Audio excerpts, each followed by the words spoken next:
rolling. Take it away. 2024, yay or nay? Nay. Nay. Nay. Yay. Yeah, go on then, yay. Okay, that was what, 2.5 yays to 4.5. I can't do maths this morning. But yeah, you've been listening to the DRS Train podcast. We're on YouTube and Spotify. No. Okay. We're about a month late making this, but better late than never. But today we're going to finally get around to doing our 2024 season review 12 days into 2025. So yeah, 2024, I mean, a season that a lot of people have compared to, say, 1995, almost to 2003, even to some extent 2009. But for the most part, a pretty entertaining one. Today, there's a lot of us on. Actually, we've got a lot of esteemed guests from the past year or so, where most of our main panel is here. One person that we haven't had on for a very long time, actually, is our producer, Con. So maybe I'll just come to you first, actually. Just give a few thoughts on what you thought of 2024 in general. The thing is, I don't like the 1995 comparison. My comparison would be 2003 and 2009. In that 2009, in that you had the strongest car at the start of the year, getting a lot of points, and then still winning the title in the end. But it's 2003 because the actual best car just squandered the championship. It's like the Williams in 2003 didn't win the title they should have won, and then you have the freaking Red Bull's Brawn GP, basically, if it wasn't obvious. So the thing is, I like this season. I watched it. It was entertaining, but in some ways it was entertaining for all the wrong reasons, because I want to see a title challenge that comes from competence, from people pushing to the maximum, and not like McLaren trying their best to squander a title in the best car. So it's like, this could have been so much better. This is the DRS train. In my opinion, it doesn't even work well, the comparison between 2003 2009, because at least in those years, the best driver on the best car won. Well, not necessarily the best driver, but the best car did. And this year, it wasn't even second best car. It was the third in the standings car that the driver who drove it won the championship. And it was just so full of mistakes that it doesn't work the comparison with any other year in Formula One. And that sounds good because we have a unique year, and it isn't, because of just too many mistakes, too much underperformance. And I think there is always the problem that the top cars are too far away from the rest of the midfield. So this is similar to 2018, 2017, 2019, we've had this for too long. At least in 2022, I remember the Alpines and the McLarens, because of safety cars or other stuff, they were fighting the top cars sometimes. And this year it just never happened. We literally had Aston Martin in the first 5 races doing that, but not because it was a midfield car, because in the first 5 races, it was still kind of a top car. And when it stopped being that, they were nowhere near the top cars. So I didn't like that. I like when you see the midfield sometimes shining. We've had that, or even not the midfield, when you have a lot of top cars at least. 2012, I think, is the best example. You had the midfield cars sometimes being at the front and being a hinder for the top guys fighting for the championship. And that is very rare, unfortunately. I think 2024 was as good as it was ever going to be. I don't think we're really set up for a great season starting out with, being 2023 isn't competitive, and just the driver pool generally isn't great. So we didn't have any driver changes ahead, and it looked like first quarter of their season Red Bull was just going to dominate again. Ended up not happening. But with the regs they are now, F1's only going to be so good. Same with the driver pool we had that year. I think one of the best parts about 2024 is how it ended up being competitive near the end, and it sets us up for a great 2025 where we have cars generally close to each other and a bunch of new drivers, so it gives us a ton to talk about before 25. So 24 did a great job with that, but without new regs and better drivers, season was only going to be as good as it was. There's also the idea of for the first time in quite a long while, we had mid-season driver changes that were actual mid-season driver changes. Like the last time I remember that happening really was like your 2017s with the whole Toro Rosso thing, drivers going in and out. The Manama Russias in 2015. But I see it as a really good season for a neutral. Just on that basis, and we do, as I said, as some people have said, we have a great basis for 2025 because Ferrari are quick, McLaren are quick, Red Bull will have to rebuild, and we want to see what Verstappen. We've already seen what he can do in a car that isn't quite championship level, but he might do even better as he's now matured into a very good all-round driver. There's a lot of teams that are going to be on the up, but someone's got to finish last, and I don't necessarily know who it is going to be this year. Yeah, I think for me, 2024 was amazing. Probably because I was very downbeat when 2024 was about to start. I mean, I remember the Red Bull launch, and it's not necessarily the launch when the first time they actually rolled out the car and the kind of freaking contours on that Red Bull that Newey had carved, and the speculation was going to be a repeat of what we had in 2023. And 2023 is arguably the worst thing that can happen to Formula One when you put a driver like Max Verstappen in a car that's the class of the field. It could be a couple of tenths or it could be a second faster than everyone else. He's going to win everything. And that's basically what happened. And again, it's brilliant that Max, what he does in a car, I mean, there's no way one can discount the kind of impact he makes. But again, it's sport, it's entertainment as well. You need if before every race weekend I'm sitting down and writing a preview for the website, and I know what my final prediction for race winner is going to be. It takes the fun out of it, honestly, because there's a limit to which the predictability can be accepted. And 2023 kind of, and that was a bit too much. And once that was done, and in 2024, I remember I had Peter on, I had I had Jason, my co-host in the other podcast. We did the preview, and honestly, I was the most downbeat of all people because I was expecting a repeat of 2023.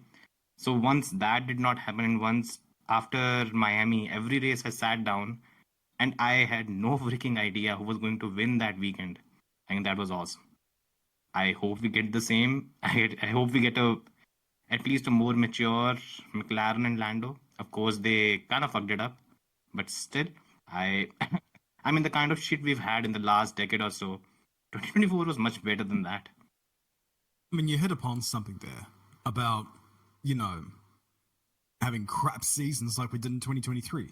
We seldom get great title battle seasons, especially since the turn of the new millennium. I think that's why we cherished seasons like 2021 before certain things happened that year. It's because, holy crap, we've actually got a title battle here between two different cars.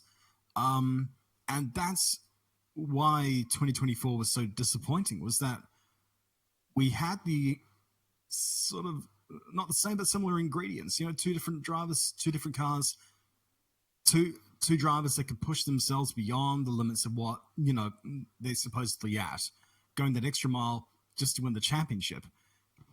It just felt like a missed opportunity that we did not go down to the wire in Abu Dhabi.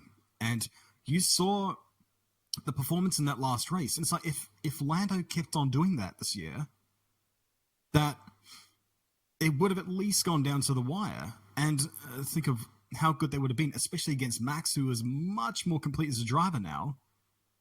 That's why it was such a disappointment this year, was just on the basis that we could have had something, but because of just sort of repeatedly making the same mistakes over and over again, we're just so downtrodden, and we're just like, there was never any title battle. Yeah. About Verstappen, no, I don't think he's that much better than as a driver, because we saw this year something very concerning about him, and that is how he handles pressure. We saw Hungary; he completely lost his marbles. We saw later in the year that he started doing very straight up illegal because he got even the penalties. But just to try and win a title, he did everything he could because he was losing his marbles. That's the entire issue with Max. I remember 2021. Yes, he lost his marbles, but it was the last 5 races of a very intense and hard season. He still hadn't won any title up to that point, and he was very unlucky throughout the year because up until Brazil, on pure driver performance, both him and Hamilton were amazing, but Verstappen kept his consistency throughout the year. Hamilton did not. Hamilton had mistakes in Imola Baku. He was kind of underperforming in Monaco and one Austria race. In Turkey was only 5th, and so a lot of problems. Verstappen should have won the title. When in Brazil stuff happened, and it meant that by winning every race, Hamilton could win the championship. And at that point, Hamilton had the better car to do that. And so defeat was almost inevitable. Only at that point we saw Max breaking under pressure. This year, he wasn't under pressure. Like, I understand the McLaren was that much better than the Red Bull in a stretch of the year, but to lose his composure that much, it is very concerning because it meant he didn't improve since then. He actually got worse.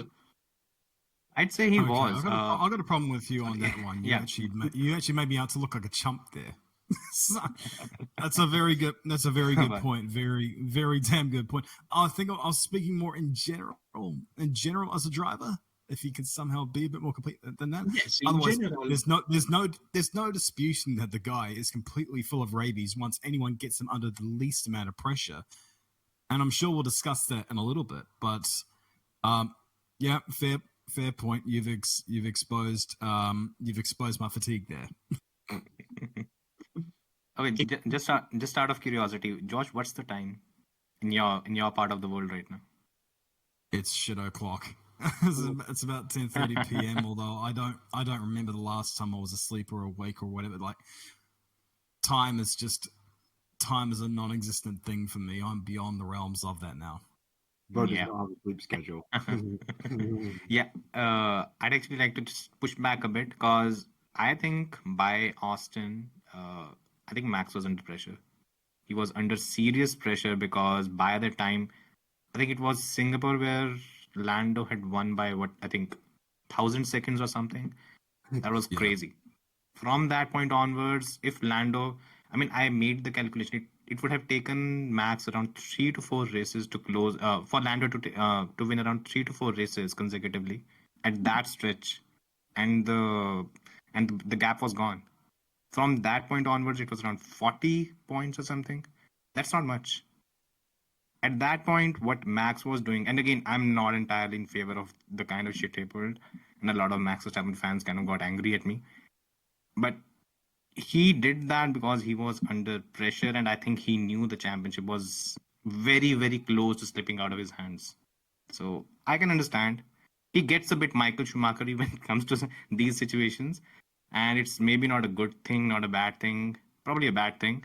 But I can understand why he just crossed the line, which he ideally should not have. yes, you're correct, because at Austin, Red Bull brought an upgrade package, and in the upgrade package this time it worked. So actually, the Red Bull stopped being clear third best car far behind the McLaren. It started being still behind the McLaren, but he could kind of fight the McLarens throughout the race. And so he could use that very easily by hindering Norris as much as possible, just shoving him off the road. And that worked plenty well. And then they came to Brazil, and at that point, masterclass, and he won the championship there. Half the time, he didn't even have to shove Norris off the road. Like, Norris outbraking himself in Austria. Like, how many laps in a row did Norris try to overtake Max there and just kept outbraking himself or completely misjudging it? And yeah, Max didn't even really need to push Norris off the road, even once Norris had the best car. Norris just kind of did that himself. Norris tried to throw away that victory in Singapore 3 times, touching barriers and stuff. Max was nowhere close to him. So Nedzo. Yeah, I was about to say, and I've just completely forgotten what my train of thought was going to be. To Charon's point about Verstappen being a bit Schumacher-esque, that's because Verstappen for me is the best F1 driver we've had since Schumacher in terms of his raw ability and in terms of his ability to deliver consistently. I mean, I've got a video coming out in the next week or so where I'm going to be looking at the best driver from every single season in F1 history. Verstappen is already a 7-time champion in that reality, for me. And if you want me to indulge, he's won 2016 and then 2019 onwards. And for me, Okay. the problem with him is his racecraft, and he does have his moments. He's not Schumacher Jerez 97 bad. He's not Monaco 2006 bad. But he does have the moments where you do think this guy is completely out of control. And yeah, I mean, Lewis has had those moments too. All the quote unquote greats have had those moments. Apart from since the 1980s, anyway, since Prost and Senna basically coined the term of kicking the living shit out of each other, that's essentially been the norm for multiple time champions. Maybe apart from like Mika Hakkinen, who kind of broke that mold. So to Max's credit, though, like sure he did have a handful of less than stellar moments for sure, but he was definitely the best driver and most complete driver this season. And I've always said that like one of the things that makes a driver, an all-time great is their just amount of moments where no one else could really do what they could in that car. And I think Max has far more of that this season than any other driver. And even like his less than stellar moments, like his bad racecraft at Austin with Norris. The 4 or 5 laps before that was excellent, wheel to wheel in my opinion. So I find his shortcomings to usually be just an instance in a race, not necessarily like poor performance overall. Yeah, he did very well. Yes, many other drivers, if not all the other drivers, couldn't have done some of the things he did on the Red Bull this year. You have to wonder if he could adapt to another team, to another car.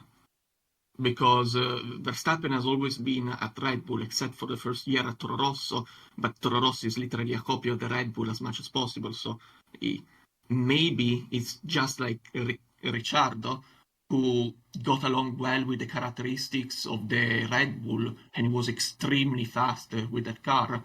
And as soon as he left it, he just was never as good as that. Maybe, just maybe, I don't think so, but we have to see. If Max Verstappen is the same, maybe he goes to another team, the car, he doesn't like it, and he starts to perform like Leclerc, like Russell, like, I don't think like Norris, because Norris made a lot of mistakes, but if Norris were to not make mistakes, maybe he would perform as Norris. He wouldn't be this unbeatable god that does things nobody else can ever think of doing. I hope we see him in another team, because it is good that now we see Lewis Hamilton going to a third team, because an entire career of 7 titles done just on the McLaren, on the Mercedes, it's kind of different from all the other great drivers. But now he goes to the Ferrari. We see if he also adapts very well to the Ferrari. The thing is, on your adaptability point, I don't think Max has a lack of adaptability. I'd say right now he's in the entire world of motorsport, he's the second most adaptable driver behind Kyle Larson. And the only thing that I'd suggest could possibly work against him is his preference for extreme oversteer. I think that, for example, if he was to jump in a Sauber or in a Williams, would a car that is more likely to understeer because of a sheer lack of downforce or any other reasons why that car wouldn't pertain to his abilities, that's when he would quote unquote struggle. But then again, if he was at a Sauber or Williams, he'd be against a driver like a Hulkenberg or a Bortoletto or a Albon or Sainz. So, admittedly, like for example with Williams, Albon and Sainz are better than Hulkenberg and Colapinto. Maybe not Albon, but we still have a level of talent over those drivers, unlike a guy like Hamilton has had against his teammates. So I think that his adaptability wouldn't be an issue if he was to move, especially if it was to move to a team that is slightly below what Red Bull was this season, like a Ferrari or a McLaren. I think he would have no issue adapting a car that was maybe more balanced to his extreme oversteer style, because that's how setups work and that's how drivers adapt. Would Verstappen have won the title this year in the McLaren, guys? Yes. Yes. Yeah. That's a clear answer. But he would not have won in a Ferrari.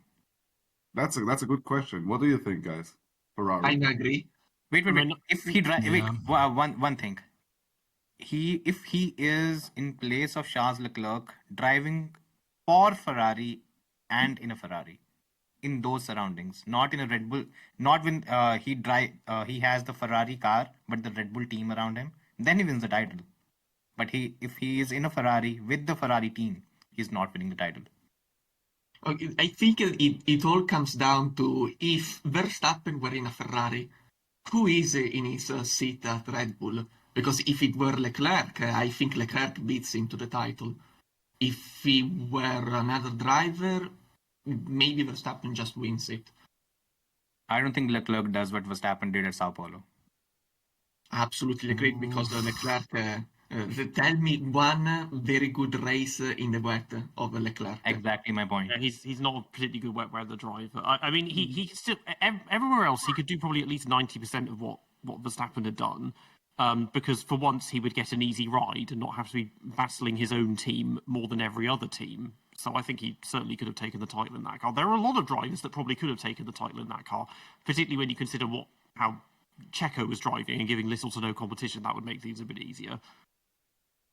How many points was Leclerc off of the championship lead by the end of the season? Was it like 60 or 70? Yeah, something like that.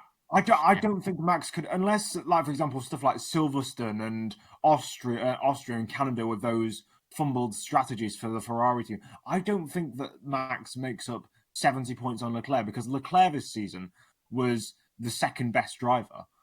Yeah. I don't think that, yes, Verstappen would make up some points, 20, 30, by getting wins where Leclerc got second place.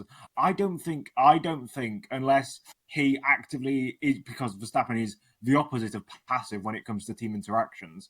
I think that if he was to be like, oi, Ferrari, you're a bunch of Italian mongs, stop being retarded with your strategies, then they would eventually do something. But on pure driving, the gap between Verstappen and Leclerc is not enough to make up the 70-point gap. That's and with the Ferrari being, the Ferrari car was good, but it only became properly the joint best car towards the last third of the season. I don't think that Ferrari wins a title in the hands of Verstappen just purely because of how good Leclerc's season was. Obviously, we were very resounding with the fact that he would do it in the McLaren because Norris was awful. But I think because Leclerc is actually a decent driver, I don't think that really pertains to an argument. I have to disagree about the point that the Ferrari only became that good at the end of the season. The Ferrari was actually quite good at the start. And if you look at, had Sainz partaken in Saudi Arabia, for example, Sainz would have led the championship by Australia, wasn't it?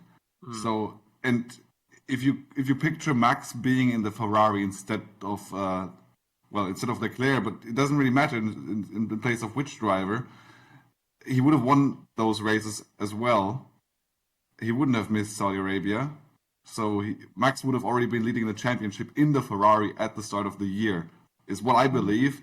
And I don't think that Leclerc, like if we go for a straight switch between Verstappen and Leclerc is in the Red Bull, I'm not convinced that Leclerc takes the title in what amounts to being the third best car, when Leclerc failed to win the title in what was the joint best car for half the season in 2022. Leclerc doesn't make up that kind of a deficit. To your point, because I completely forgot about the start of the season, I'll be honest. I think that Red Bull was quite convincingly the best car at the start of the season for the first 7 races. That's why Max clean sweeps the entire lot. I think that Leclerc, because obviously he's probably lose about maybe a tenth and a half to Max on pure pace. I think he still takes the first 7 races, but I think Max finishes second in that Ferrari, because obviously Perez is useless, and no one else really, because Ferrari was the second quickest car. I think, yes, he'd probably lose about obviously in the first 7 races, 7 points between first and second, maybe 1 extra for fastest lap. He's losing 8 times 7, 56 points over the first 7 races. Whether when the Red Bull decides to go to shit, then Max would start to claw back that advantage, just like he did in the second, third, the fourth, fifth fastest car at some points. Whether that was the case, I don't know. And he would claw back points, but whether it'd be enough and whether it would, I think it would be close. Now you mention it, it would be close, but I still think that Leclerc would slightly edge it not in terms of overall driving performance, but in terms of being propped up by the car, akin to a Hamilton. But Leclerc By the way, would be just a slightly- reminder. Sorry. Just a reminder. Ferrari also went to shit after Monaco. Yeah. So after Monaco, there was Canada, Barcelona, Silverstone, Austria. I think that those 4 or 5 races where it was just no. Sierra's getting removed. I think it's more convincing, and Max might win it. But without those, and if it's a normal strategy, if it's pure driving ability, maybe not. Yeah. So at the end of last, So I think Max probably could win it. I think at best by about 20 points, and that's with all the stars aligned for him. Nesto, you had said earlier about not being able to remember the first part of the season, and hey, I don't blame you. The season is way too long at this point. 24 races with the sprint races. I think it dilutes the staying power of moments in the season, and it reduces the impact of key moments. Like if a big championship deciding crash happens, let's say race 8 or 9, instead of that being the season halfway over, that's the season being a third of the way through, and I think it reduces the consequences for poor racecraft and that kind of thing, and poor engineering from the teams, because people have more time to catch back up. Just go back to 20 races. at the end of last season, I put out a video where I ran the season back to front. And that scenario, Leclerc led most of the first half of the season, and I think after his Monaco win, he's got a lead of over 20 points or something. But yeah, Canada, Silverstone, Austria, those were real killers for him, but they weren't his fault. That was all strategic problems and mechanical issues. I mean, maybe his fault that he didn't seem to challenge them on this or realise actually running 10 laps on inters on a dry track and then putting more inters on again when everyone else does is not a good plan. But if we'd had it done in reverse, it would have been an all-time classic, really, because it would have been so close between those 3 drivers until Imola, and then Max just fucks off and stalls ahead of everybody. Okay, you wanna hear a hot take? Like one, I am sure none of you will agree.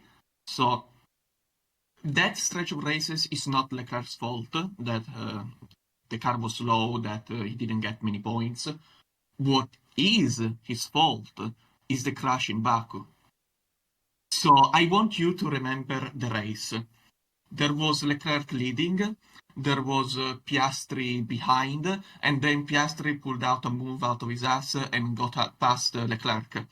And so as the race enveloped, Leclerc was just utterly unable to overtake Piastri. And he kept pushing, he kept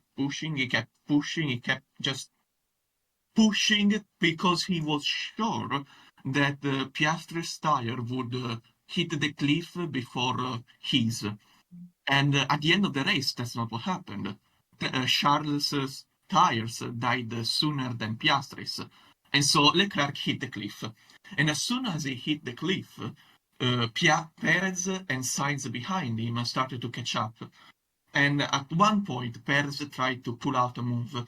And instead of being diplomatical, instead of being a sensible driver and doing the right thing, he just tried to utterly hang on to the position, just with the same testardaggine, how it is in English. With Determination? Repeat? Determination? Yes, but worse. Conviction? No When you have a Stubbornness. hard head and the things don't get through to you. stubbornness. Stubbornness, yes, Obstinance, thank yeah. you. The same stubbornness in which he followed Piastri because he was sure he was going to win the race. With the same stubbornness, he did not want to give up the second place once he started to hit the cliff. And so what happened? Perez was ahead in turn one, and Leclerc just had to break himself just to be ahead and not let Perez through. And so Sergio gave up. He was both were completely compromised after turn one. And so Sainz could go past both of them. And so what did Charles do next? He did not let his teammate through to second place. No, he blocked Carlos. And so now Carlos and Leclerc were both compromised after turn two teammates. And so the fact that first Sergio and then Carlos were compromised meant that out of turn two they were near each other and they came to crashing. But that simply shouldn't have happened in the first place if Leclerc had been a sensible driver. If Leclerc had simply not destroyed his tires following Oscar, but even after he destroyed his tire following Oscar, if he had just let his teammate through instead of battling him so hard, there would never have been a crash in the first place. Carlos would have been second place, Charles would have been fourth place, and that in the standings would have won Ferrari the title. I am very sure that the entire crash at Baku was Charles's fault.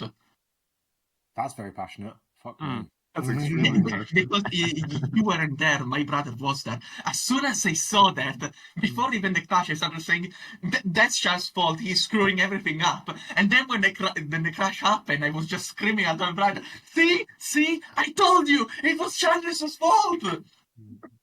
I mean, okay, well, Charles, he brought them closer to each other. They could have a crack, but then them actually, colliding is not on him because that was in the middle of a straight. I mean, I don't know whose fault it was. I haven't watched it in ages. I'm just going to say Checo because in my eyes, everything's Checo's fault. So, yeah, probably him. I think it's a racing incident because they both could have done more. They were both in the middle of the road. They weren't like if one of them was far on the inside of the other had clattered them into a wall, then fair enough. But people are looking at it because this is the thing with modern Formula One straights on new circuits, on new street circuits, on new purpose-built circuits. They never make the straights actually straight, so that the line of where the cars go isn't fully linear. So, like, for example, at Jeddah, you've got a swiggly wiggly straight. You've got at Miami, you've got the same thing on the back straight. That caused the incident between Norris and Gasly in 22, and it's going to cause another incident where someone not dies, but where someone has a serious accident because they can't see someone or because the trajectory of their car is slightly off and they slightly encroach on someone's space. It's really annoying, and yeah, that's 95% of the reason why that crash happened. I'll put it down to the track characteristics because although it's not horrendous, there is a slight kink in that Baku straight that caused that, in my opinion. Yeah, Jeddah looks like Baku if you held it over a Bunsen burner and just let it melt a bit.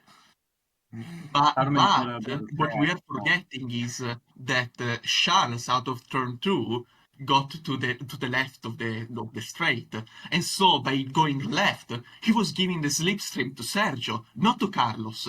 Carlos, who wasn't watching the mirrors, and Perez was behind, so he couldn't see him. Carlos just moved over to try to take the slipstream from Charles. And Charles gave the slipstream to Sergio, not to Carlos, to Sergio. So again, another thing which I thought it was Charles' fault. I'm very passionate about this. Podcast I've ever been a part of. Just let the We are passion stunned. come out of the cars. You kind of left everyone speechless a bit. I'll see if I can try and get this back, well, on topic, so to speak. I mean, Good luck. Yeah, I was thinking, how are we going to get this into the format? But yeah, okay, so we've talked quite extensively already about Max, Lando, and Charles. So maybe for the first three, instead of doing we can do their teammates, and then from then on we can do team by team, because otherwise we're kind of repeating ourselves a lot. So with that in mind, we'll go with McLaren. So let's talk about Piastri because we haven't really covered that at all. So things started reasonably strongly. Several races where he was definitely better than Lando, but a lot of areas, particularly in qualifying, where he just didn't really deliver this year. It was a bit disappointing. Yeah, I think if we look at Norris's less than stellar performance and then see that Piastri did worse, I think he's under a lot of pressure, and his number one goal above anything else in 25 needs to be beating Norris. I think his 2023 was better, which doesn't really look good for him. Yeah, it was just mad inconsistent from him this year. You've already sort of laid out the basics of it. There were dollops this year where he was clearly the better McLaren driver, and ironically, for a lot of Miami in the race, he was ahead of Lando pretty well steadfast in the podium positions. Was he in the podium position? I can't remember. But it took the Just safety the car. safety car. Yeah, it took the safety car to screw everything up. But if we take away those good performances where he was arguably better than Lando, by and large, we're talking nearly 70% of the year, he was way down the road from Lando. The question is that down to Piastri being mad and consistent this year and not quite being at the level that we expect him of? Or does that put an exclamation mark on Lando's season? And it's a bit hard to gauge that. So, I could see there are two people here want to barge in, so I'll let you take the floor. Okay, so I'm just gonna go first because I remember in Miami, Norris had the new upgrade package, but Oscar didn't. So Oscar was on an older version of the car, and I think the same repeated in Austin. Again, Norris had the package, and so just those two races, Norris was favored. So there was a reason why he was favored because even before Miami, Lando had established himself as the top dog at McLaren. And naturally, if you have the upgrades, you give it to the best place driver in the team. That's logic. And fuck anyone's feelings. If you're a team principal, you back the top dog. And they did that all the way up to the bitter end to McLaren, only for them at the bitter end to say, no, we didn't back any drivers. Yeah, bullshit, you didn't. Yeah. You definitely didn't. That's okay. That's what you've got to do in this game. So that's fair enough. But as we've also seen, upgrade packages don't necessarily work all the time, so it is a bit of a mixed bag in that regard. But still, even with the upgrades and whatever, when you factor all that in, it doesn't explain the big gaps all throughout the entire year for the most part. Yeah.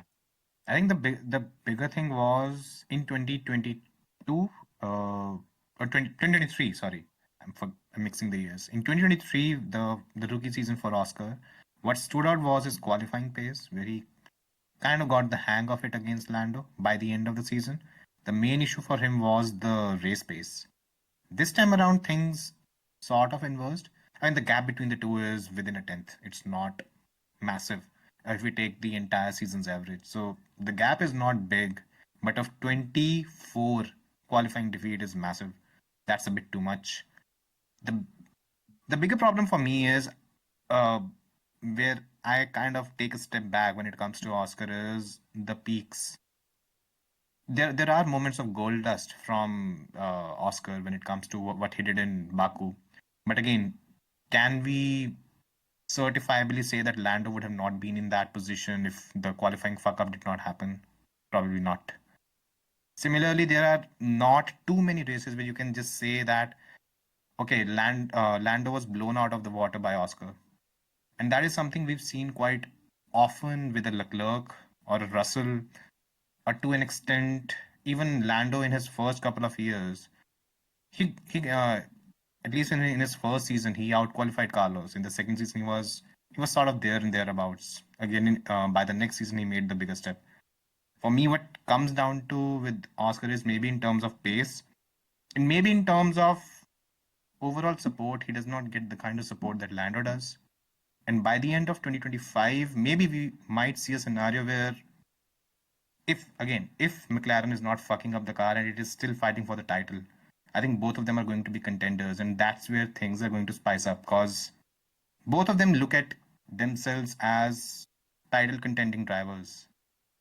And I think maybe we might see a split or a direction that McLaren might have to take, where either of the two stick around and the other has to leave. So yeah, that's where I kind of land when it comes to these two. Maybe we are yet to see the final step from Oscar, or maybe this is the best that he can do. Let's see. I was going to say the thing is with Piastri, the thing is all these points that have been made are really good, but the thing is with Piastri for me is it's a really weird season to grade because you have to compare him against his teammate, and for the entire season and since and with all the coverage, everyone has lambasted Lando for the fact that he didn't make a proper championship challenge in the fastest car. And for example, I put him 16th in my overall driver rankings for this season. But if Lando is that bad and is that low, how do we rank Oscar, who was so much lower than even he was? And I mean, I put him D tier. I put him 18th in my driver rankings for this season. He was, like we've said, he had a couple of flailing moments of like, yeah, he's good, but if Lando had the season that he did where he squandered chance after chance after chance, how can we get a guy who didn't necessarily squander chances, he just wasn't there? For me, it's a very, very strange conundrum where you've got a car that's clearly the best, but there's no real there's no real evidence of it because it got 9 pole positions and 3 race wins. But it was obvious that car was the best, yet we had no concrete proof of it because the drivers weren't doing anything with the car because they weren't delivering on its overall potential. I think that, like we all said, if Verstappen was in that car, he'd convincingly win a championship. And that like if Norris is bad, then what does that make Piastri? And I mean, yes, people have defended both Lando and Oscar. Said Lando's not had any chances in a championship challenge before, so therefore that means his results are excused. No, they're not. He's had 5 seasons of experience, and the only drivers who've got into a championship challenge this late in their career for the first time are Mansell and Rosberg, both of which are infinitely better drivers than Norris ever will be at the moment. Piastri, like, if he doesn't buckle up his ideas, the same as Lando in 2025, if either of them don't buckle up their ideas, I see one of them going by the end of 2025 if they don't make improvements on what has been an extremely underwhelming season. And that, for me, because I don't know if Gabriel Bortoleto is still linked with McLaren after his move to Sauber, but we could see some junior driver, some outside driver even, come in and replace, because if McLaren does have the fastest car again in 2025 and again they lose out to a Ferrari or they lose out to Red Bull or they lose out to Mercedes, you can't sustain a model where your drivers are squandering great opportunities. You can't have what Williams had in the 1990s, where you had drivers like Damon Hill, who was not championship material, Jacques Villeneuve, who arguably wasn't champion material, almost squandering championships just based on how shit they were. I think you really hit on the core of the issue. Yes, Oscar isn't a good benchmark, as isn't really Norris. And so we really have no clue just how good the McLaren was. Maybe it wasn't as good as we think it was. Maybe it was very good and just Piastri was very bad this year and nobody saw it because the car is very good. So that's the real issue. And it's just like with Alonso and Stroll, there's not a good benchmark to really understand how good the car and the drivers were across the year. And so for Alonso and Stroll, I think it will never be known because clearly that's kind of how Alonso's career will end, and we have no idea, Stroll.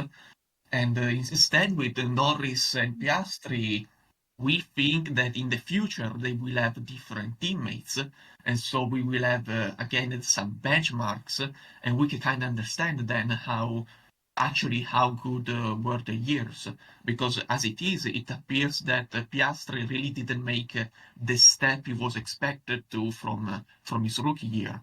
But maybe he did make the step, and instead it was Norris who made also a big step from 2023 to 2024, and we just couldn't see it because both made a step. And so this will be answered in the future. I think you're being too harsh on Oscar Piastri. The thing is, especially Nedzo, placing him 18th in the ranking, because Piastri definitely has a pace deficit to Norris, and that pace deficit has roughly almost stayed the same since Piastri actually joined Norris as a teammate. So at the very start, I think Piastri was like 0.4 off on average on quali pace. That is, my spreadsheet only covers quali pace, and by the end, they're like. Oftentimes it's like 2 or 3 tenths Well, actually, that one is race pace. That's just race. Okay, I'm getting the paces a little bit confused, but okay, actually, I'm not talking about my spreadsheet. I'm talking about the telemetry data on F1tempo.com. Right. Okay. So initially, Piastri was often like 4/10ths off, and now he's often like 2 or 3/10ths off. So he's not really caught that much. Like when you compare that to what, okay, some of you are gonna love this. Mick Schumacher and Kevin Magnussen in 2022. Mick Schumacher started out 7/10ths behind K-Mac, and he was beating him by 1/10 by the end of the year. So there was an 8/10 improvement there, whereas from Piastri relative to Norris, there was only about a 1 or 2/10 improvement over 2 years' time now, and that's not quite good enough. But in that regard, Piastri has a lot of room to grow and needs to work on that to catch Norris, because how is that guy actually beating you? But Piastri has the better racecraft, and that's why I think Piastri still has potential for more. Like, we don't see Piastri just slamming into 3 walls in Singapore or anything like that. The one thing that makes me concerned, and I'm going back to Austria with this, is we saw Norris in Austria, and he was attacking Max over and over. I think this was the sprint, wasn't it? He was attacking Max over and over, and then eventually Piastri managed to slip by him. And Piastri was there now, and now it was Piastri's turn to challenge Max, but he didn't even have the pace to do that. Piastri just straight up dropped back, and that lost McLaren any chance of challenging Max in that moment. So, yeah, Piastri really needs to work on his pace, but it could be car characteristic related. Maybe it doesn't really suit him as much, the car. Maybe the 2025 car will be different. Maybe that will work out better for him. We just don't really know just yet. Oh, this is something like an Aldous video now. We just don't know. So I mean, I did a bit of data collection with this because I did the qualifying championship for 24, and I also did one working out everyone's average gap to pole position / the fastest qualifying time. So on the average gaps, Lando was second. He was 3.36 seconds off pole on average. Oscar was sixth. On average 0.49, just under half a second. So that's a pretty small gap in the grand scheme of things. But in the qualifying championship, Lando was second with 349 points, and Oscar was fifth with 220. So that is quite a big gap. I mean, Oscar has been, he's highly rated. I mean, he's pretty indomitable in all of his feeder series. He's been very good in all of them. So it has been a tad underwhelming, I think, particularly because with the beginning of this season, the beginning of last season, when they didn't have a particularly good car, he was quite far off Lando in a lot of those races as well. And with this one, there were points, because he had a very good stretch from like Austria to Baku, roughly, of getting podiums and wins. And I was like, he could be out the most, like the darkest of horses for the title, but that obviously just didn't happen because just what wasn't, even though occasionally he could walk all over Lando, just not very often. I would like to go back to my previous statements about the quali pace, because I do have the full quali spreadsheet for Norris and Piastri. I have for all teams, for all sessions this year, but also just for final sessions, and for all sessions minus wet sessions. So last year, because 2023, when you normalize the whole season, all laps, for the fastest lap of the session equals 100 seconds, so it's like percentages basically. The average gap between Norris and Piastri across all sessions is about 2.5 tenths, and roughly 4 tenths if you only take final shared sessions. And this year it's roughly 1.5 tenths and 3.5 tenths if you only take final shared sessions. So in that regard, Piastri has at least caught Norris by about a tenth, depending on model, but yeah, he has a lot of work to do. Yeah, I think there's also one more thing. So I made a simple calculation on how many points Lando had lost because of his poor starts, which were plenty. So around 78 or 79 points or something that he lost just because he had a shitty start. And if that, because look, in terms of pace and performance, I think Lando was right there with Max, right? If he did not lose that many positions at the start of the races, he would have done decently well. And if we come into the 2025 season and everything else is same and Lando just fixes his starts, which by the way he kind of did, from Qatar onwards, where I think he got the jump on Russell as well, and then in the last race he held his position. So if he's able to continue doing that, championship turns on its head. So again, for me, the basic thing when it comes to someone like a Lando is what he has to work on is more on the intangibles, like be a bit more. Stop treating Max like a friend. Be as bullish as possible on track, and that is something that Max started doing by Austin onwards. Lando kind of took a step back in terms of that, not get bullied, honestly, and maybe to a certain extent be headstrong when it comes to going after someone like a Max, which is maybe again, this is something that Max does. He has that aura where people build him a bit bigger in their minds than he actually is. And once you stop breaking that and just focusing on the basics, he can actually win the title because the performance is there. The pace was never an issue with Lando. It was the mistakes. And if you can iron them out, then he'll be there. On the subject of Norris taking a step back there, I think what played a role there was in the middle of the season, weren't there those papaya rules moments where suddenly McLaren said, okay, no, Norris, hang back. You let Piastri take this, even though Norris was leading the standings by that point, because Piastri had done better in that particular race. And I think Norris was hoping for more backing there. And when that didn't come, when they came up with that whole papaya rules stuff, and that just came out of nowhere, really. Like, I've never heard of any team having something like that, papaya rules. Anyway, I think that just sort of broke Norris' spirit, and I think he wasn't the same after in like post-race interviews, because for the entire rest of the season he was just freaking defeated. Mercedes had the engagement rules in 2016, so that's kind of similar, but that's Rosberg and Hamilton, that's not comparable.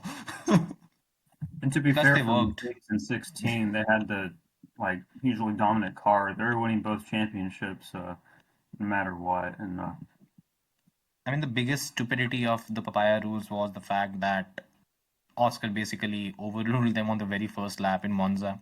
I mean, that overtake on your teammate, what the fuck are we doing? To be honest, what the fuck are we doing there? It's not supposed to happen. And then from that point onwards, either just bury the name papaya rules because it failed on the very first day, or just be very, very basic about it. Just don't race your teammates. That should be your papaya rules. That's it. And it became a bit more of a branding exercise for them instead of basically actually having the execution. So yeah, I mean, again, 2025, even McLaren as a team has a lot to learn and improve. Even Max said it. They weren't prepared for the drivers' championship. They didn't know what it took to actually win that, and it kind of showed. Yeah. One last thing on Lando. I think the thing he just lacks, it was his race starts. There was many things, but I think also in his racecraft, he lacks both execution and direction, because there were times where he looked just as aggressive. Well, maybe not just as aggressive as Max has been at his worst. Like Austria, he was sending dives. It was aggressive, but it wasn't smart. Whereas Max is aggressive and smart. Then when he decides to be more passive in Austin and in other places, Brazil, arguably, I mean, that wasn't more racecraft. That was more just him being dumb and just aquaplaning wide on the wet. That lacks direction. He doesn't know when to be aggressive and when not to be, because Max isn't 100% aggressive every single time he's racing against every single driver. He's not a Pastor Maldonado. He has a sense of head about him where he knows when he needs to battle someone. He knows when he doesn't need to battle someone. He's not completely stupid. Whereas Lando, he seems like he just goes with whatever his brain's thinking about the time. And we all know Lando's head is emptier than a warehouse. So when he's got that level of execution, it's not going to work. Unless he decides next season, I'm going to drive like Max Verstappen in terms of both driving ability and racecraft.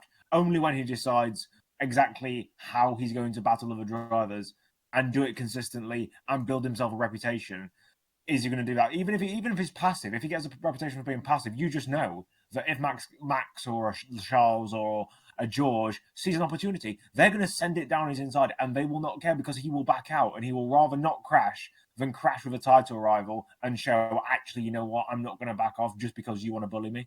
And that's what Lando lacks. He lacks that mental fortitude. He's talked about his mental health. He lacks that ability to, when it comes to the crunch, not getting bullied around the track just because he refuses to, or he doesn't refuse to back down.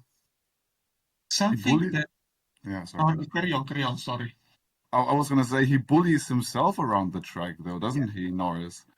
Like, he puts himself under enormous pressure, and I don't really understand how I'm going back to Singapore again. I already mentioned this earlier. I don't understand how a driver puts himself in that headspace where something like Singapore happens, where he twice touches the barrier and then almost crashes into Yuki Tsunoda. I've never before seen a driver make a dominant victory look so difficult. How did Norris manage that? Ace. Yeah, I was gonna talk about something entirely different. Do it anyway. Okay, what I wanted to say is that Max Verstappen's racecraft is kind of unique because, yes, he's very aggressive, yes, he's smart, but whenever he has to make the overtake, he's able to follow the car ahead very closely. And that's something no other driver can do to that extent. In comparison to Alonso, in comparison to Hamilton, it is not as smart. But maybe just because it doesn't have to be as smart since he can follow so closely the car ahead. Whenever he can't do that, though, I think he really starts to struggle making overtakes. As we saw in Hungary, because he had lost his marbles, and so he just stopped managing the tires. And so when he came upon Hamilton, he didn't have the tires to follow him as closely as he should have. So... But yes, Hungary is an exception because he lost his marbles. If he didn't, maybe we would have seen a far better racecraft. So it's kind of hard to judge, in my opinion, Max on racecraft. Yes, he is good, but I just don't understand if he's as good as the best drivers in racecraft or if he is a step behind.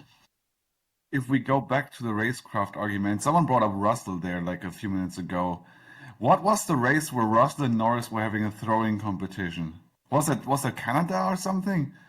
There was one race where Russell and Norris, I think it was in the wet. It might have been. Yeah, that would have been Canada. Yeah, where they both went off the track like multiple times while they both had a good chance of winning the race, and they just went off by themselves. And so it's like, okay, this is not necessarily racecraft, but this is still like wet weather driving ability is still an important factor. And if we're propping up Russell here now, that in terms of aggression and everything, and that, yeah, I don't see that quite.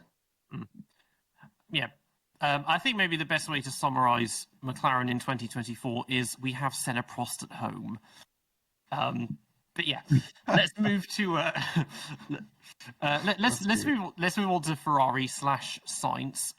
So he had not the easiest season in the sense that, well, he knew from the beginning that he was being pushed out of the team against his will.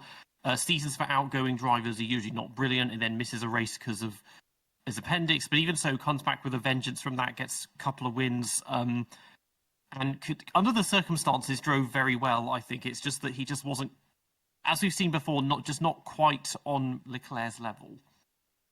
I disagree. I think Sainz was the second best driver this year, and I know that Nedzo especially thinks that Leclerc was the second best one.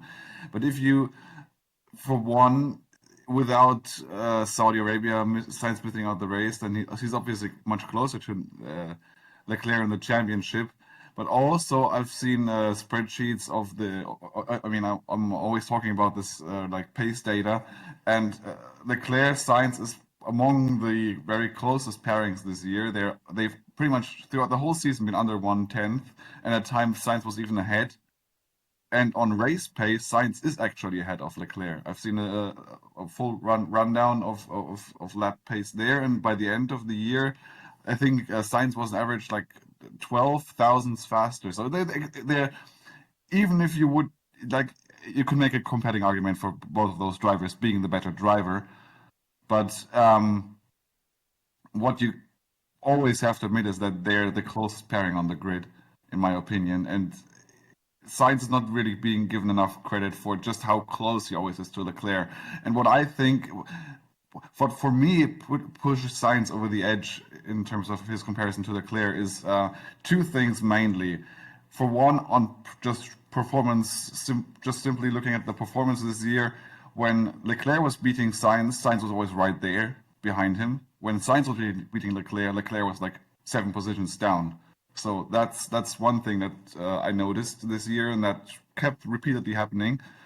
And I mean, we've seen Leclerc out in a bunch of Q2 sessions, so yeah, where he wasn't quite able to match Sainz, and we've only seen Sainz out of Q2. Let me scroll through that. Twice, 3 times the entire year. So and I think one of those is a sprint. No, none of them those are a sprint, but it doesn't really matter. And the other thing that pushes Sainz above Leclerc for me is that Leclerc just does whatever Ferrari tell him. Leclerc loses a good result because Ferrari tells him to pit, he pits. Ferrari tells him to save tire, he saves tire. When Ferrari tells Sainz something really stupid, then Sainz says stop inventing and makes the right call. Not every time, but Sainz makes the right call more often. Sainz is more strategically capable.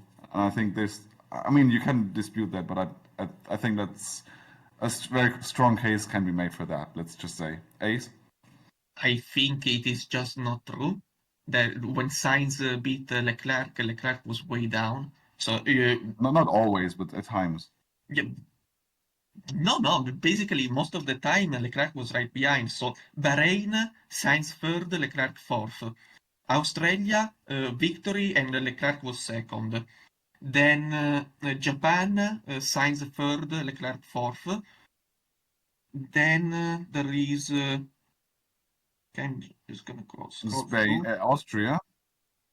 Then there's Britain. Yes, there is Austria and Great Britain when Leclerc is way behind. That is true. But then there is Mexico, first and third. There is Abu Dhabi, second and third. Again, there is Las Vegas, third and fourth. So most of the time, Leclerc is right behind Sainz. It is literally those 2 races that we already talked about. The Ferrari struggled and Leclerc was kind of nowhere. Even in Canada, Sainz was quite far ahead of Leclerc.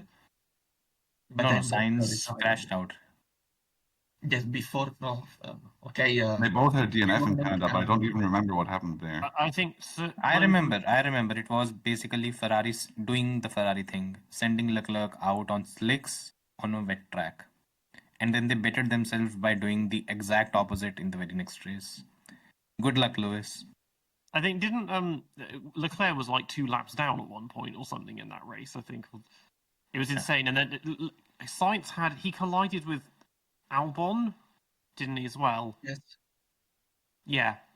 But then I think they both had mechanical failures in the end with that one. But yeah, Sainz, there's 3 races that Sainz crashed out or crashed into somebody, whereas Leclerc didn't have any collisions of anyone really that I can think of.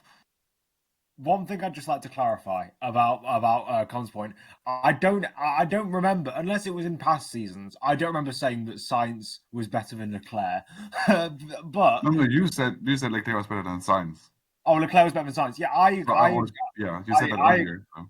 I do believe the thing is with Sainz is I think he could become the front running team's Nico Hülkenberg, because you look at the teammates he's gone up against. He went against Verstappen when they were both in their rookie season. He went against after that it was Kvyat. Kvyat's not the best example, but then you go to the likes of Hülkenberg. You go to the likes of Sainz. Norris. You go to the likes of Norris. You go to the likes of Leclerc. He's not really even the likes of Kvyat. Kvyat isn't a weak teammate. Kvyat is a very underrated driver who at times was better than Daniel Ricciardo. I mean, Daniel Ricciardo, even in his prime, wasn't as good as people make him out to be.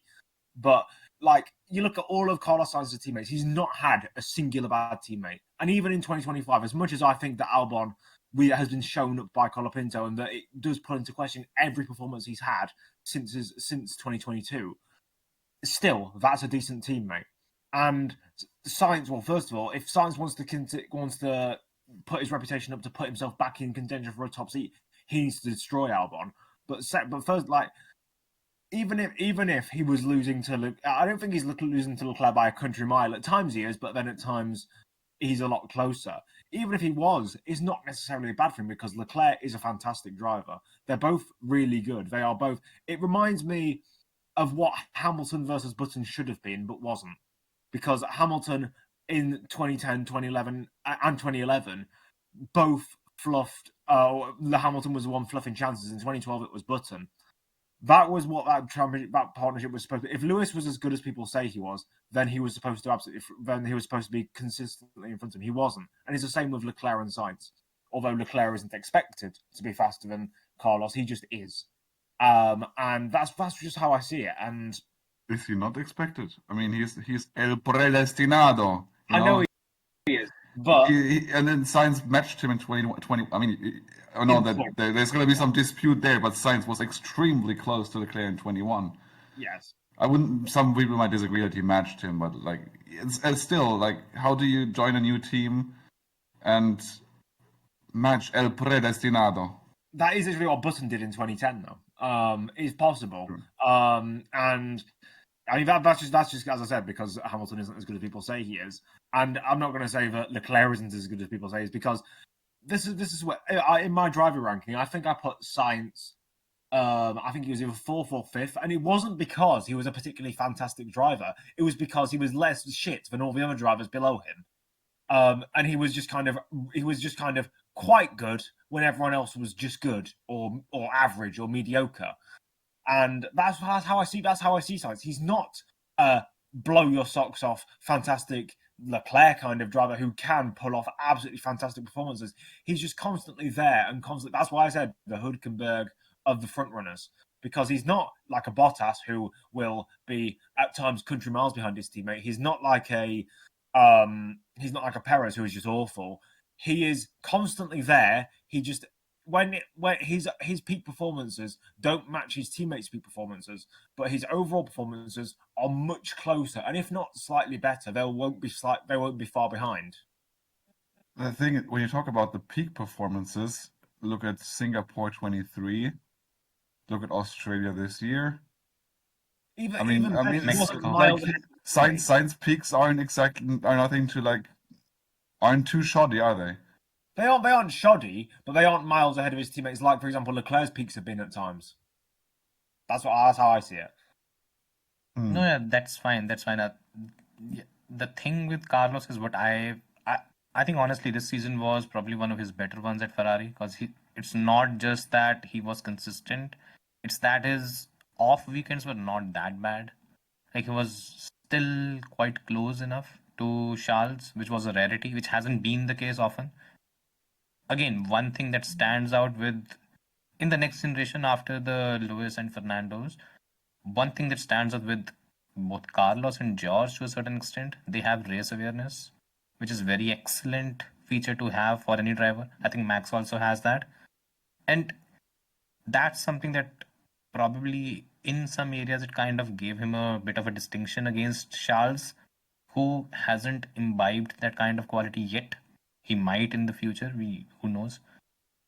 Overall, though, if I am building a Formula One team and I am going to pick a driver, I think it's not even a choice. It's not even close. It has to be Leclerc, because it's not just his peaks, it's his ability to consistently be there. I think this season, one thing that stands, and I think finally a lot of people realize that he was just not. I mean, again, he has this ability to just pull off some maniacal laps in qualifying, but even as a racer, he's brilliant. And I think this season showed that other rounded capability of him, which the other Ferraris did not, to be honest. So if I have to pick him, I think I'll pick Leclerc as a driver. Again, Carlos is someone, and this might piss off a few people, I think Ferrari made a huge mistake by letting him go and putting a Lewis in the team. And if this season we are standing there and there is a title battle and Charles is is the front runner, I think having Lewis in the other car is going to be a bigger hindrance than anything else, because honestly his massive fan base is going to be a headache. Fred is going to realize it very, very soon.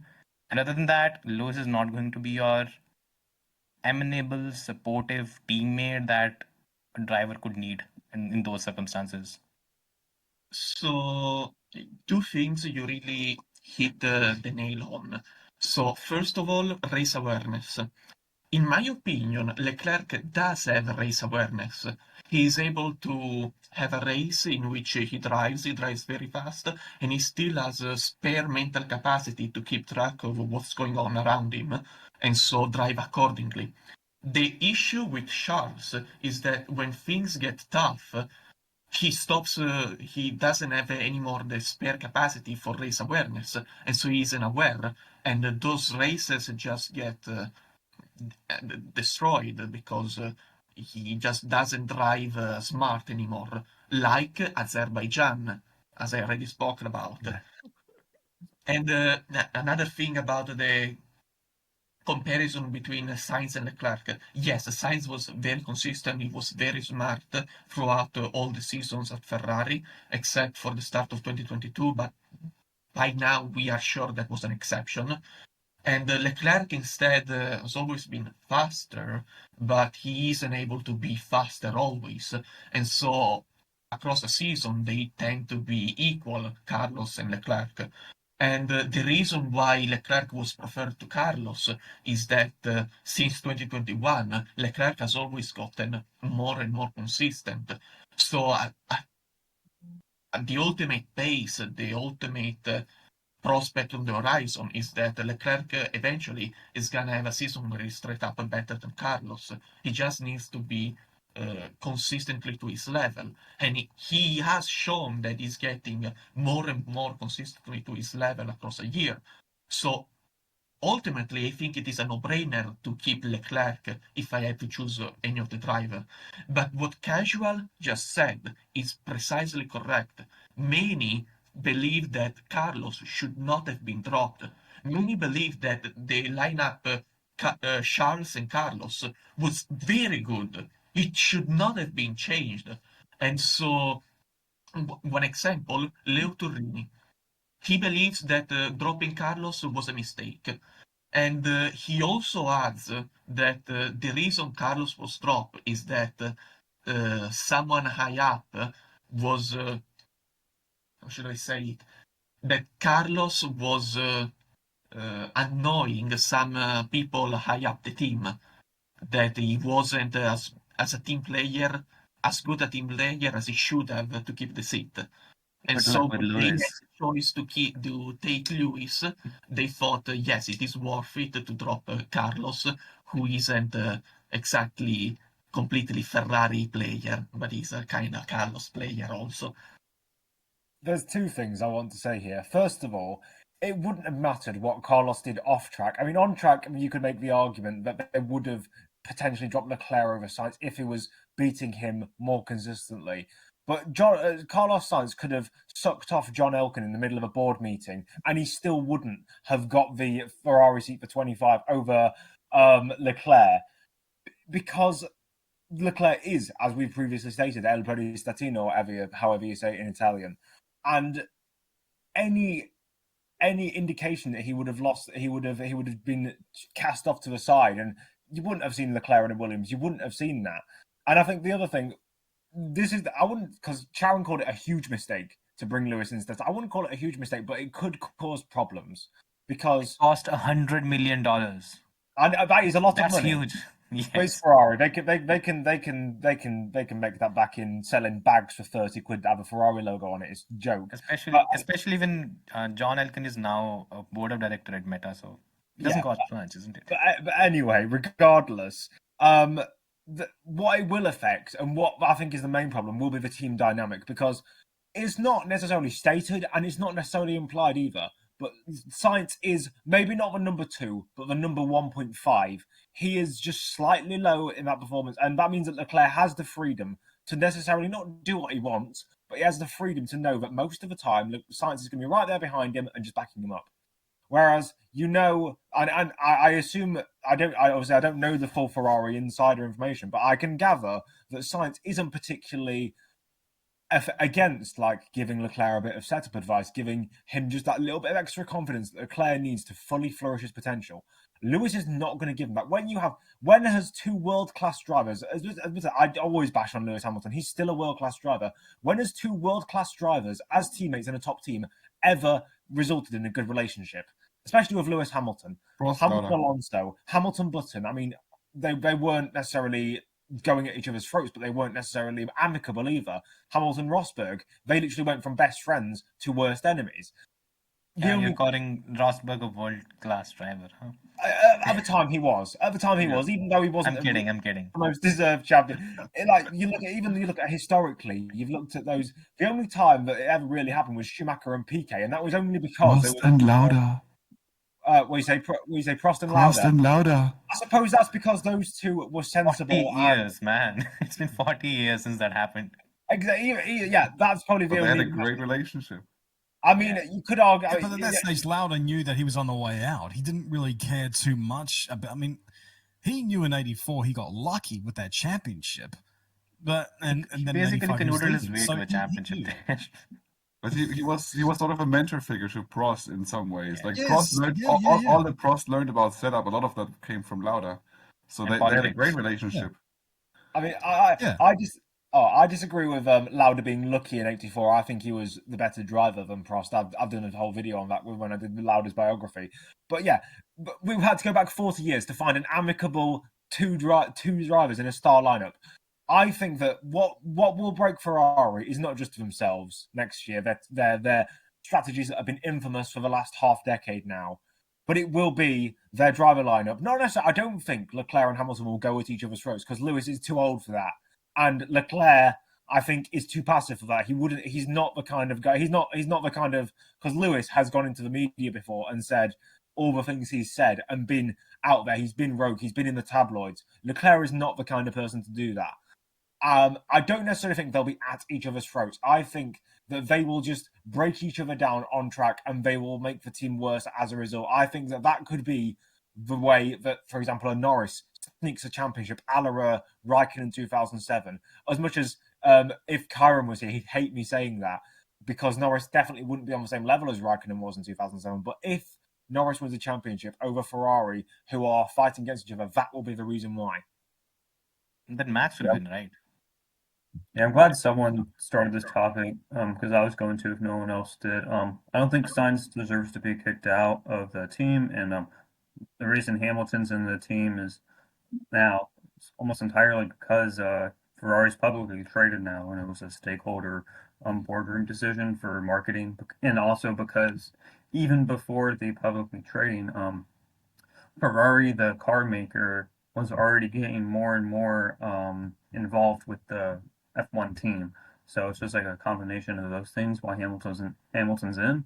And yeah, it'll probably work well financially for Ferrari, but as far as like on track results, the two different driving styles of Leclerc and Hamilton, Hamilton being a strong personality, room and mill of them orienting the car towards Hamilton, will give us a lot to talk about next year. This year. So if we really want to talk about strictly a very good lineup of two drivers who got along well, and as long as we keep strictly keep it to that, Alonso Button, they were very much friends throughout their 2 years together, and then completely ignoring how toxic they were to the team. I think that's just because they knew they were in like when you're together, you can be with your worst enemy. If you're in the shittest situation possible, you're going to become friends. I think that's essentially what that is. It's a good point, and it's one I hadn't considered. But you get what it's it's got a caveat to it, essentially, big caveat. Yeah, the size of Honda power unit. Yeah, I mean, they don't mind being in a shit car necessarily when it's just a couple of old farts at the tail end of their career, or apparently at the halfway mark if you're Alonso. It's similar to something like, I don't know, Martini Alboreto, 93, 94, Minardi. Like, yeah, been around for ages, car's shit, let's just have fun, you know. And I wouldn't call Pierluigi Martini world class if you're by Minardi standards, and Alboreto at points was world class, but not by 1993. He made half a title run, and that was about it. He was good in '85, but anyway. Yeah, just the car wasn't very good. on the show that you have to go back 40 years though to find an amicable top driver lineup. Actually, I haven't one I hadn't thought of is Vettel and Raikkonen. They had a great relationship. Yeah, but Yeah. Kimi, That was a at top that time, lineup. Kimi was in his. Basically, at that time, Kimi was in his F1 is my hobby phase. To be honest, Yeah. he wasn't really Sort gunning of. for the titles and everything. He wasn't gunning for the titles, but he was doing a shit ton of development driver work. Like he was carrying the team in technical department. So like they had a great relationship. And since Nedzo brought this up earlier with Sainz helping Leclerc in terms of setup advice, he's not just hitting it with advice. Leclerc oftentimes drives with Sainz setups when his side of the garage fails to find one. And Lewis is not exactly known for being technically gifted in any way. Like he's useless when it comes. He's useless when it comes to car setup, frankly. So I don't. Who at Ferrari is gonna find the good setups next year? Who's gonna do it? Like Leclerc drove with Sainz setups in like Monza, I think, Canada, Austria.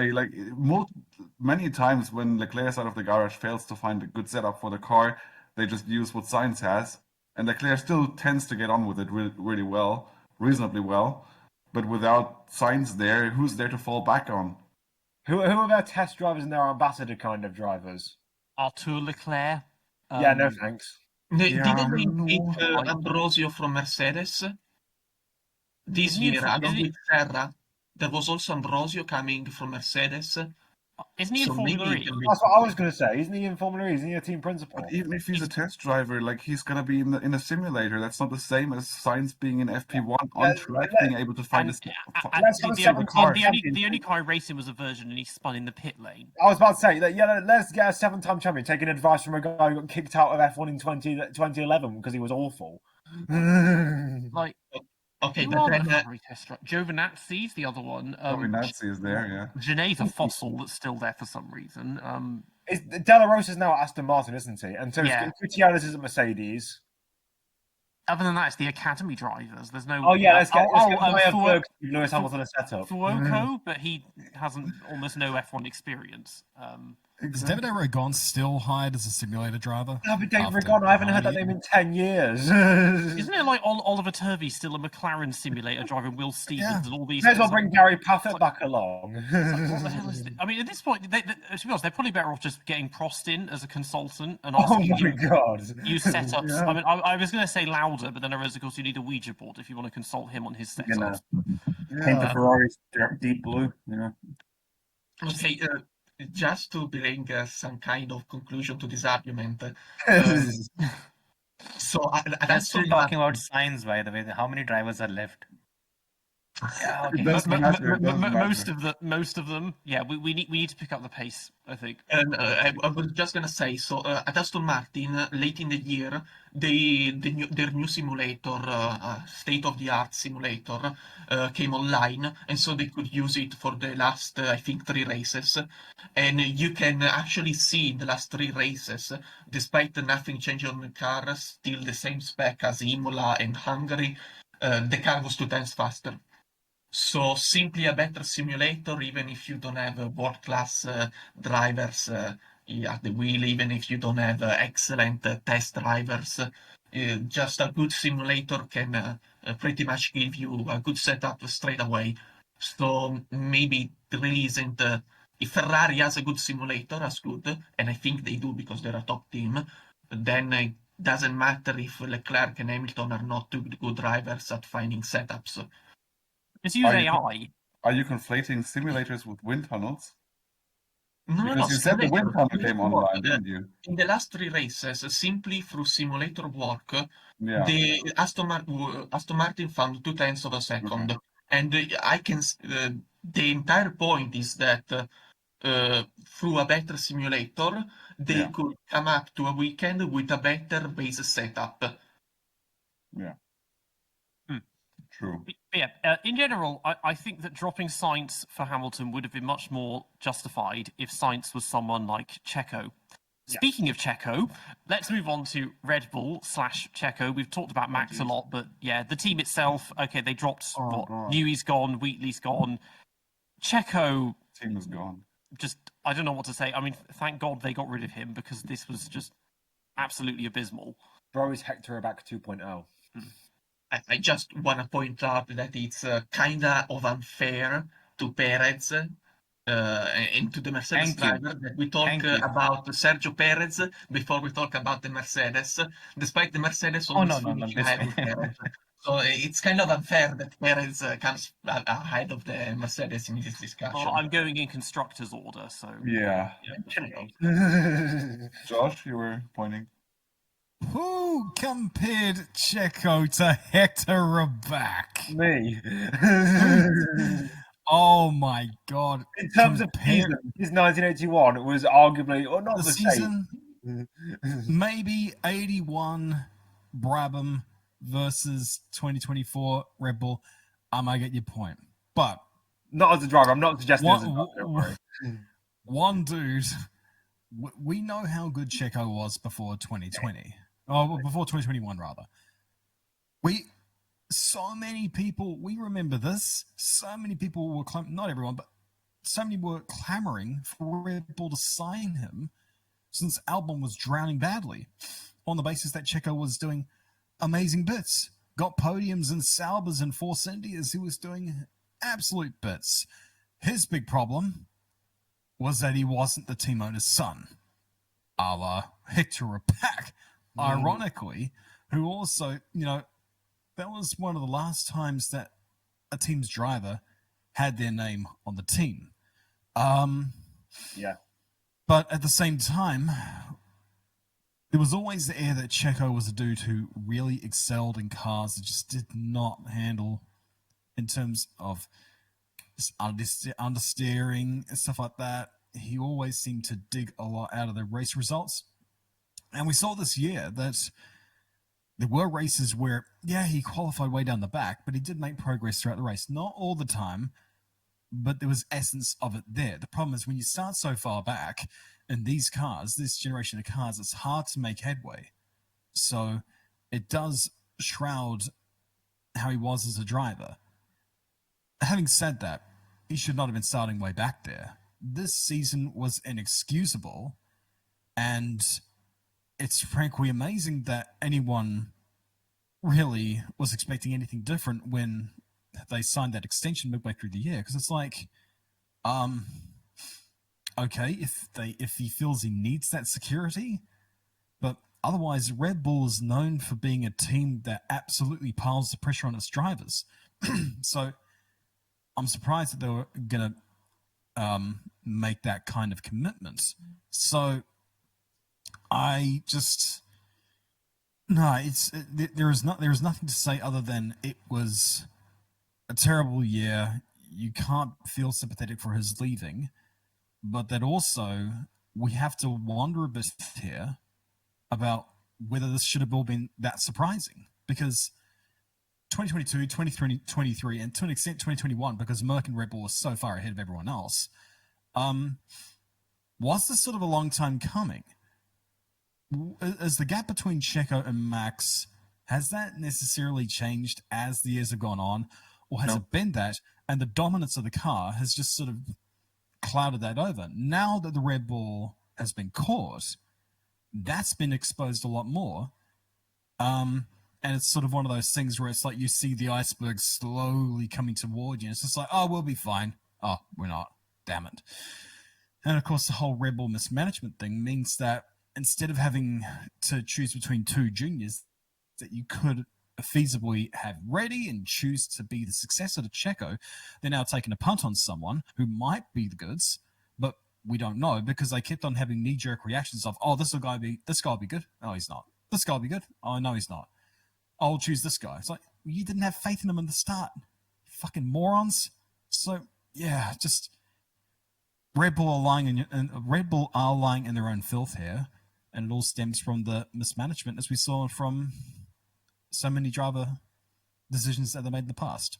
I hope everything that I said there translated into English. I don't know. I've just been up for too long. I was just going to say, that's a really good point about the knee-jerk reactions, because if you look, every single driver they brought in since Ricciardo has had minimal, or maybe not ghastly, but has had minimal experience in Formula One and has had usually this is also the way they tend to choose a driver who's performing worse. Like Gasly in 2018, fair enough, he was much better than Brendan Hartley, but they chose Albon over Kvyat in 2019 when Kvyat was doing better, and they've now chosen Lawson over Tsunoda, who, although is not by a country mile, he's not as showing as much potential as he did in 2023. It's a really strange thing. I think that had they chosen Kvyat in 2019 over Albon, it would have been awkward because it's Max and Daniel Kvyat as teammates. That would have been very awkward. But had they put that water, had they put that water, have you got Penelope tonight, or am I tomorrow night? How's that? Yeah. If they'd have put that water under the bridge somehow, if Gasly and Ocon can somehow come off as amicable, then I think Max and Kvyat could maybe squeeze it out. I think that Kvyat could have been their solution for a couple of seasons, and then 2023, 2024 is when you start having the conversations about your Lawsons, your Tsunodas. Tsunoda, thing is, I've had friends who have said that Tsunoda deserved it because he's had more experience and because he's been waiting for so long for this opportunity. And I've had people say that Lawson has a higher ceiling, and both of those are equally correct. It's just, I think that historically, Red Bull choosing the less experienced driver with a higher ceiling, it's good on paper, but it hasn't played out the way they want it to. Albon's career got ruined by it. Kvyat, they chose Verstappen over Kvyat.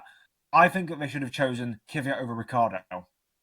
Because although Ricciardo had more race wins, Kvyat had the better 2015, and the only reason his China and Russia was a perfect storm of shit. China wasn't his fault, and yet everyone thought it was, and Russia was his fault, but it was unlucky.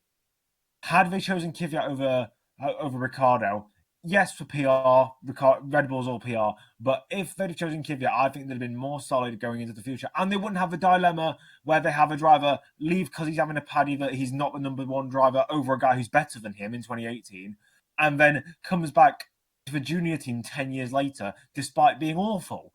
They wouldn't have had that issue with Kvyat, and yeah, it's just...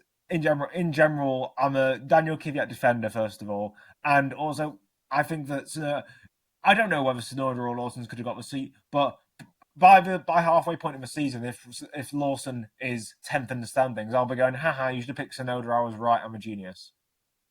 So there's a lot of stuff I want to say. So first of all, in retrospect, in 2019, Red Bull should have either chosen Kimi or Fernando. Both were free, both were very willing to keep up in a top team. But at the time they still didn't know that their junior team would flop that badly. And second, we want to assess just how good Perez is. And I think that since the new rules, things have just gotten worse for Sergio, but he's not the only one.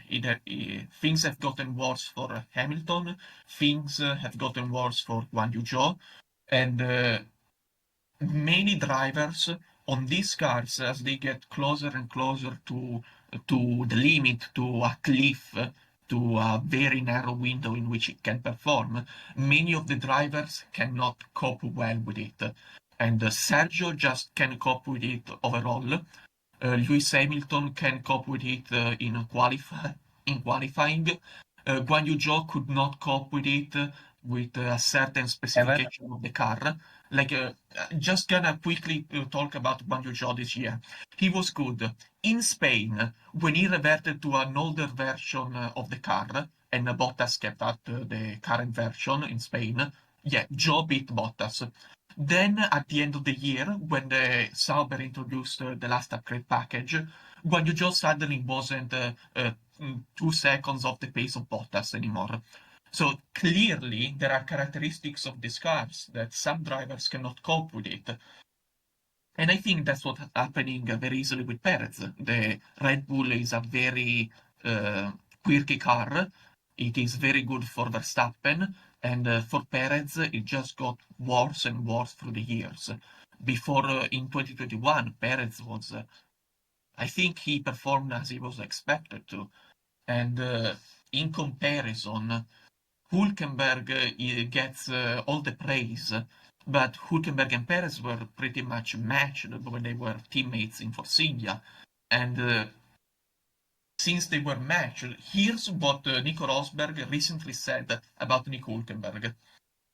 If you prove to be one of the best, or sooner or later you get the lucky car. And he never fully proved that. Also, he wasn't the best from a social point of view in terms of social intelligence, in the work you have to do with the team principals to get the right position. He burned some bridges at the beginning of his career, and that was something he could have managed better. Sometimes he had phases where he wasn't good enough. Ricciardo, for example, beat him at Renault. And look where Ricciardo is now. It turns out he wasn't the best either. So Perez And never fully proved he was anywhere better than a good driver of the midfield, and he showed that. And I think Hülkenberg is literally the same. And so, what did you expect from such a lineup? You clearly have a world-class driver and driver number two, and Perez was there for the money, guys. That's literally it. yeah, okay. First of all, with all due respect to Rosberg, he's waffling there because Fernando Alonso has not been even in a. I think yeah, okay, he's been in a podium contending car in the last year or so, but he hasn't been there in the last decade, and he deserved to be. With Hulkenberg, one of the biggest problems was the fact that he was way too tall and way too heavy in that particular era in 2014. That's why the kind of position got away from him, both at McLaren and then in future at I think it was Ferrari when Ferrari went with Kimi. That's what hurt him at that stage.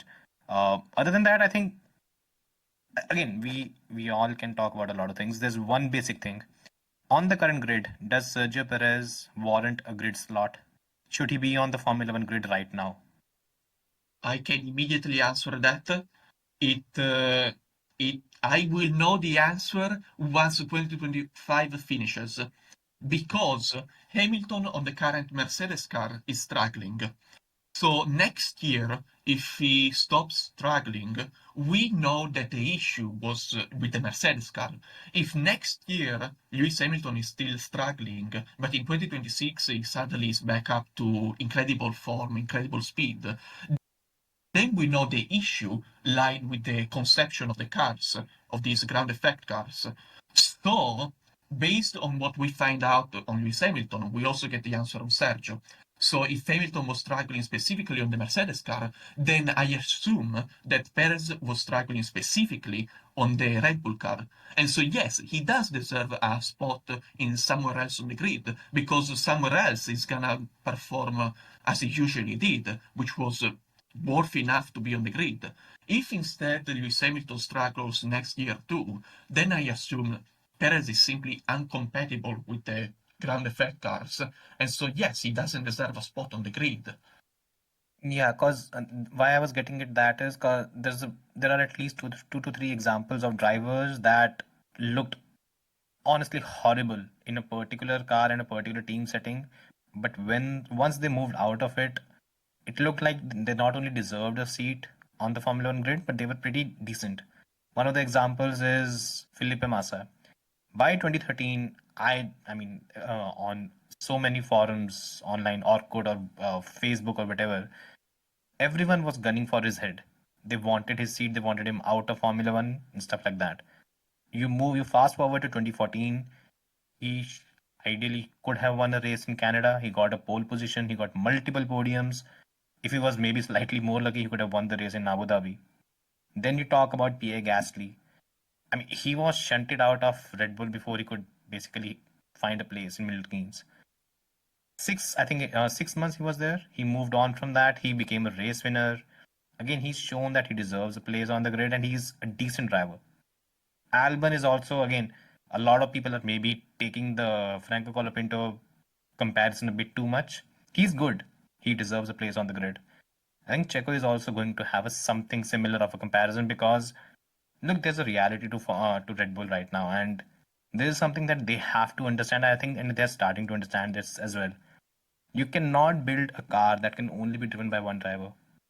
If there are at least 3 drivers, you have a decent sample space now that if these many drivers cannot get on top of a car, and you're building a car or a team so specific to one driver, you are basically looking for trouble because there will come a time when that driver moves out. What's going to happen?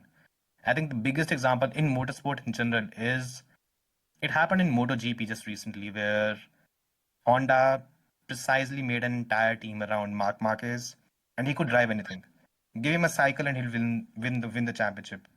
What happened was in 2020, Marc, he basically got injured.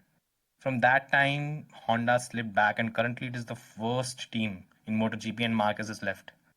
And that's what happens.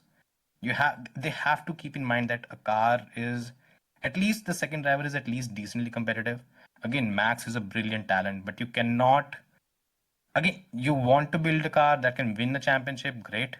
But it cannot reach a scenario where the second driver is basically he becomes a liability rather than being an asset.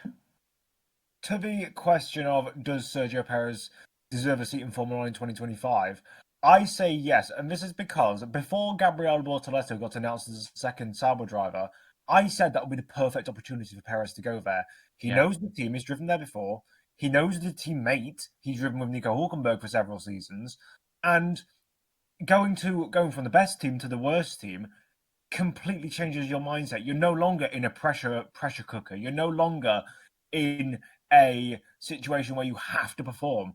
You're in a situation where you use your experience, which he has a ton of, to build a team up from the ground up. Obviously, I think that Bortoleto is, if not a safer option, a better option for the long term. Obviously, Perez is going to be gone within 2 or 3 seasons in terms of like proper being at the same level he was before.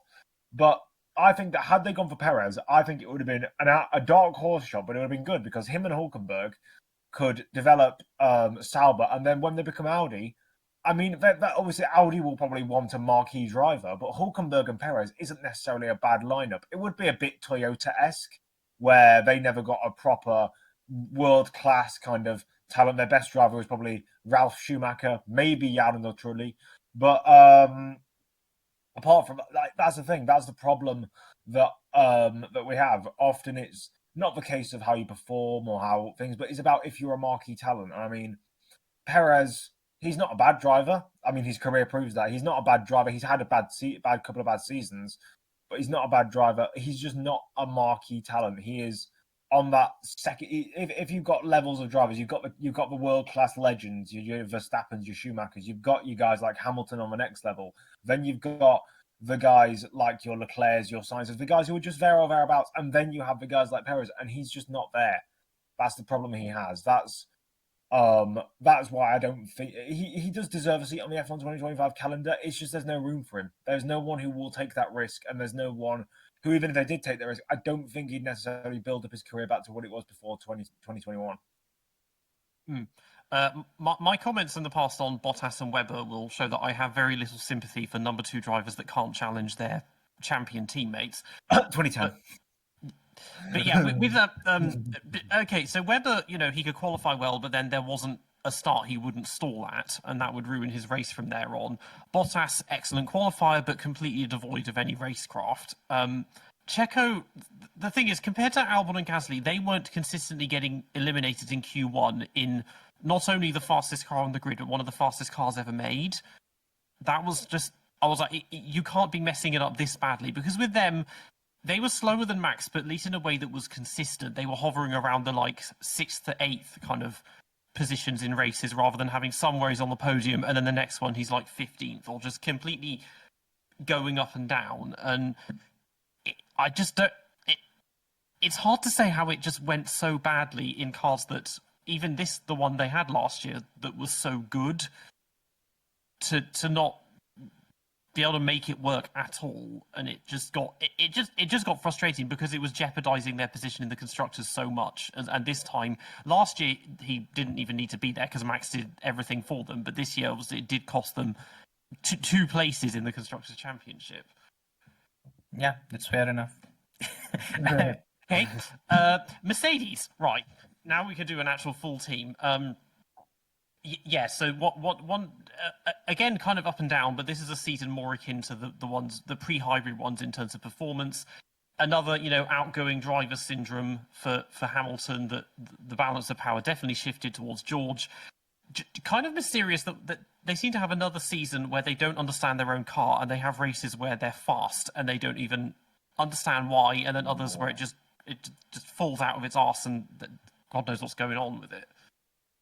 Yeah, that Mercedes car has a very narrow operating window, and where if they get it set up right and if the conditions are right, that car is best or second best on the grid, depending on how the Red Bull does that weekend or the McLaren does that weekend. Like, it also depends on the other cars, of course. But that Mercedes, when it is in that narrow operating window, it's a really good car. But they don't really tend to get it there very often. And I wonder how much of that is down to the car itself and how much of that is down to car setup. Lewis isn't exactly known for being great at car setup, but George has a good reputation in terms of technical knowledge and technical ability. Let's just say, like, Williams praised him for this when he was driving there, but then Russell got to Mercedes, and Lewis was doing the development driver work in 2022 in the first half of the season.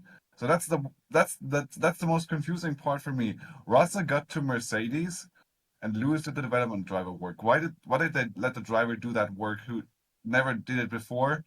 Who's not known for being technically capable. Why didn't they let Russell do it? Was it like to protect both drivers did. new? Was it to protect Both the drivers newcomer? Didn't George dispute that? Didn't he say, no, Yeah, hang on, we George both said both did this the stuff. drivers did. I think after losing 21, leaving Hamilton out of development to a rookie would have really hurt his ego. That probably has something to do with it. Because he was complaining. Well, last year particularly, the team were basically ignoring him on car developments and everything. I find that very hard to believe, because he was still under contract and he was still the undisputed number one driver. And Lewis, the team has bent over backwards for him and done basically everything he could ever want. So I find that very hard to believe that we'll just ignore him on the actual one thing that matters, which is how good the car is. The thing is, in 2022, I was still watching free practice in 2022, and Mercedes were constantly talking, not Mercedes, the pundits were constantly talking about the upgrades brought to all the cars and what drivers were testing. Obviously, they always talk about this in free practice because there's not much else to talk about.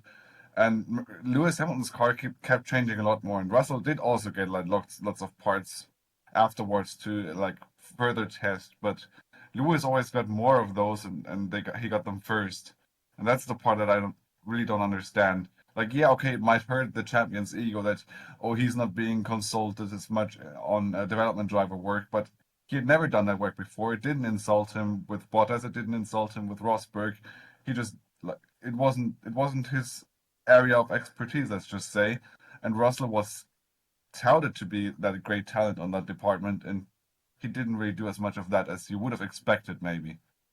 So that's a confusing thing now. And then of course later we get to the zero pod concept further than and how that was continued longer than it should have been into 2023, and how Hamilton's kept complaining about that, and then Russell came out and openly said Lewis backed that to continue developing that over the winter.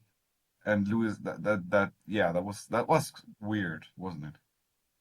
I think that's more to do with, honestly, I'm not a fan of drivers coming out and telling the media what is going on behind closed doors. I've never been a fan of that. And so what I've read is after 2022, George himself said that the kind of development work and the experimental setups and everything that happened, it was 50-50 between both of them. It was just the case that Lewis would basically lay out all the plans in front of the media, which is probably, I don't think it's the smart thing to do. But It wouldn't be the first time. Yeah. It's just that anyways, coming back to 2024, primarily, if I talk about Mercedes in general, I think that there's one major thing. This was the first season, if I'm not wrong, where James Allison was entirely responsible for the car development. He had basically taken over the development from Mike Elliott in the previous season. So this was the first season where he was getting the hang of the ground effect. I rate him very highly. I rate James Allison very, very highly. Maybe quite a few people don't. And probably this season where they have a better understanding of how things work, a greater database as well of how the entire car has evolved over the season. Maybe this season we're going to see a better approach from them. I'm not entirely sure, but I think it could be the case for them. Let's see. Like in Do any 21, just we're think also that Mercedes has a fighting chance against these top three teams? I don't. Next year. like in 21, it's just going to be another case of when does each of the teams fully shift development towards the new regulations? Because Mercedes, if they stick around for longer, they could very well end up having the best car in the last third of the year or something, depending on how their development goes. But when exactly is each of the teams going to shift their focus? For example, we know Sauber have already written off this season for them. For the most part, Binotto's statements aren't exactly super conclusive on that. Williams are fully focused on 2026 now. They're gearing towards that. I don't expect them to have much of a competitive car this year to even be necessarily fighting in the midfield, which is a big shame for Sainz, but whatever. Yeah, Mercedes, where they end up in the end, is to some degree depend on when the development focus shifts again, and that was interesting about 2021, and it's going to be interesting 2025 again at least. I guess Assume it they comes won't have down the to chance. the. Yeah, sorry, go I, ahead. I assume they won't have the chance at the title next year, Mercedes. If that's the case, probably so. Then they really do need to focus on 26. Nedzo? Hmm. I'll tell you who could be a dark horse next season. Now, I'm not saying for the championship, but I'm saying to put themselves up the order at least temporarily, if not for the new regulations. Because obviously, at the top teams, I think because of what happened to Mercedes in the ground effect era, because of what happened to other teams when they shift to the new regulations too late, I think all the top teams are going to switch around. Red Bull, Ferrari, Mercedes, McLaren, all going to switch around the same time, probably around the middle third of the season. I tell you who could come out of nowhere and start getting maybe a couple of podiums towards the end of the season, and people probably aren't going to like it, but I think it could be Alpine because they ended 2024 on a very high note with Gasly getting several top 8 and top 6 finishes. And I mean, Doohan is going to be useless, let's be honest. And he'll probably get outed for Colapinto or for Aaron. I mean, probably Colapinto, most likely, because that's how that has been manifested with his recent announcement. But if Alpine, if Flavio Briatore, because he has all the power in the world, because he always has all the power in the world, if he goes and says, we're going to try and gun to make us look better than we actually are, so we get more sponsors, more all that sort of stuff, I think that Alpine could become a little bit of a dark horse towards the end of the season if they decide to go down the route of just completely develop throughout the entire of 2025 and then do what we did in 2022, because they recovered from a massive deficit in 2024.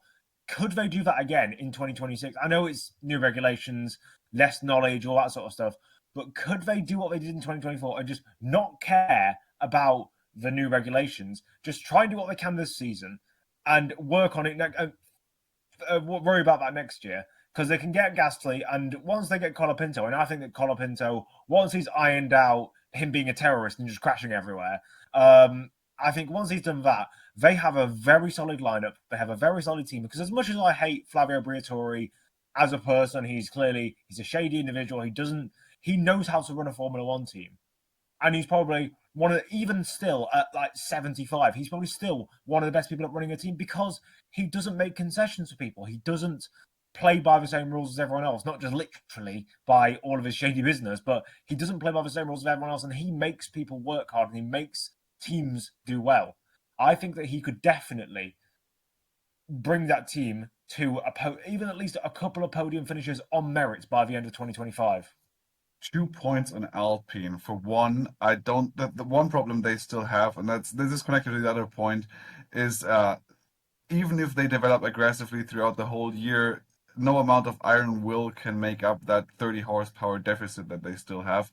And this also connects to the other point that for 2026 they'll have to do more development because this time they're not implementing their own engine. They have to work to implement another engine into their project, and that's going to be more tricky than, oh yeah, okay, we can just accommodate this later. We'll do this on the engine side, and we just accommodate the engine to the car. No, they can't do that. So that's something they have where they have to put more focus in 2026 actually to some degree, because this time it's not. You could make the argument that it's actually easier because they're not developing the engine themselves, so they don't have to worry about that. But it's a non-factor because the engine wasn't developed in-house in Enstone where they developed the chassis. That was all done by the engine department. So even before, it wasn't really the same operation doing both of those. But yeah. Nedzo. One thing I have just thought about: has this switch to another engine supply, maybe not specifically Mercedes, been planned out for a long, long time? Because they switched from Renault to Alpine in 2021, and well, it's a brand, and Renault Mercedes sounds stupid, but Alpine Mercedes doesn't. I don't think they've planned out There's anything nothing. long term. There is nothing in Alpine that's planned long term, other than Okay. failure. Okay. Nothing at all. Okay. Well, maybe that's a dead end. Anyways, but- coming back to Mercedes. By the way, we'll get to the Alpine bit as well. Yeah, for Mercedes, by the way, just comparing the two drivers. Okay, how do you guys rate George in essence? Because I I ranked him as the fourth best driver this season, and I think by the end of the season, he kind of proved me right in terms of that the potential is there and he's not getting the recognition that he deserves. Earlier, there were maybe a few chinks in his armors when it's come to mistakes. They were still there. Canada, Australia, I don't know what the fuck happened with him there, and maybe a couple of other races, Monza as well. So overall, I think by the end of the season, and again, the way he executed the Las Vegas weekend was quite impressive. It just seems that he's finally getting there. So yeah, what do you guys think? I think that I forgot what I was gonna say. Crap. I can say something. Yeah. I think Russell was better than Norris overall this year. Not as good as Leclerc. That's kind of where I put him. I think he did do better than Hamilton slightly overall. But I think part of his late season relative performance to Hamilton was simply just the team not developing around Hamilton anymore. But Russell had a few head scratchers this year for sure, but he had really good pace overall. I put Russell third in my overall driver ranking behind Leclerc and Verstappen. I think that in terms of consistency, in terms of his development, he's just constantly proven he's right there with Lewis ever since he came into that team and at points clear of him. That, I mean, obviously we've already talked about Lewis and his season was embarrassing. But for George going into 2025, if he doesn't beat Antonelli, I'm not saying considerably, but if he doesn't beat Antonelli overall or in terms of points, in terms of overall performance, because you can lose in the standings while being better, so that doesn't matter. If he doesn't have the edge over Antonelli the same way he's had it over Hamilton, it's going to be embarrassing for him because as much as Antonelli's been hyped up, and as much as he's had all of the development work around him, and as much as he's essentially Mercedes as Max Verstappen, as much as he's had all of that, I don't think he's going to come in and instantly do a 2007 Hamilton because he doesn't have the same luxuries that Lewis had in 07. I believe that a rogue. It would even be rogue to say that Antonelli's going to get a win this season. That kind of thing. I believe that this is where George can properly establish, because I think we've said on this pod before that George has been waiting for Lewis to go ever since he got in that team, and now he will finally have that opportunity to establish his name. He's had to play not second fiddle, but he's had to play not first fiddle to a teammate who he knows is ranked so highly and people think he's amongst the greats, and he's gone, well, actually, you know what? I've been doing just as well as he is, so why am I not in that same vein, essentially? And if he does come in and if he thrashes Antonelli, that could be the end of, not the end of Antonelli's career, but it could set it back. And if he doesn't, it could be that detrimental to his own standing. So Mercedes is just going to be a bunch of ambiguity. If they do build on their 2024 form and finally get a car that is adaptable and has loads of manageable characteristics, then George and Antonelli could be a really good lineup. But at the same time, they could end up ruining each other's careers if it goes the wrong way for either of them. I think you're dead on with that. I think 2025 is going to be a decent season, not because of the regs or the calendar or anything, but just because there's so many million different things to talk about, that included. To Hamilton's credit, though, 22 to 24, his stint with Russell, he did end up beating him net on points in Abu Dhabi, because I think it was like near tied. something like that. So good job to Hamilton, even though he's supposed to be a GOAT and probably should have been a higher gap. But Can I just quickly say on that points thing? Lewis has had this is the theme throughout Lewis's career, and I don't know how many times I've said on this podcast. You could basically put it on a plaque on the wall, but I've got a spreadsheet that has a list of all the accolades and all of the results of every single F1 driver who either has a pole position, a fastest lap, or a podium. So about 250 drivers.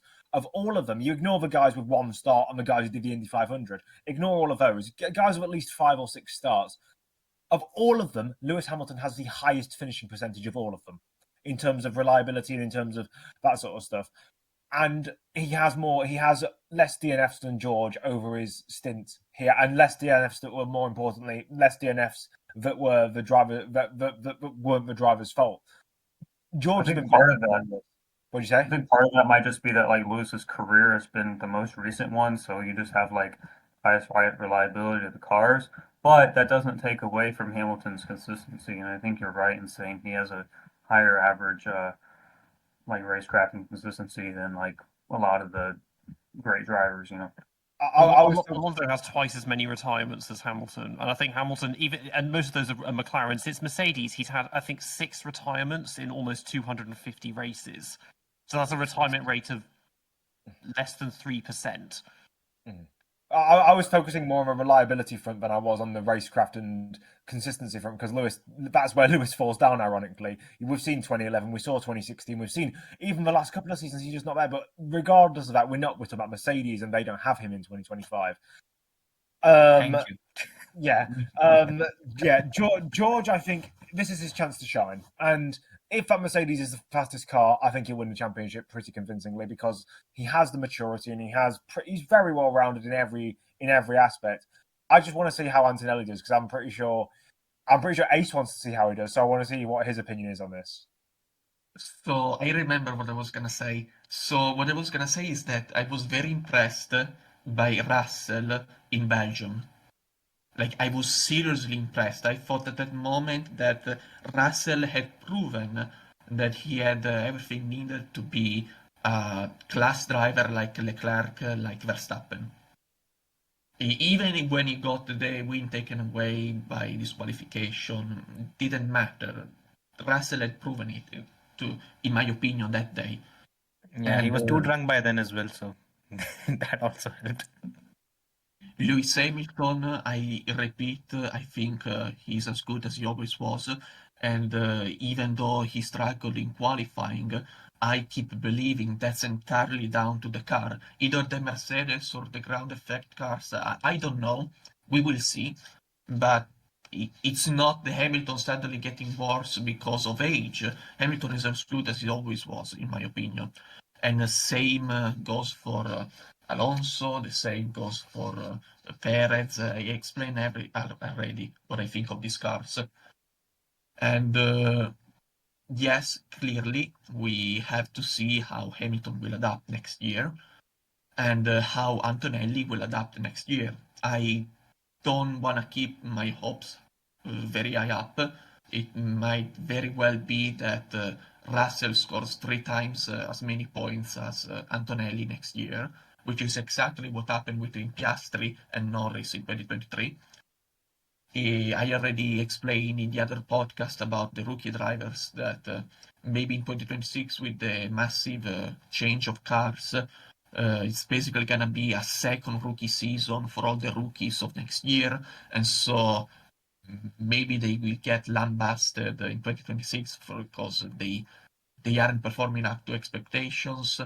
What I'm really waiting to see is 2027 Antonelli. I really want to see that because I don't. Maybe he does, but I don't expect him to shine this year or next year. Maybe he does, but I'm sure he will shine in 2027 if he is as good a driver as he is made out to be. Okay, let's move on to the best of the rest teams and see if we can power through these a bit faster. So, first up, Aston Martin. Compared to 23, very disappointing season, very invisible one. I don't really have much to say on them other than Alonso complained and Stroll licked. Oh, jeez. The jam is getting out here with the licking. I The fight guess for Aston Martin, the fight for Aston Martin is now Amazon didn't make much profit to bring its growth because it kept investing in the company. Well, I think Aston Martin's trying to do the same thing for 2026 with this infrastructure and getting Newey and all that. They're all into 2026, and yeah, they tried a bunch of upgrades, but they didn't work. That doesn't bode well for them in 26, just forecasting, but that's kind of their general posture right now. So I don't think 24 was ever going to be much for them. Stroll is embarrassing. Dud of the year is Stroll in Brazil. That's all I gotta say. Look, guys, it is 44 days, 19 hours, and 37 minutes until we find out the pecking order of 2025. So I'm not gonna talk about how Aston Martin might perform next year or in 2026. I'm gonna talk about how Aston Martin performed in 2024. And I think that it is clear that at least until China included, the Aston Martin was a top car.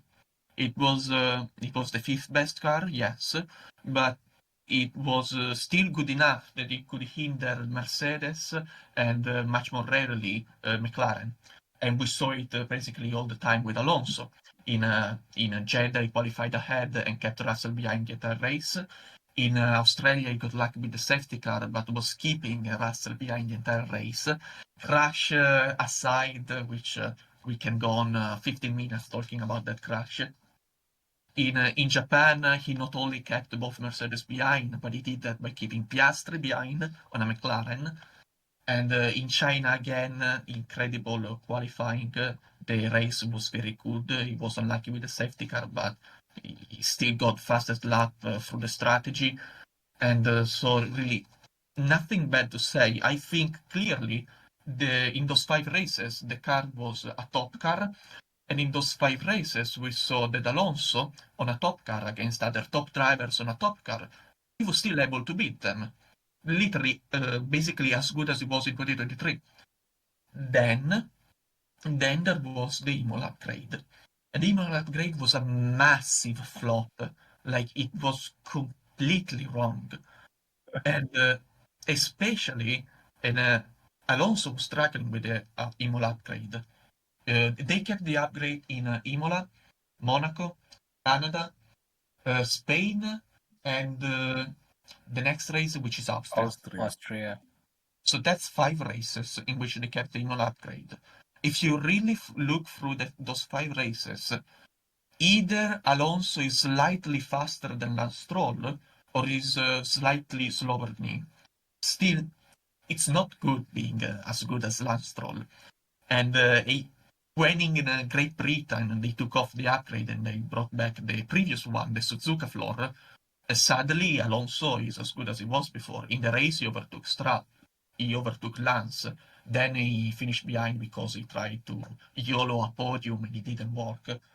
And so he lost several seconds. But anyway, from there on, from Great Britain onwards, Alonso was as good as he was before, except that by that time the car had become no longer a top car, it was a midfield car.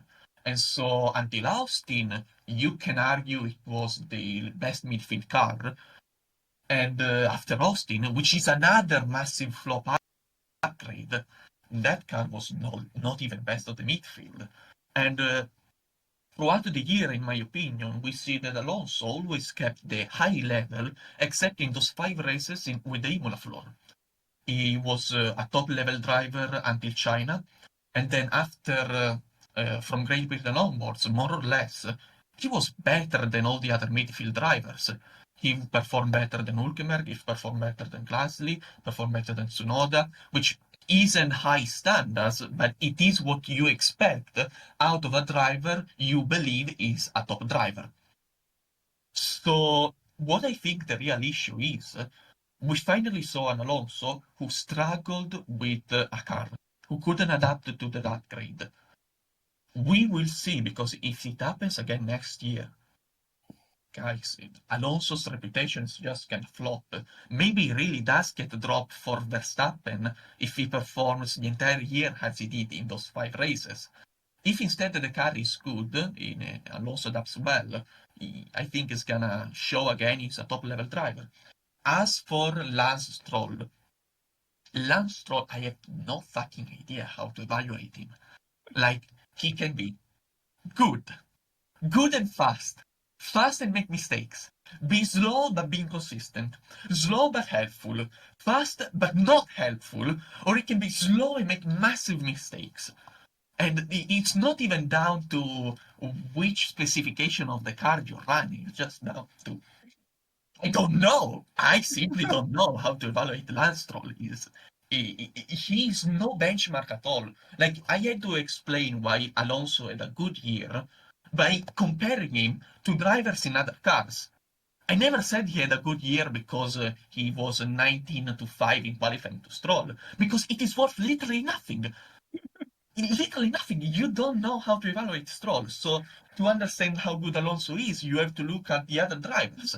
As long as he had a top car, he was fighting very well with the other top drivers. When he had a midfield car, I think he showed he was better than the midfield drivers. And all points to being a top level driver, except those 5 races. With Lance Stroll, I cannot do that. He was sometimes good with the Imola upgrade, and then after the Imola upgrade, he was still good in some races. But in some races, he did a lot of mistakes. Sometimes he dropped the ball in quali, sometimes he was taken out, sometimes he did stupid mistakes. And I cannot evaluate this season, sorry. The only thing I can say is that in Belgium, at Spa, Perez struggled throughout the entire year, we know that. And mostly the excuse was he struggled in qualifying, so he was starting too far behind, and that meant he couldn't be competitive in the race, because when he was in free air, he was as fast as the guys in the front. That was the theory of Christian Horner when he had to defend Perez. Then in Spa, Perez was starting second, so qualifying was a non-issue. And so we could finally see how good Perez did. And in my honest opinion, that day, Stroll was better than Sergio Perez. And by the way, Stroll was quite thoroughly beaten by Fernando Alonso that day. And I still think he was better than Sergio Perez. Because at least Stroll that day managed to hinder Ocon and Albon long enough to defend Alonso's 9th place. That day, Perez didn't even do that for Max Verstappen. He hindered literally no one. Max Verstappen finished ahead of Norris because Norris made a mistake, and ahead of Sainz because Sainz was an horrible strategy. Like, Sergio Perez contributed literally nothing to Max Verstappen's result that day. At least Stroll was helpful to Fernando Alonso. So that was to say just how bad Perez is. That in that day, in my opinion, was even worse than Stroll. And he had a perfectly normal race, Perez. So how did we end up talking about Checo in all of this? Italian passion, that's how. Yeah, but I think that was a bit. It knows no bounds. Yeah. That's to follow up on. To me, I'd say. Go for it.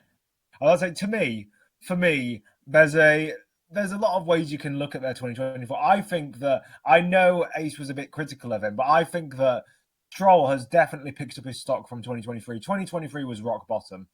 That season couldn't have gone any worse for his reputation, for his morale. For his thing is, he talked about his inconsistency, and that's the thing that's plagued him throughout most of his career.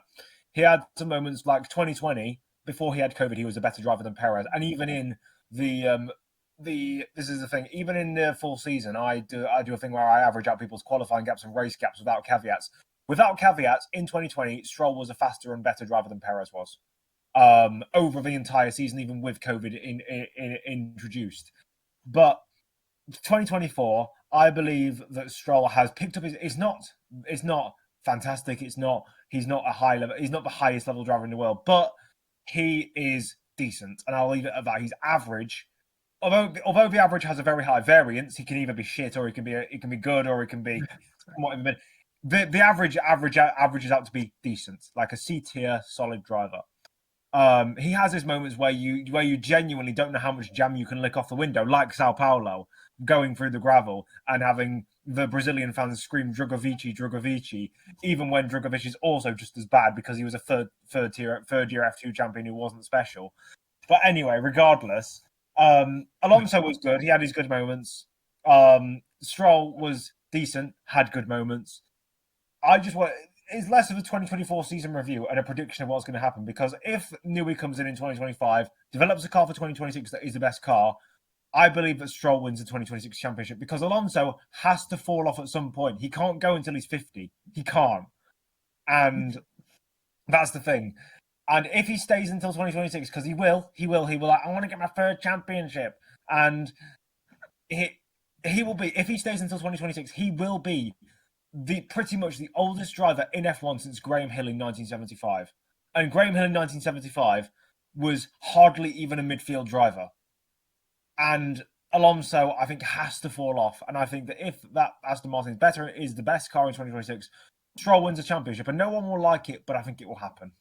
And I will stop following Formula One if Stroll wins the championship. Yeah, if he wins Well, it, I think we need to We're call done. it quits. We need to call it quits and just cancel We're Formula One. just gonna cover MotoGP then. It's like, no, That's it. If Lance wins the I'll follow championship, IndyCar. what at that point? If Lance wins the championship, what at that point becomes a less reputable and reliable championship to follow? Formula One or Formula Two? Or NASCAR. Because at least I think Formula One is a bit more freaking fair right now than Formula Two is. Okay, a Seriously. couple things. If one should just end with Stroll's championship, We like, are- no seasons we after are- that. Just roll I mean, credits. This is It's like, done. you- This is you done. destroyed Formula One. Game over. Yeah, why are you even putting it out in the ether? We don't talk about such things. Okay, anyways. It's Shirk. If Alonso is 46 or 47 or 48, I don't give a fuck. In 2026, if the car is good, I think he'll win the championship and he'll dominate Lance. At least I hope he will. The problem is right now there's a very clear thing from Aston. Okay, if we talk about the Aston Martin project, there are two sides to it. The first is your investment, infrastructure, and everything. So what happened in the past season was around Silverstone. I think it was Lawrence or maybe Mike Crack. Either of them, they invited a whole bunch of British reporters to visit the Silverstone facility. And the feedback that's been given after that is those facilities are years ahead of anything Formula One has ever seen. Anything. And that's the amount of work that Lawrence has put in.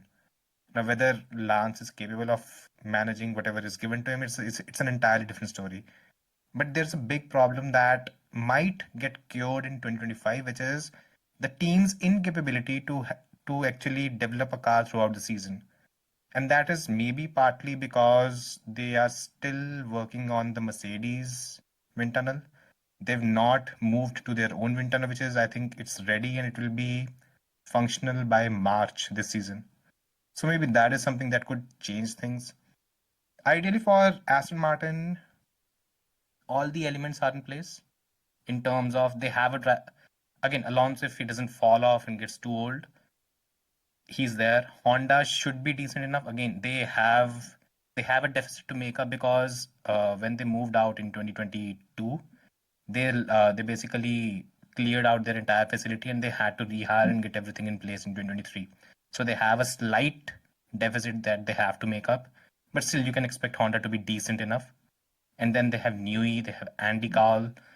It's basically the team in terms of putting the pieces together, everything is there.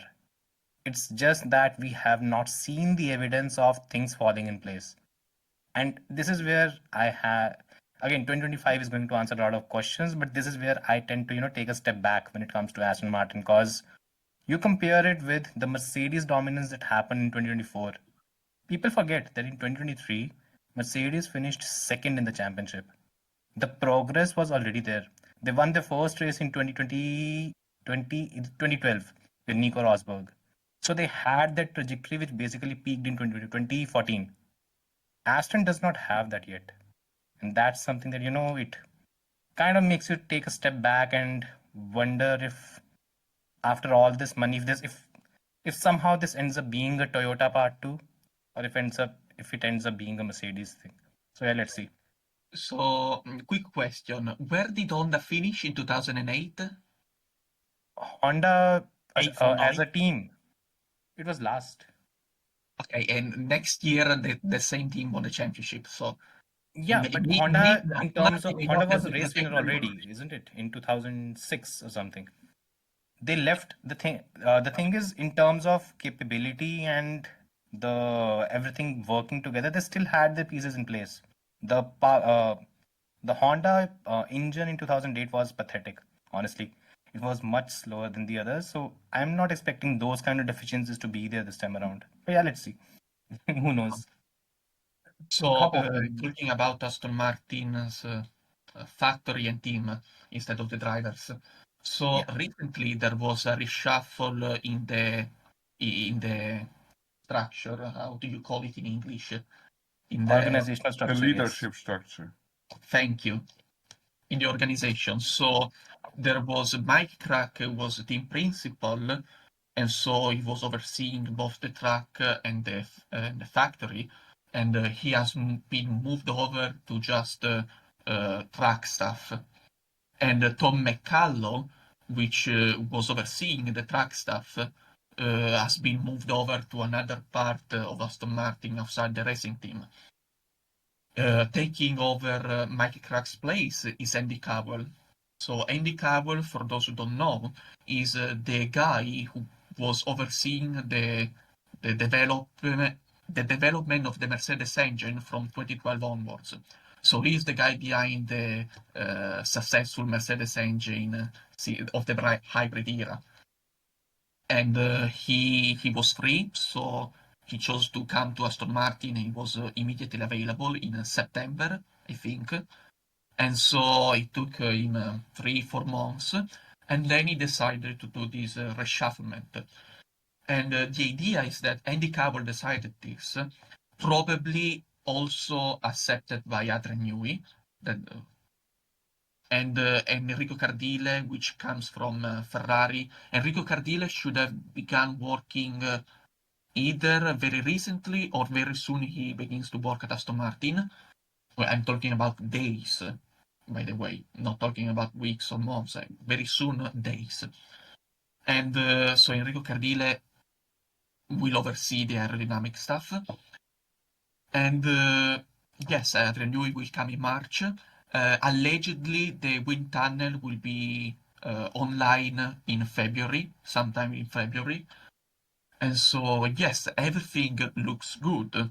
What I really think the issue is in that 2024, Dan Fallows was at the beginning of the year, he was criticizing the rear suspension of Mercedes because Aston Martin takes the entire block, rear suspension, and gearbox from Mercedes as it is, and they have to develop the car around it.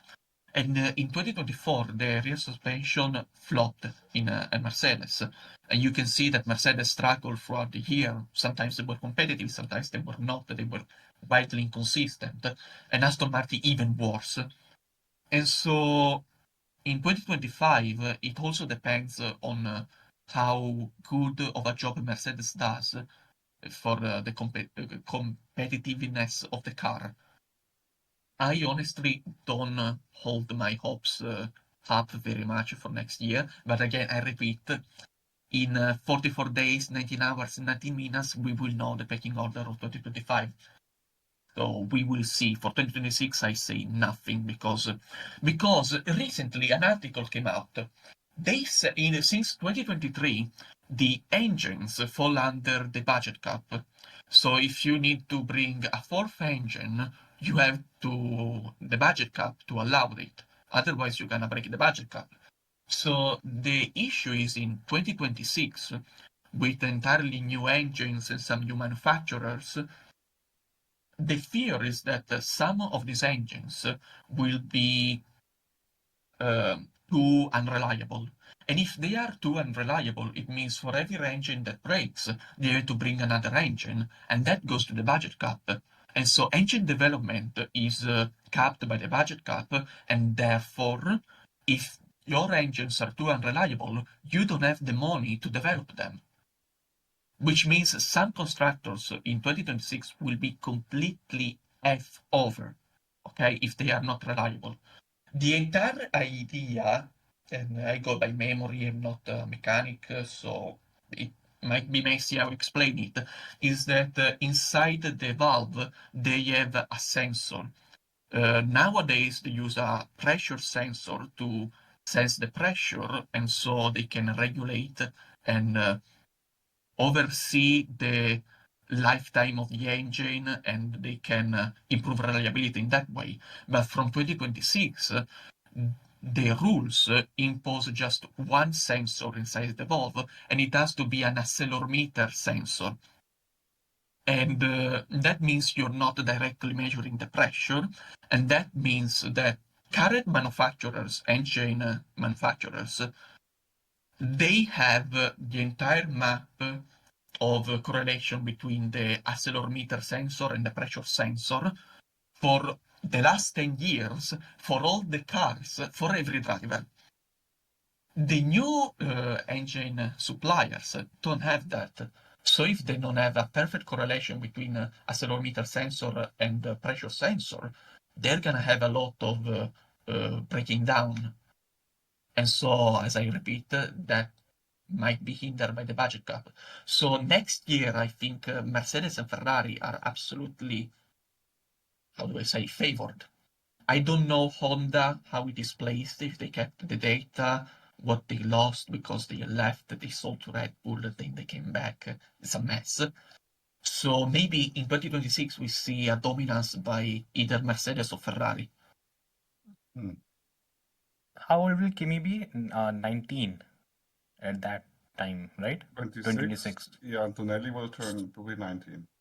Yeah, Seb won the title at 21, right? 21, 22, something like that. 23. 23. Are we expecting Antonelli to beat Russell in 26 though? I'm expecting Russell to move to Aston Martin in 2026. Russell to Aston Martin. With Antonelli or Russell. That's wild. What, to kick Alonso out because obviously Stroll. No. I think Stroll goes to VEC. And what happens with... That's provided that he acts smart, though. Lawrence, we're talking about here. Because the smart idea would be to put Lance in WEC. But, I mean, we talked about the consistency issue before. How long have we been talking about that? Like, I will give Lance his flowers when he deserves it, but it's like he doesn't. We keep on talking about we keep on talking about the same thing over and over again. It's like, when are you going to solve it? Like, just be done with it. Send him to work. What he's good at will come out to shine in that series. You know, the specifics with regards to adaptability in certain conditions, racecraft, blah, blah, blah, blah. He should be able to do well there in the same way that Brendan Hartley wasn't quite F1 material. But if you're going to build a hypercar team, you go for him. So there's that. I 100% am behind that idea. But the thing is, with how long Lawrence has persisted with this, is that at all an option for him? And again, if we're going to go down this whole mantra of he's going to win the World Drivers' Championship, as is Lawrence's dream, does that compromise Aston's overall future successes? Like, Lawrence cannot look next to an Alonso. Lawrence cannot win a world title. I don't even doubt that. And I think it's been three or 4 years of this Aston Martin experiment. I think that's enough time to understand where the team lies and where Lance is. I mean, he's been paired up with 2 world champions now, and again, against Seb, he had his moments, but it wasn't as if you can say he's definitively a better driver. Against Alonso, the gap has only increased. He's looked worse, and the biggest thing is you see him in front of the media. So again, what the inside scoop is, he's not as media friendly as maybe other 19 drivers are in terms of the way he interacts, and there's a lot of a disinterested demeanor that he's had. And look, if I'm getting blasted by my teammate 19 out of 20 times, I'll have the same demeanor as well. And it's just a decision that they both have to take. I'm not even sure if Lance is that interested in racing Formula 1 right now. The way he's looked and the way he's been. There's zero growth. He has good moments, fine, but since 2017, he's had what 2-3 races where you can just say, okay, he's good. But 2-3 out of 20 races do not win you championships. And that's just the reality. Again, I'm being optimistic that maybe Lawrence sees the light at the end of the day and he just goes for something, goes for a change, but who knows, right? It's still the start of the season. I'll tell you what would be funny. I'll tell you what would be hilarious. Let's say that Aston Martin is the best car in 2026. Let's say that. Oh, I don't think it's against all odds, but let's say that he beats a. If you're hilarious and with Lance Stroll as the world champion, I'm telling you, man. No, Your hilarious should not end with that. It's better than that. The problem is that's a very real possibility.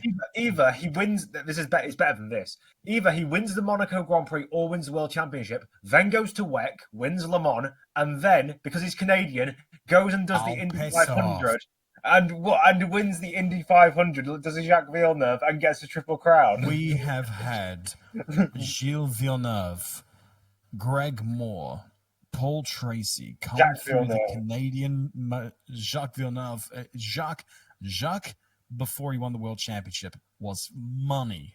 Yes. But you had all these great drivers come through Canada, and the one to get the triple crown is Captain Nepotism. Come on, no. I will not accept that. I mean, we've already agreed motor racing at that point. Yeah, we've already agreed that if Stroll wins the F1 Championship, we need to just cancel Formula One. If he gets the triple crown, we just need to cancel all motorsport and pretend that none of it ever happened over the past 100 years. Just go. It's just it can't be allowed. Like I'll follow golf after that. I'm done. I'll sell my soul to darts if we start. Yeah, if you go watch golf, then yeah. But even if Aston Martin make an RB19 dominant car, like what do you call it? One, Alonso's teammate, and yeah, Alonso is older, but I think all that means is that it's just that his peak performances become less often, even though they're still there. But like let's see Norris this season. Like Norris is better than Stroll, and he struggled and lost in the fastest car. So and Red Bull, Mercedes, and Ferrari still exist. So it's just there's so many different factors that would prevent Stroll. That's all. I mean, yeah, 26 is kind of like Alonso gets new machinery, Stroll gets new machinery kind of thing. Like thing is, for me, I really, really need Alonso to have his year with the new car. He wins the championship in 26 and then retires, because I feel like at that point we've like completed the main quest of Formula One and everything else is just side quests that don't really matter. Like that, it's either that's going to happen or Stroll is going to win it and the entire sport is just destroyed. By the way, Alonso suggested that he may extend to 2027. Just putting it out there. He'll be 46. No one has ever been good at that age. Wouldn't he be the same age as Fangio at that point as well? Yes. When he got his fifth champion. Yeah. Fangio was 47 when he won his fifth championship. And he doesn't look bad for it, does he? Farina was 44 when he got his. He's going to aim for Fagioli's race win record as well. He's going to 55. go on to 53, wasn't it? Wasn't it 53? I think it was, yeah. I think Louis Chiron, he got on the podium at 55 or entered a race at 55. He entered a race at 58. Yeah, but as much as I defend the old days, as much as I defend the old days, it was a very different circumstance back in those 1950s. Yeah. So basically, you basically got podium so long as you didn't crash into the fucking net. Yeah, I mean, Alonso's going to be here until 2039, basically, by then. Yeah, no. He's going to die out in the next 2 or 3 years. I don't care what anyone says. If we give Kyron Smith a little shout here, who our friend who is missing out this episode, he would immediately point out that if Aston Martin have the best car in 2026, there's no way that Lawrence Stroll is going to let Alonso beat his son to a championship. Yeah. That's the problem. There's just going to be some fuckery going on with the car. Bro's going to have a Marcus Ericsson. Yeah, they can F4 and F3 as well. Yeah, I mean, with the fuckery, like he invested this much. Lawrence invested 25 million in the junior series alone. Like, yeah, with how much has been invested to this point, once exactly Once it's Bro's going right to get the there, Marcus you don't think it's going to be like, okay, here's the new Brendan Maisano here, Fernando Alonso. You're going to be the dungeon bitch in this occasion. I know it's a stretch to say, because that's a serious accusation to say that there will be team orders and fuckery going around, but it has happened in the past. And he's by no means the only one to have ever done it, but it has happened. And with how much has been committed up to this point, you don't think it's not going to happen again? That's why we all joke about it. But let's think here for a moment. Aston have a lot of ingredients to make this happen in 2026. And if it does end up being the case that Aston have a car, put it to you this way. 2014, 2016 Mercedes. Rosberg wasn't better than Lewis in terms of actual ability. Yet Rosberg managed to wring out a win either way. And what I'm getting at there is that even in circumstances where, most certainly things weren't slanted. Yeah, sorry? But Rosberg was not as far behind Lewis as Lance is to Alonso. That's maybe the difference. not that. Maybe not. But at the same time, you got to ask, well, what if Lance got a car that was, as good as, say, Merc were in 2014? Maybe he'll be able to cope with that better. There's, as in an Aldo's video, there's a world. We just don't know. Just don't know. There's a world where this can happen, and again, 2026 will be shittier if that does. I mean, just prepare yourself for the abject horror that is Lance Stroll being the world champion. I mean, because it can happen. Let's all be fucking honest here. There is a chance that this can happen, and if it does happen, prepare the lifeboats to get off this fucking steamship. It's coming. Like it is the iceberg, and we're just steaming straight towards it. I mean, the thing is, in the past, people have accused Lando of being a pay driver, but I think in terms of his own personal finances, his dad has invested something in the region of £750,000 to £1 million in his career, whereas Lance Stroll, it's over 100 million that Lawrence has put in because he's buying entire championships and teams and factories and everything else. I actually got a question for you on that one. At what point do you classify someone as being a pay driver? Because, I mean, everyone all have to. I mean, everyone has to invest some amount of money to get in. Even fucking karting's ridiculous nowadays. Like, I mean, apparently, the money side you can measure, but the skill side you can't. There needs to be a really inverse ratio between skill and money, and yeah.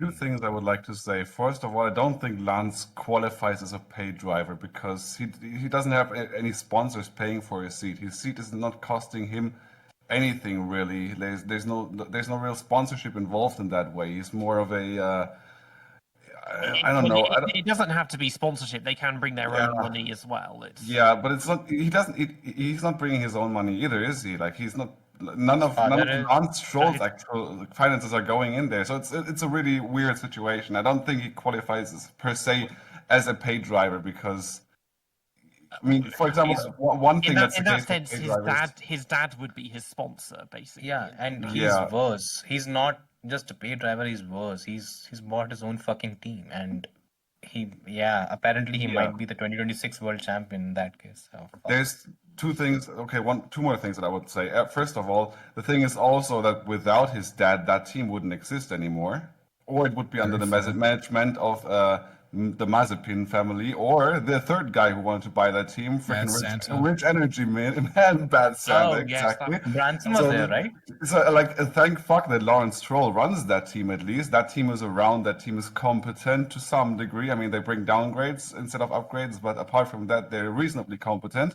And they're looking good for 2026. And so all of that said, the other thing I wanted to cover is that this is not Lance Stroll's dream anymore, is it? Like it's only really Lawrence Stroll's dream, and it has been for quite some time. Lance has stopped being really passionate about F1 years. Like there's been a big shift in his demeanor in post-race interviews and everything, and there was a phase in 23 where he was looking positive again, actually energetic, and not just deadbeat. Now what's the deadbeat is not the term. What's the deadpan? Downtrodden. Downtrodden, defeated. Yeah, but despondent. This is not Lance's dream. And I wouldn't want to be in Lance's that's all shoes. because it's not the dream, because it only exists as a dream now. It's not a possibility. And all the lead up in the junior racing ladder, it all came very easy for him. And I don't want to say that he was just gifted these championships, that he was just rolled out the red carpet. All you got to do is just drive a little bit and then you'll get it. There was a modicum of ability behind it. The thing is that you have to wonder about what he achieved back then, considering what exactly went into it. The very first championship he ever did, it was a non-championship championship. It was very fucking weird.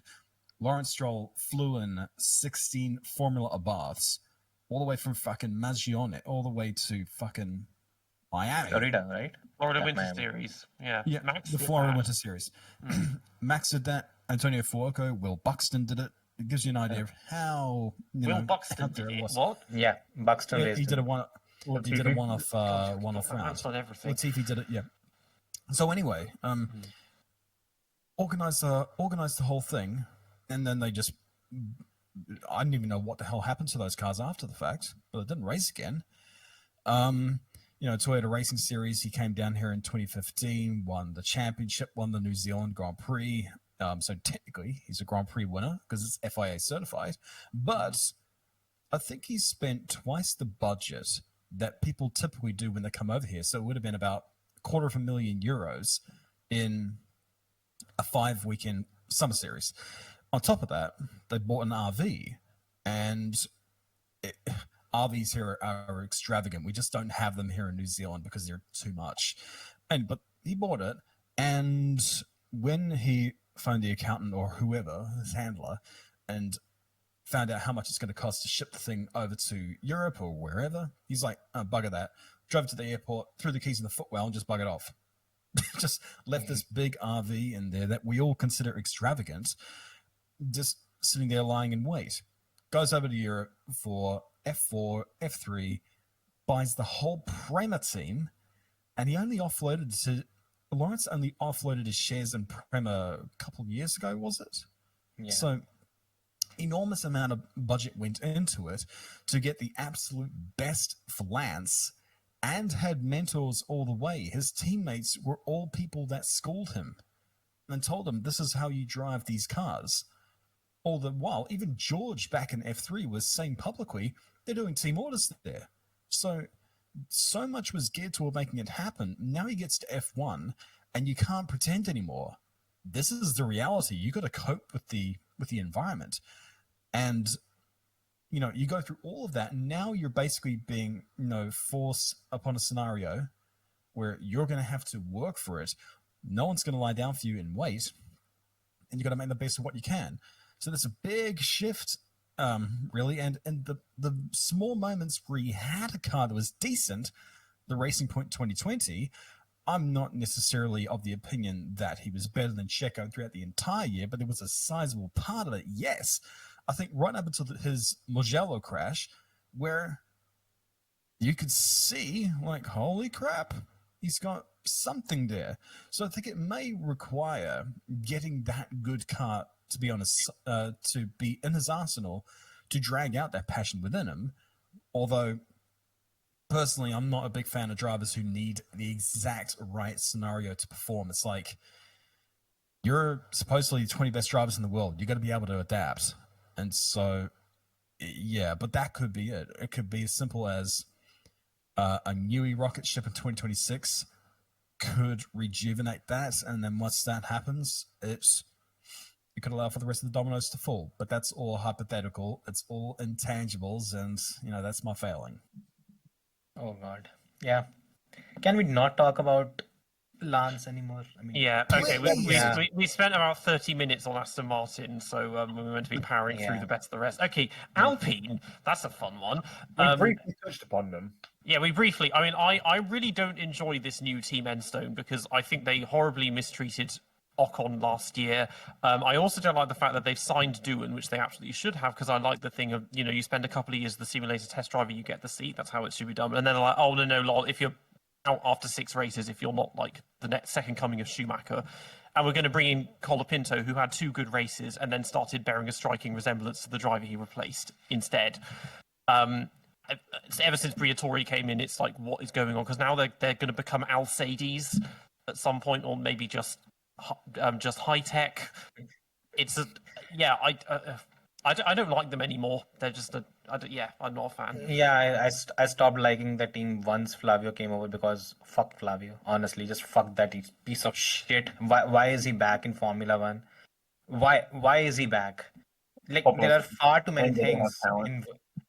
Honestly, look, for me the biggest thing is just it seems it's very obvious right now. Again, they're going to make a lot of big claims. They're going to say a lot of things. They're going to put a lot of pieces together in terms of putting the driver in place. But just look at that driver academy that Alpine has right now. There's Paul Aaron. They've just basically picked him up from Formula 2. After a rookie season, he's not even given the opportunity to race again. He's not taking part in Formula 2 this time around. Why? Who the fuck knows? Then they are parachuting in Franco Colapinto. He's good. He's proven himself. I think he's pretty good. He's the next star of the future. I'd still. Josh believes so.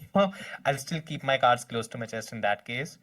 But at the same time, there's Gabriele Mini. He's racing in Formula 2 this season, and he's racing for Prema. If he turns out to be something, and if he wins the Formula 2 championship, you have at least 3 or 4 drivers in your academy, and neither of them are going to get the seat. Let's leave that aside, by the way. Right now, Alpine, if I'm not wrong, around 300 people have left Aston since Flavio joined the team. They're on a massive retrenchment cycle right now. They've gone through a lot of people. They're reducing the capacity.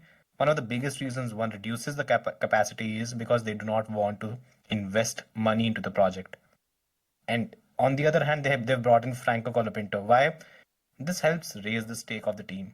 Ultimately, what we are looking at is Oliver Oaks, who has stakes already in high-tech. They're going to take over Alpine. It's going to be high-tech Mercedes in 2026. And Flavio can fuck off. That's what I think is actually going to happen with this team.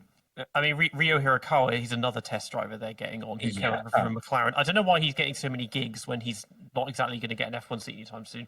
But then also, if Sophia Flörsch becomes like their 20th reserve driver this year, I think we all know what kind of couches that the Flav has been casting her on to give her that one.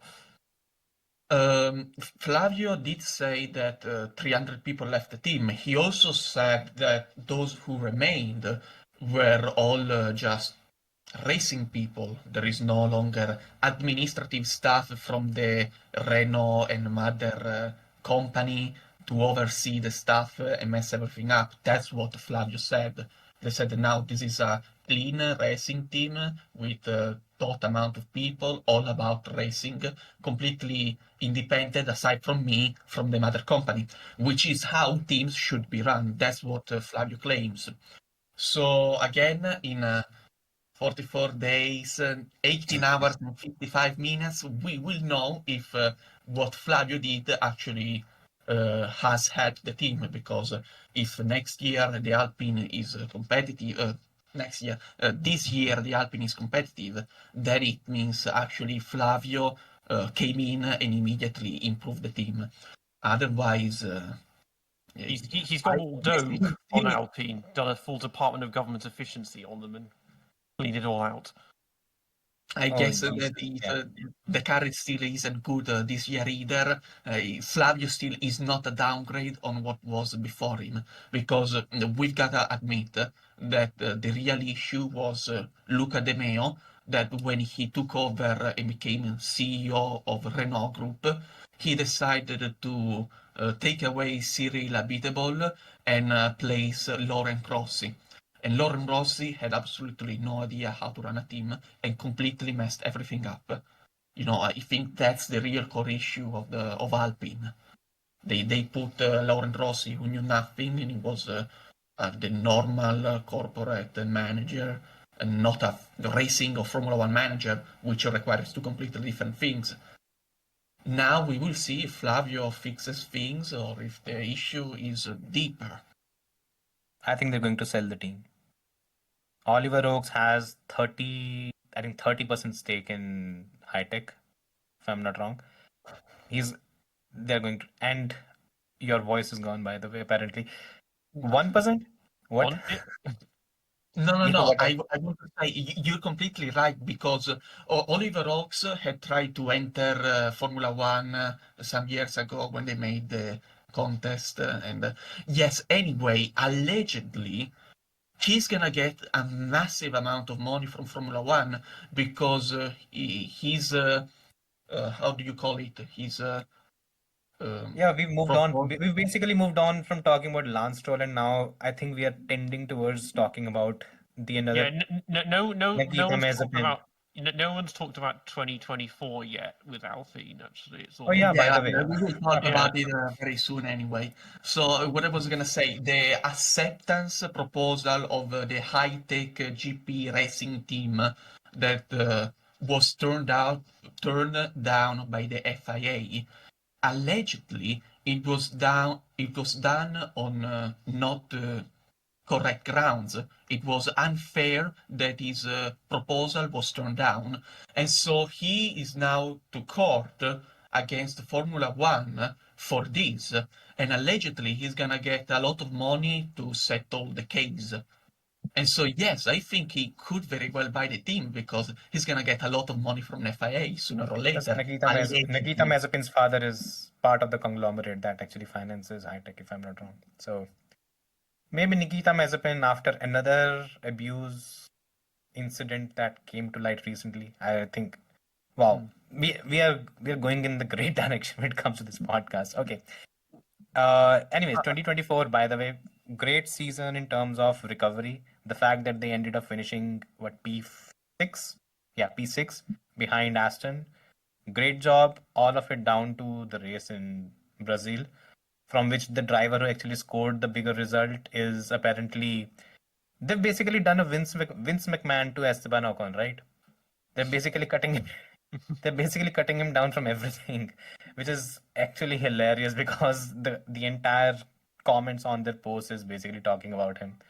It was stupid the way they actually handled the everything, because it was just one race left. Give him a decent farewell and just get on with it. But it had a lot of. Hayes got a bigger send off than Ocon did from them. True. They're just pretending he doesn't exist now. Yeah. When he's given them their last two best results came from Ocon, and their only win. Yeah, if you look at the top three results by the Alpine Renault era, all three of them belong to Ocon. There's a P1, there are a couple of P2 finishes. And yeah, I mean, that's basically Flavio, right? That's why I don't like that piece of shit in Formula One. Because he does things like these. And anyways, and other stuffs. I was very surprised by Ocon at the start of the year because he was far ahead of Gasly.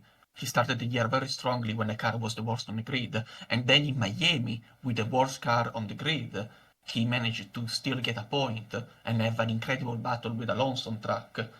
And then Monaco came and he was dropped by the team. Completely, I think it was completely irrational. But from thereafter, we saw Gasly finally picking his shit up and matching Ocon, and then later in the year, he was beating Ocon. So I think Gasly did very well this year. I just think the comparison cannot be very much loyal to the actual difference between the two drivers because stuff was happening. I truly believe that Ocon was getting hindered by the team one way or another. At least when Rossi was still there and the other guy. What's his name? Otmar Zafnar. No, not Otmar. Otmar was Otmar was great for the team. Like they shouldn't. Sacking Otmar was the biggest mistake they made recently. No, not Rossi. The team principal. Before famine. I mean, didn't they go for like 6 months? I mean famine. Famine and Laurent Rossi basically. Once famine was gone, famine was the one who had the big beef with Ocon. Once he was gone, Ocon was doing fine again. Like he wasn't being sabotaged as much. Like Flavio was pretty much indifferent to Ocon. Like it was Famine who was raging about Ocon and after Monaco, who was fuming and who was basically ready to replace him right away. Like if it Well, were he- only he- down he- to he- Famine, he would have fired Doohan did Ocon that FP1 moment. in Canada, didn't he? After that, Yeah, exactly. Famine was ready to fire Ocon that exact instance, and he was stopped Yeah. by other forces. Yeah, they were like Fatman really was looking for an excuse to get rid of him, because there was even talk of, you know, Doohan will do the whole race in Canada, and you know, obviously those rumors died down once Sins was talked into them. But yeah, it's like Ocon seems to attract some real detractors that can work against him, and we've seen this year. Whenever he was obviously unhindered, he was fantastic, but it's because of those shitty moments, which has built this sort of reputation around him from some people of like, oh, he's not that good. It's just like, give me a fucking break. Ocon can be absolute commodity, and if Haas want to work with him, there are some ingredients there for some fantastic results, you know.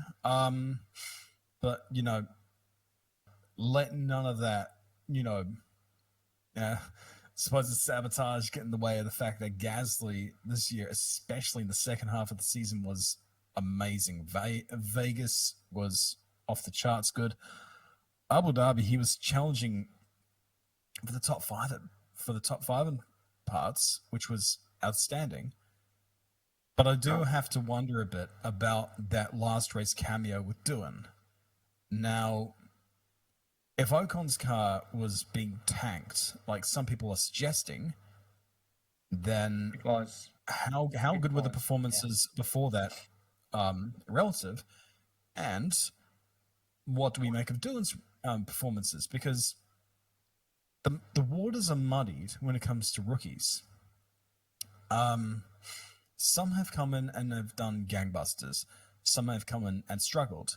Some have had favorable, you know, conditions in their debuts. Some have just been thrown right into the deep end with, like, to give an argument here, Liam Lawson's debut 2023 Dutch Grand Prix, like, that was bad. I mean, dropped in an FP3 on a track he's never driven before, in an F1 car at least. Hasn't driven that car before, I don't think. Only did a simulator run.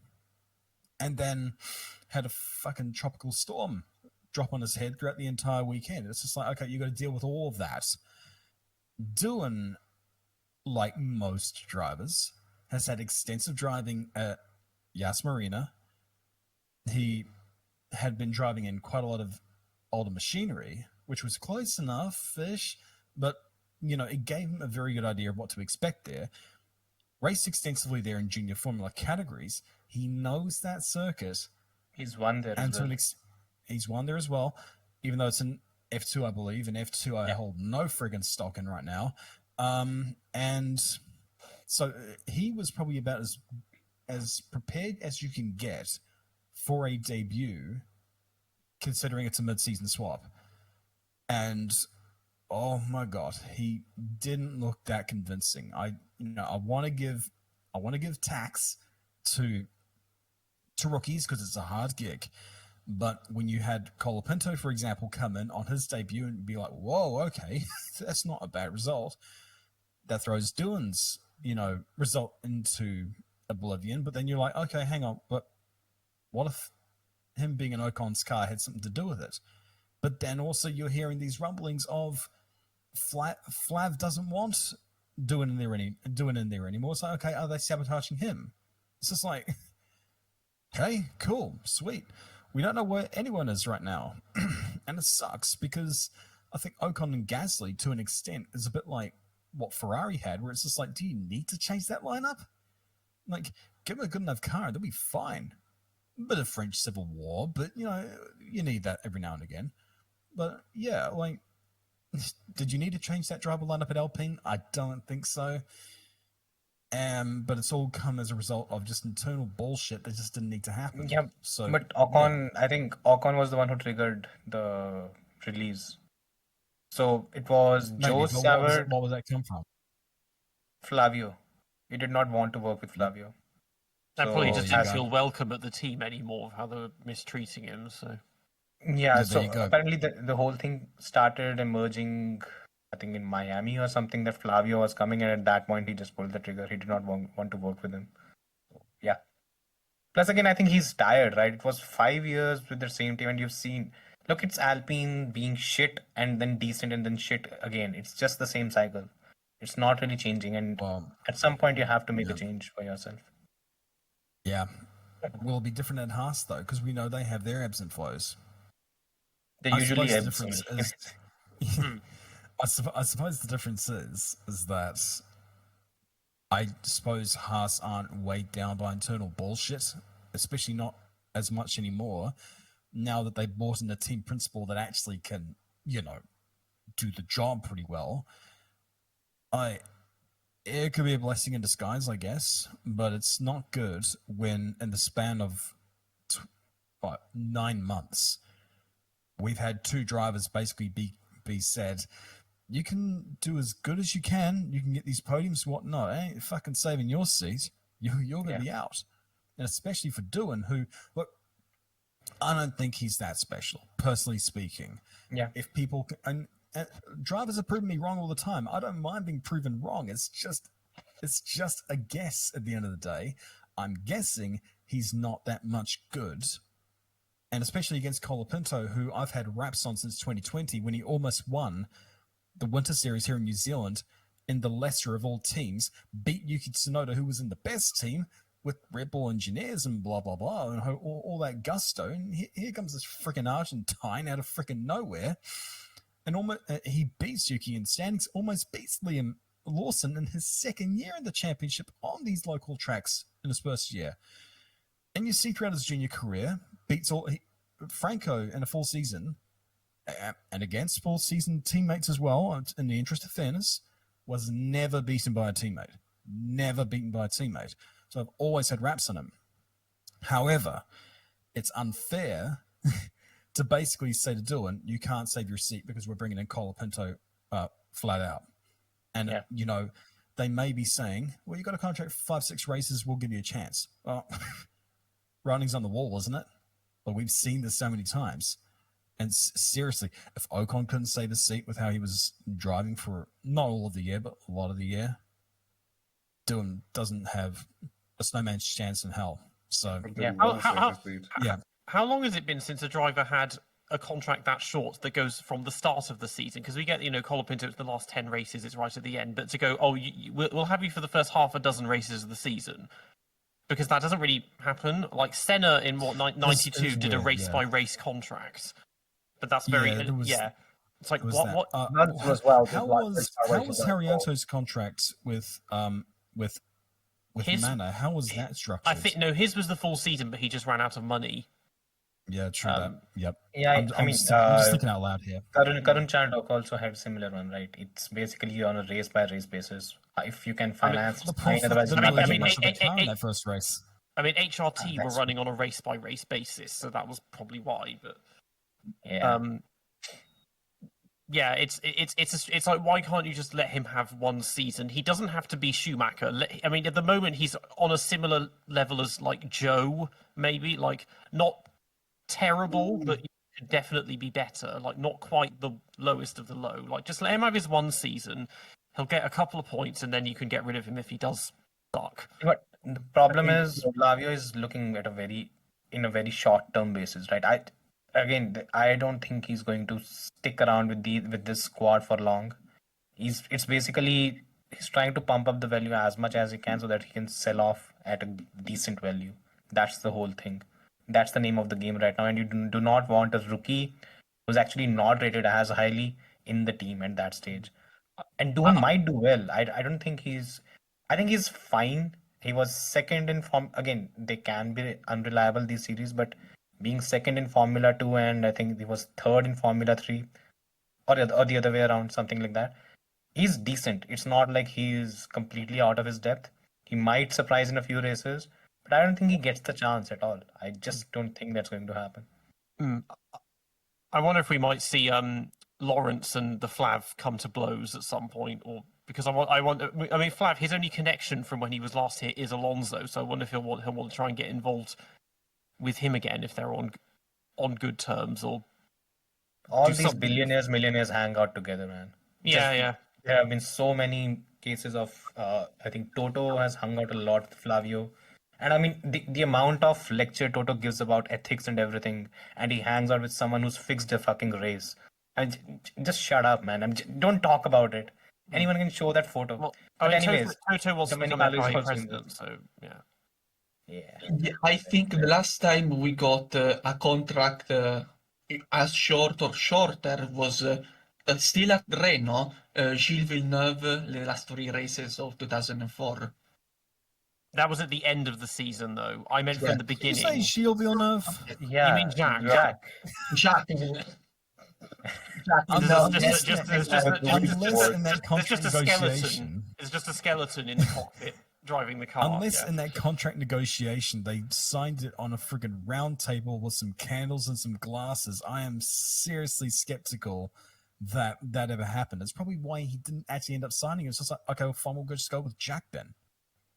Yeah. Speaking of which, Jacques back in 2004, Renault, or it was 2003, wasn't it? No, it was 2004. They brought him in for his experience to help them in their constructors' battle, and he got lapped in every race. Oh yes. It had to was have been after 2004 Trulli was because it was in fired. Shanghai. Yeah, Oh, Yeah. it was in yeah. Shanghai, of course. It's basically but how Flavio baggy- doing the same thing. How baggy were his fucking race overalls back then? You see some of these freaking photos, and you're just like, this guy's wearing a clown suit.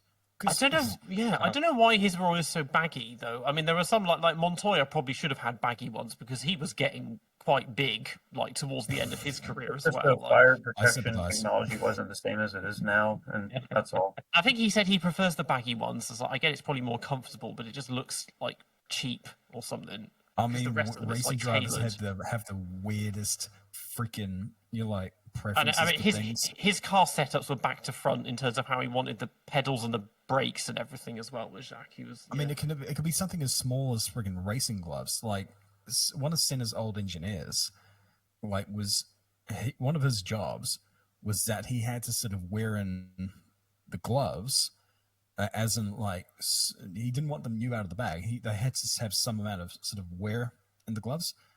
And one time, driving from his home to Silverstone for the Grand Prix, he wore them and drove them in his car just to wear them down enough so that Senna will be happy. And then winter testing, he would refuse to go out unless his gloves were warmed up on a radiator or something like that. So they have the weirdest little freaking things, these racing drivers.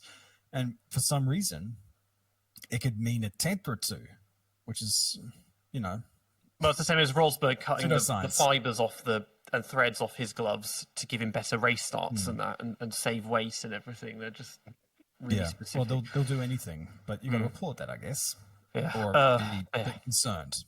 Yeah, we've still got 4 teams to go.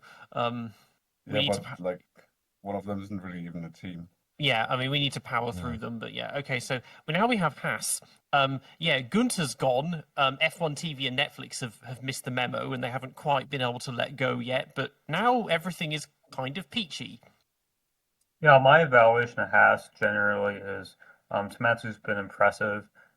Good for him, and I think Tomatsu right now, in continual, I think is doing everything that people thought James Vowles would do with Williams.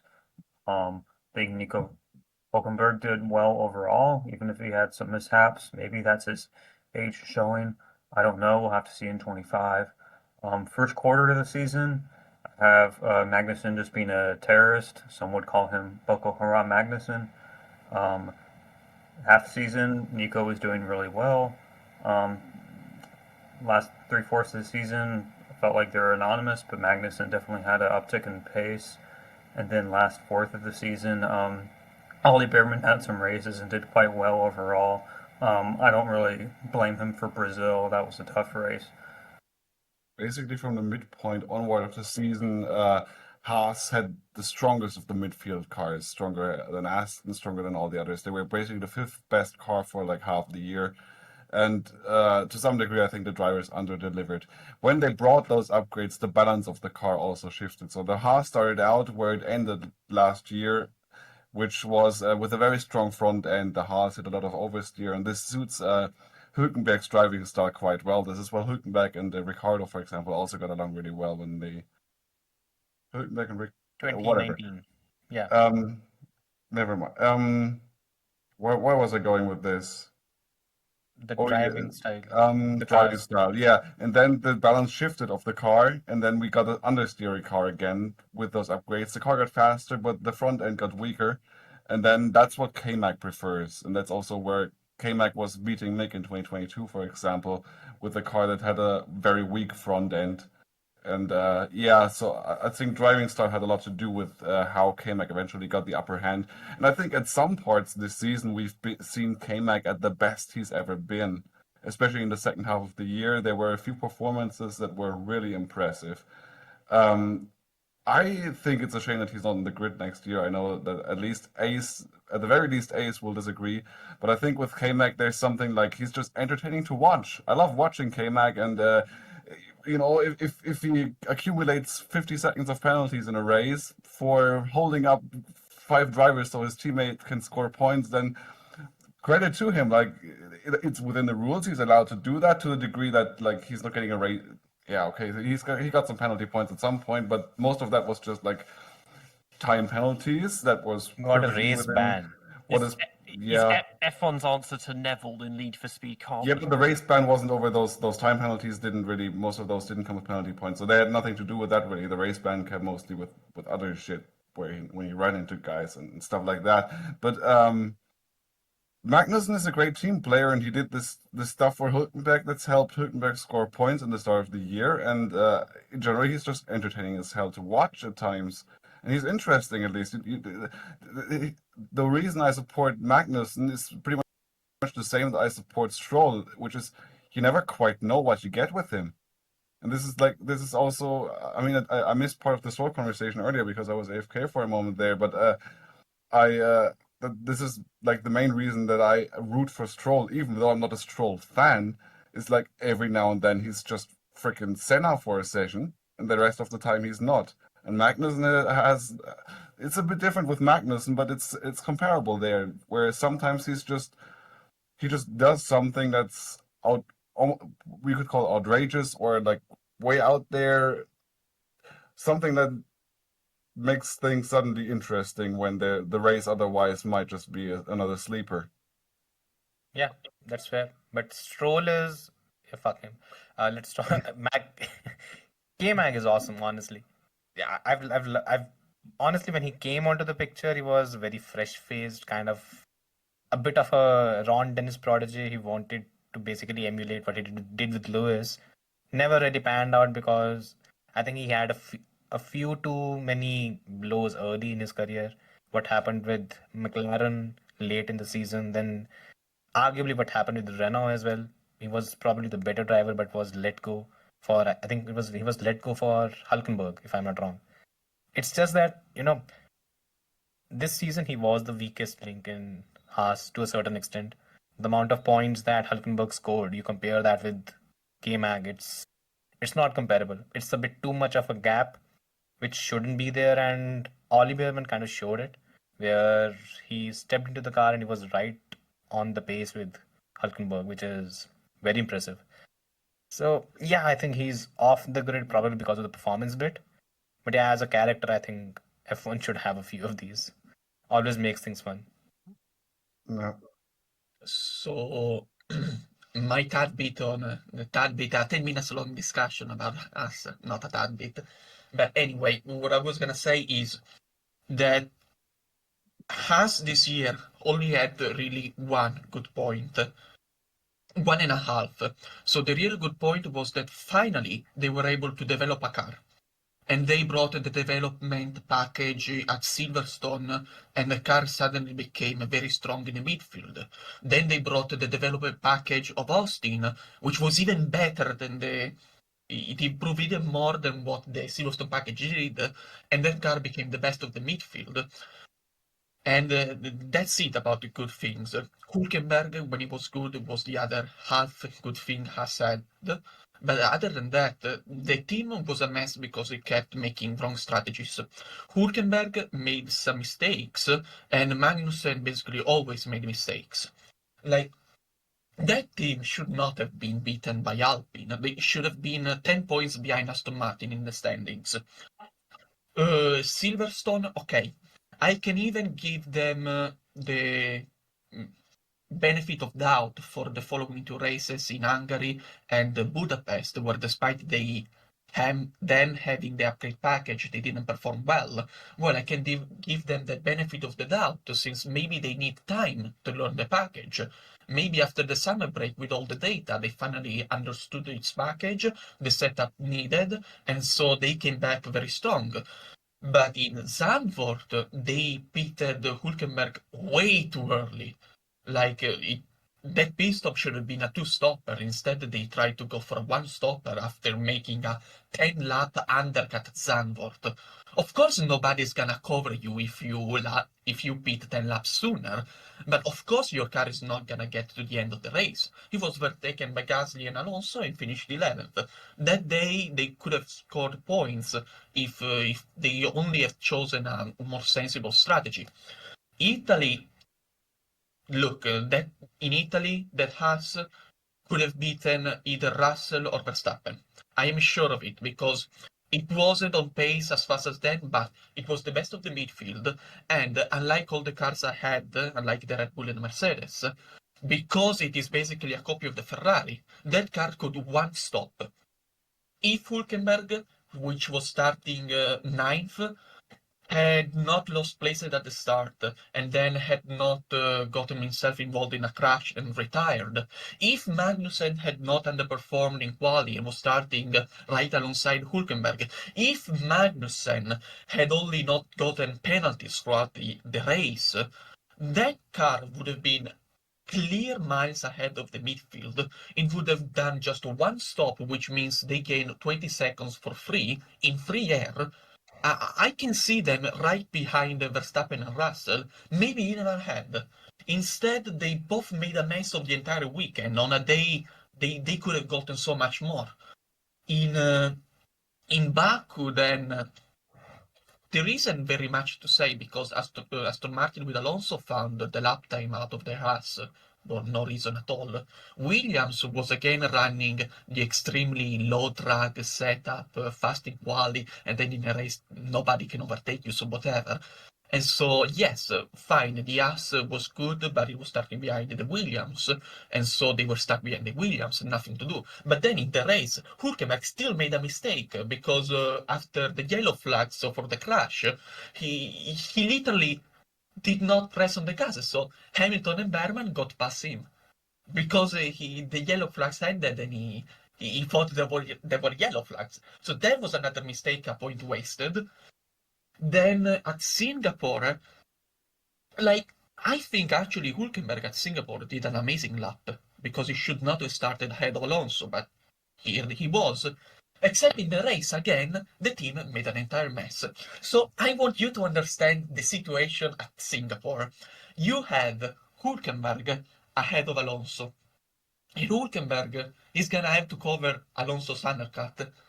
About 28 seconds is the time it takes for a pit stop, and at about 22-24 seconds behind, there is Kevin Magnussen. So whatever undercut Alonso would have tried, he would then have to overtake Kevin Magnussen, which clearly is a tall order. And not only that, Kevin Magnussen had purposely gotten Gasly into the slipstream. So if actually a car ahead had pitted and wanted to overtake, he would have gotten stuck in a DRS train. Anyway, Alonso on lap 27, 26, I don't remember, Alonso pits. He comes out, he was 2 seconds behind Hulkenberg, and on the first lap out of the pits, he crosses the finish line at 28.5 seconds behind Hulkenberg, which means if they had pitted Nico Hulkenberg immediately the lap after Alonso, he would have come out ahead of Alonso. But they didn't. Why did they not beat Hülkenberg? Because he would have come out behind Magnussen and Gasly. And so he would have been under threat from Alonso because he would have been stuck in a DRS train. So they decided to go longer. And at the end of the second lap, finally, Alonso now was within the pit stop window of Hülkenberg, but he also had caught up to the DRS train of Magnus and Gasly. So clearly, all they had to do was tell Kevin, okay, slow down. Kevin loses 4 seconds in the next lap. They beat Hülkenberg, and Hülkenberg comes out ahead. No. Alonso overtakes Gasly immediately, and then Kevin Magnussen immediately after. So the safety car, the pit window never opened up again. So they had a massive advantage, and they still managed to get beaten by Alonso. Because Alonso was perfect and they were not. Haas should have beaten Nick Hülkenberg immediately after. That would have been the perfect answer. They did not, and that was enough already to lose position to Alonso. I don't know what to say. That was a complete strategy blunder. Then I remember in Las Vegas, Kevin Magnussen, who underperformed in quali, and he decided to go on a one-stopper in Las Vegas. And it even kind of worked because the Haas was that good on tire management. And still they got beaten by Alonso, who died a two-stopper starting on soft and was starting behind Magnussen. So, yes, there was that. Then in Qatar, Hülkenberg crashed out, and Kevin, they completely screwed up the strategy of Kevin because they had Hülkenberg starting on the hards, and so they saw that the hards completely sucked, as everybody else did. Alonso did, Gasly did, Joe did, Verstappen did, the Ferrari did, everybody. No, the Haas, who had the driver on hards, decided to beat Kevin Magnussen when he was ahead of Gasly. And you know what happened? Kevin Magnussen exited the pits on hards, and he was slower on new hards than Gasly was on 30 laps older medium tires. And so he was overcut on time, even before the safety car came out. If Gasly had pitted, he would have come out ahead of Magnussen. So that was another strategic blunder. And then finally there's Abu Dhabi. And Abu Dhabi is kind of a fine race, so nothing bad to say about that. But so many blunders, in my opinion, from strategy, from underperformance, from mistakes. And nobody ever said much bad about Haas. Why? Because I guess nobody had expectations of them. No, the Nothing reason else. was when the season began, they just lost their team principle, right? And they were last in the championship. Every team builds. That's the basic reality of it. The situation that they found themselves in, they had not expected to be there. So out of the blue, again, there were a lot of areas where you said the things kind of went wrong. But then there were certain areas like what happened in Saudi where K-Mag basically held up almost, I think there were 4 or 5 cars behind him so that Hülkenberg could pull a gap. So the thing is, when you take Haas into consideration, you have to remember that this team was still under Gunther Steiner and they weren't good at anything. Forget about developing a car, forget about strategies, and even to an extent getting the team drivers in place. From that baseline to reach a point where they could ideally had finished 6th, if not for the freak result in Brazil, that's a big jump. That was the main reason. RB. Minardi. Yeah, /Minardi /Toro Rosso /VCarb /Racing Bulls, or whatever the fuck they're called this year. Yeah, well, kind of B team does B team things, I guess. I mean, Washed Flicks shouldn't have been there. Lawson and Tsunoda, again, pretty close between them. I mean, Tsunoda, it's kind of annoying because I wanted to see him in the Red Bull because he's been there for so long now in that junior thing. And I also really want to see a Japanese driver get a good car for once, just to see, like, can it happen? Can we get a Japanese race winner? And now he's just stuck there again. Sato did for almost an entire season in 2004. Yeah.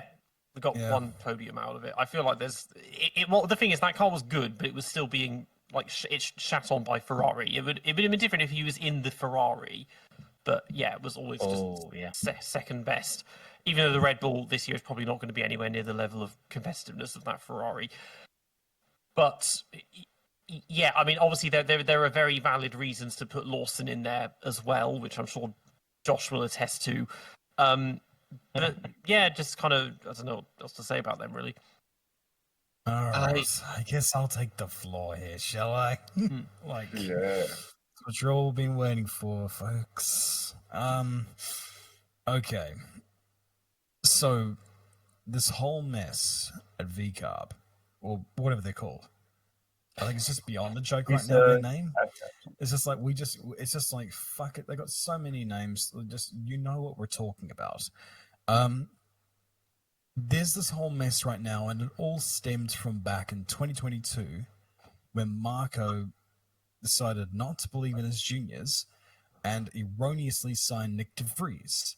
Now, if you're talking Nick de Vries in a go-kart, you would sign him because he's one of the better, go-karters of the last 20, 30 years. Having said that, those types of prodigies don't really translate to Formula One for whatever reason. You had Vincenzo Sospiri, Giorgio Pantano, and now Nick de Vries, where it's just like you have these guys who were described as being unbeatable in go-karts. I think was it Michael Schumacher said that Giorgio Pantano was just like a god in a go-kart or something like that?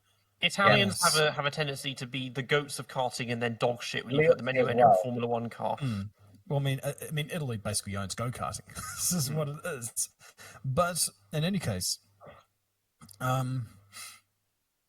like what really annoyed me with Marco in particular was that at the end of the year, when Lawson got a sprint win and third place in Abu Dhabi, he was just like, "Oh, Liam did very well there." It's like, yeah, well, what did you see in the rest of the year?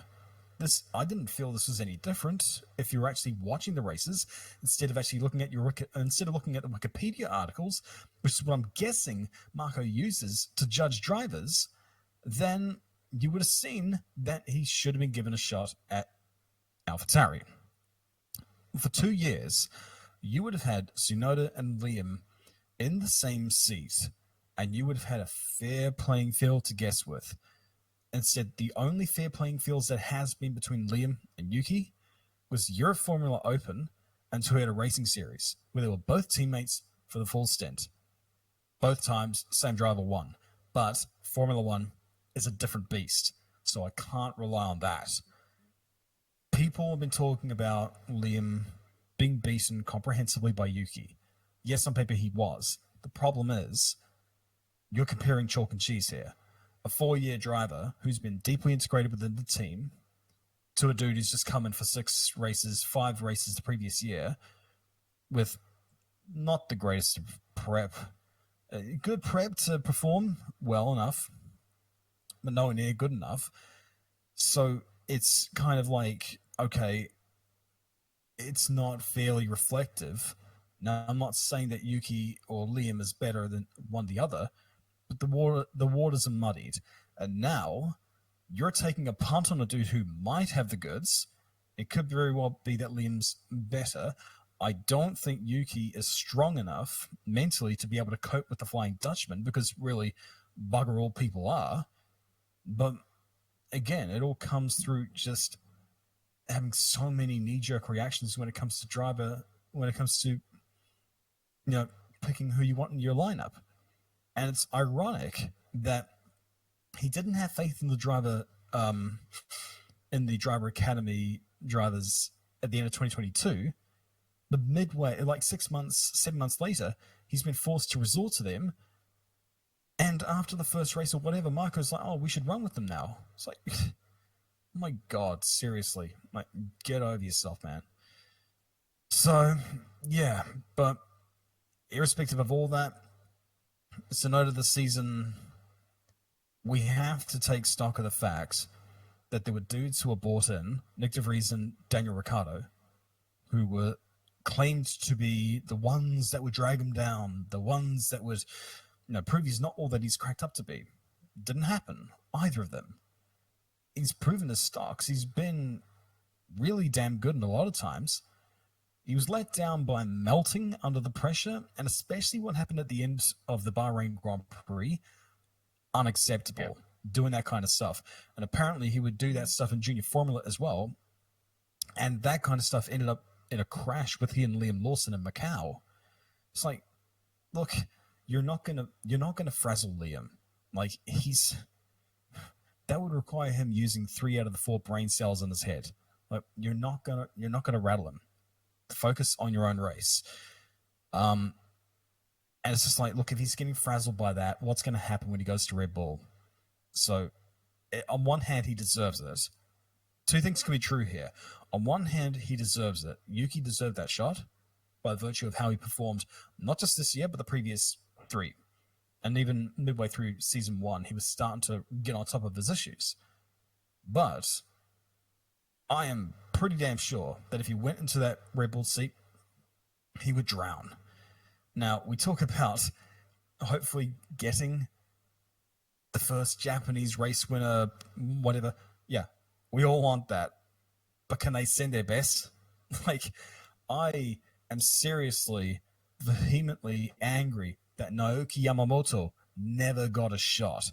FP1, he was within 1/10 of Daniel Kvyat. I wanted him in that seat because he had a lot going for him. It just seems that I don't know. The pantheon of Japanese drivers are just insanely talented. But not all of them make it to Formula One. And it just sucks. But, yeah, I don't know. It was a messy year in terms of how to judge drivers from VCAR because they were all over the place. But, yeah, what can I say other than best driver that year was definitely Yuki, but he may have dodged a bullet somehow by not going up to Red Bull because who wants that poison chalice? Yeah. I think Go for it. I think there is another reason why choosing Liam over Yuki, because Yuki is a known value. He's been in that team for 4 years. They know how good he is because they have a direct comparison with Gasly. They have a lot of data on him, even from junior categories. So by keeping Yuki there, when they put alongside him Isaac Hajar, they can correctly assess how good Hajar is.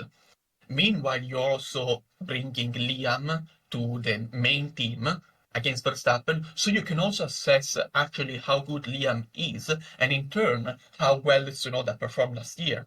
If they had brought Yuki to the main team, then you have Liam, which you don't really know how good he is because he was only teammate to Tsunoda for 10 races, and Isaac Hajar, who is a rookie, straight up. So you don't know how to judge these 2 drivers compared to one another. So there is another reason why choosing Liam over Yuki. It's simply because it is more practical in judging how good your drivers are. Another thing, at the start of the year, Marco Perrone, sporting director of Racing Bulls, came to our uni to give a speech about basically programs for new engineers and bringing them into the sport. But anyway, he was asked what the expectations were for this year, that is last year, for 2024, and he said, best case scenario, we finish 6th place. But what we really want to do is to fight for 6th place in a championship. And I think under this prospect, their objective was fulfilled. And it's a shame that it could have been a very easy 6th place in the standings, if not for a wrong development package along the year. Yeah, team-wise, I think what RB is Racing Bulls is trying to do is it's trying to get more and more cohesive in certain ways with Red Bull. That's the entire focus.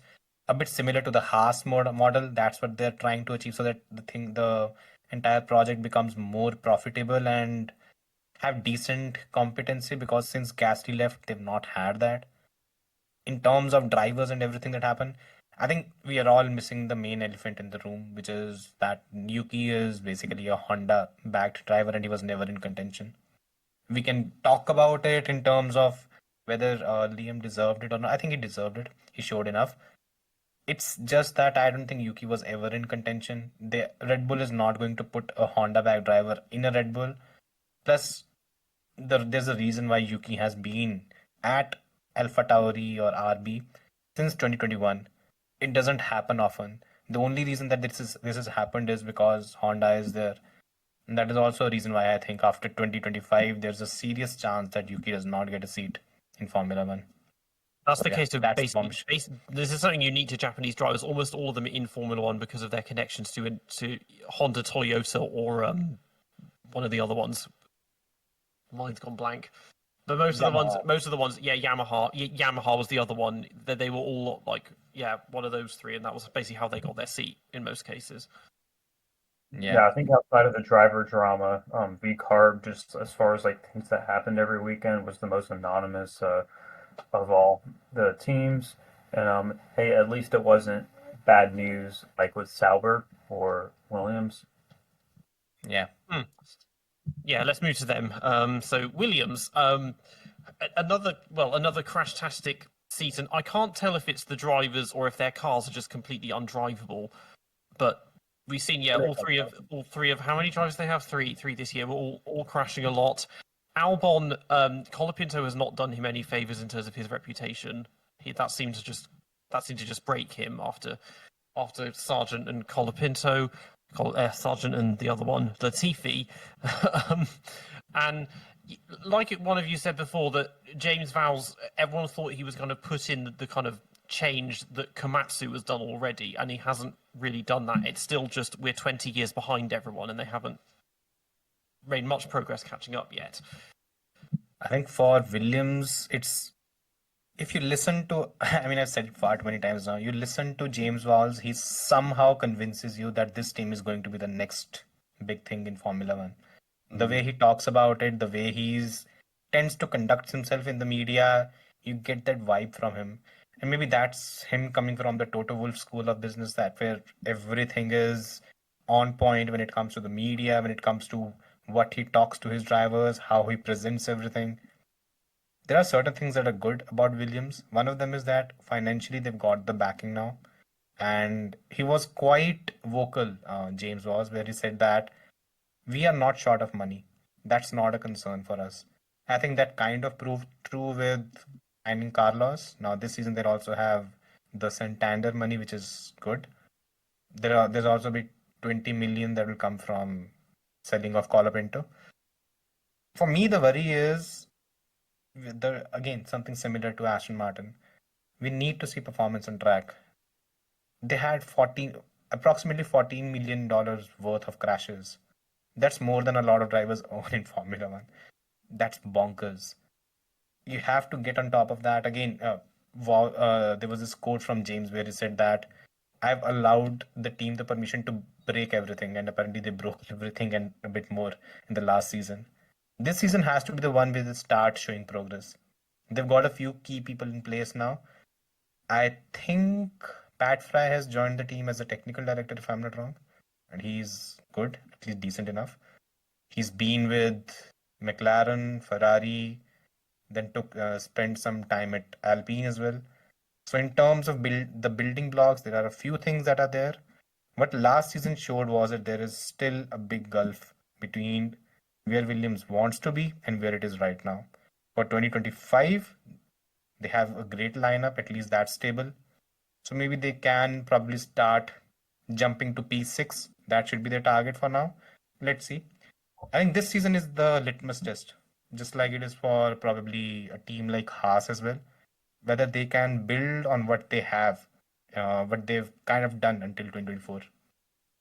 Haven't they already said, though, that they're writing off 2025 for the most part and focusing on 2026? Because from what I've heard, that James Vowles is basically throwing everything at 2026.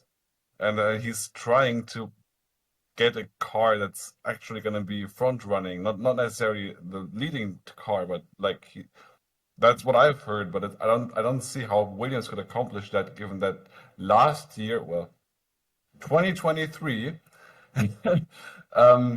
James Vowell said that, was it James? Last year they said that they wouldn't be up to modern standards until at least 2028 in terms of their facilities, their processes, everything.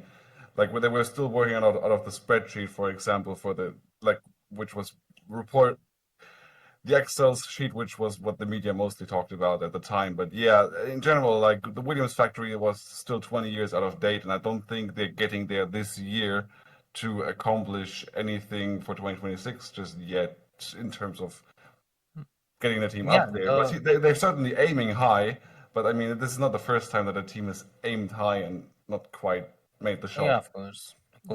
But Williams has not talked a big game since I can't even remember. Since maybe when Claire was at helm. Other than that, I don't think I've heard Williams make these sounds for a while now. I mean, I will say I really hate this notion a lot of teams have, but they're like, oh, we're writing off this season and we're preparing for the next one, or in 2 years' time. It's like, maybe just live in the moment, because a lot of the time they do that, it doesn't even work. Like, that didn't work with Haas. They were good for 5 races in 22 and then went back to just being midfielders again. Like, this is exactly why I hate this freaking budget cap, and I hate the way that the prize money works and everything. Teams should not be able to just write off an entire season and focus on the next year and just know that they're gonna be there.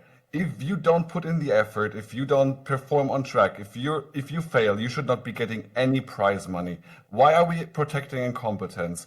Why aren't teams not folding anymore? How can you just sit back for a year and just go, okay, well, I guess we'll try again next year. You know, whatever. It's like Haas 2021, they should have folded after that. Williams, what is 2019 or something? They should have folded after that. How are these teams still here? How has their incompetence been protected like this? How is Sauber still here? They've been in this exact spot. How many times? They've written off 2021. They've written off 2025, basically. They've written off seasons before. What was 2015, 2014, something like that? I might be confusing the year here, but they've written off seasons a few times, and they're still around. Like, why are we protecting incompetence? Why is everyone why is the 10th place team getting prize money? They just shouldn't be. Come on. One's owned by manufacturers now, and they don't want to see dominance. So the stakeholders have ideas of how to increase competitivity, whether or not they know anything about the sport or not. It turns out they don't. Yeah. So that's how we're in the situation we're in now. Yeah, but if we're arguing, okay, there's all these potential brands that could enter F1, but there's only 10 spots, now it's going to be 11. Like, if a team folds, it's not the end of the world. Bring back Toyota, bring in Cadillac. Well, they're doing now, but that took some convincing. Like, bring in High Tech. I don't care. Bring in the teams. Bring in Peugeot. I don't care. The thing is, when you're writing off the year, it doesn't mean that you've not put resources into the current season. I mean, if Williams is writing off 2025 at this moment, until the start of January, they worked on the 2025 Challenger. So they've invested enough resources in the car. In terms of it being... So again, I'm not saying that they're going to challenge for wins or podiums or anything.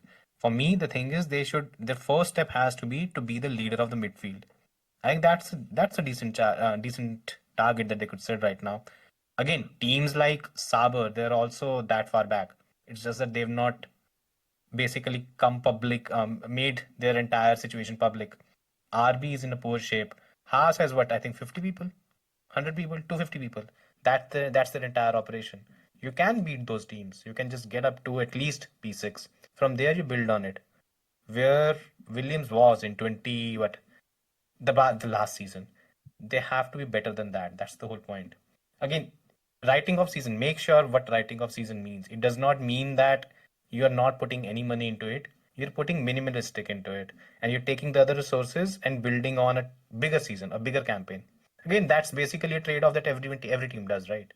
Somewhere there's going to be advantage and losses. It just makes it sound like they don't care what happens. My point is that they can just lean back basically and be assured that they're still there. They don't need that. They get that prize money. They don't need to put in the effort that year to know that they're still next year. So they're protected.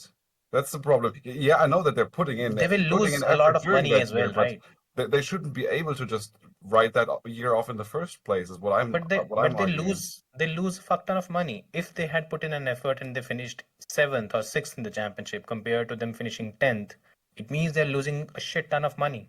That's a trade-off that they're making for maybe a goal where they finish 2nd or 3rd in the championship in the future. It's just it evens out in the end. That's what I'm saying. Yeah, but for example, in the case of, let's say, in the case of Sauber, they do that, then they're in the midfield for half a year, and then they're right back where they were before, and then they keep doing that for a few more years, trotting along, not achieving anything. They shouldn't be here anymore. Sorry, I like Sauber. I like Sauber. I like the idea of a privateer team, even though they're not quite that anymore. I like these underdog teams, but no. Audi is coming, okay? I thought Connor turned into Ace then. That was a bit of a. Like I don't. It's not like I'm just saying. It's not because I dislike this team. It's more like I want him to succeed. I like the underdog. The underdog is always a great story, but no. Bro is passionate. Yeah. Yeah. On that note, maybe we should talk about Sauber. Get to them. Yeah, we're on Sauber now That's anyway. right. Finally, 4 hours we made it. Okay, they sucked and they brought their upgrade 21 races too late. Yeah, that's Sauber done. She did nothing this year. Is that are we done? Is that Sauber? Yeah. No, it's Okay. not. That's not quite Sauber. Let's talk about Joe, because someone was talking up Hi. Joe a little bit earlier, and that's not quite fair to talk him up like that, because Joe was actually absolutely terrible this year. Yes. And when I argue this is mostly, I'm again coming from the angle of numbers and shit, so like spreadsheets. And when you look at the spreadsheet, Joe's quali gap to Bottas this year, most of the time, Joe was further behind Bottas than the gap between Bottas and pole position. That's impressive. Like, this is an accomplishment. It's just not the accomplishment you want to have on your record. It's like over 7/10. And even if you take out the wet weather performances, let me pull it up quickly on my end. Joe without the wet weather performances is still almost 6/10 between Joe and Bottas across all sessions this year in quali minus the wet sessions. And if you include the wet sessions, it's 6.5/10. That's like, no. Which is Why does this guy still have a seat? No, because he doesn't. What? But like, why did he still have a seat? Why have you turned Italian on us? Yeah. He still has a seat. Please just be German again. Like it's yeah. I was say like Nine. Das darf so nicht. But anyway, you're talking about Cyber who's turning into Audi. Talk German then. Don't turn Italian. It's no longer Alfa Romeo, the team. What I have for Sauber is the only thing eye-catching about them was their livery, and nothing else was really great. First quarter of the season, they're just woefully slow, and that continued the rest of it. But let's remember, first races, they couldn't change tires. This is something Oh god, the 2 minute pit stops. Yeah. This is something a competent team would have been able to like figure out and iron out in preseason testing, but they just weren't able to. If you're Audi right now, you must be very nervous about the people you're taking on for your F1 team if this is what they're doing. Even if you're like a stakeholder at VW Group, remember Toyota in 2000s, like no matter how many resources you have from being a huge manufacturer and everything, if you don't have the right people, which they don't, they're not going to be able to do anything. I think Audi's best case scenario in 2026 onwards, considering Sauber this year, would be like lower midfield, honestly, and that's not what VW Group wanted. Yeah, but the problem is the entire shit that this current squad is in right now is because of Audi. Now, Andreas Seidel is a brilliant leader. He's brilliant. The work that he had done with Porsche before he came to Formula One, it was brilliant. I think he took them to the WEC Championship. Then he joins McLaren, which was in utter shit at that stage, and it was P9 or something in the championship when he came over. From there, he brought them to at least a decent level of respectability. He should have been able to actually turn things around. The reason why he wasn't, and apparently this came out through Mattia Binotto right now, funds were frozen at Sauber. This season, when he actually came in, I think it was 6 months into the season, the team was frozen. Nothing was happening. There's a reason why they have that stupid livery with stake, which is basically what does it stream? It streams porn or something. That's the entire thing. They had to take money from such a sponsor because they won't have survived.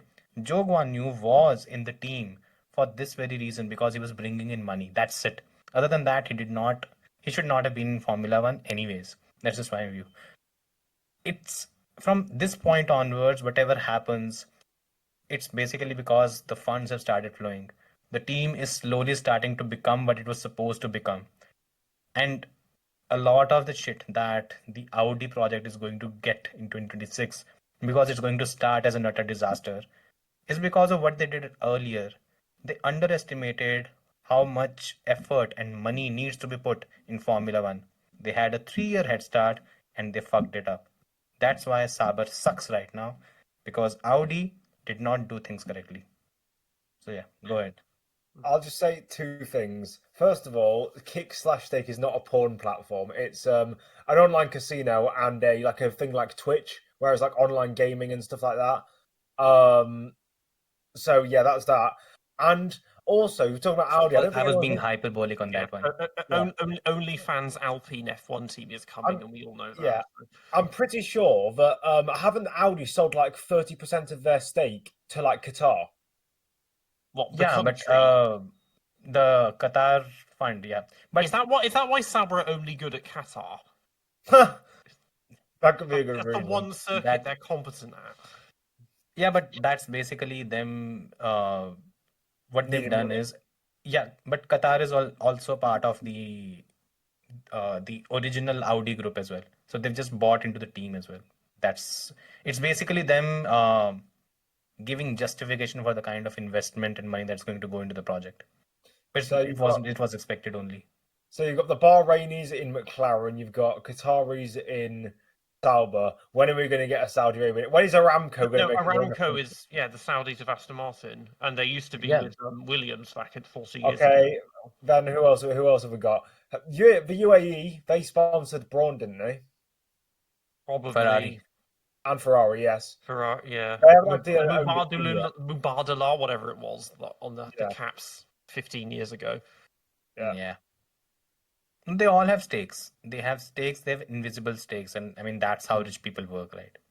Well, I mean, it was yesterday, wasn't it? But Mohammed bin Salman was saying, "Oh, I don't see British Grand Prix. I see the Qatar Airways British Grand Prix." It's like this has nothing to do with Qatar. It's Isn't it? So is that the Lenovo British Grand Prix, or is that the old name? The old what? As far as is that the old name, the Lenovo British Grand Prix? I mean, if that was the title sponsor at one time, but yeah. So I think last year it was Qatar Airways, I think, that sponsored it. So what I'm hearing is Sky's going to be dropped as the broadcaster, and F1 will be like solely on Al Jazeera. Yeah. The thing is, Al Jazeera is actually somewhat liberal, so they won't allow that. Al Jazeera Sports, very good, yeah. Yeah, basically you're going from Rupert Murdoch to that. So not bad, I mean, to be honest. Anyway. You've got the option of an authoritarian dictator or Qatar. Anyways, let's get back to the topic. Yeah. If we're done on Sauber, I think then we'll end with we'll do the quick fire tops and flops of the season. So top 3 drivers, and I think it was originally just one flop, but I've always done it as 3. So yeah, top 3 and bottom 3 drivers of the season. For me, I would go with Max, Charles, and I think Gasly maybe is my top 3. Flops, goodness. Joe, Sargent, and Netflix.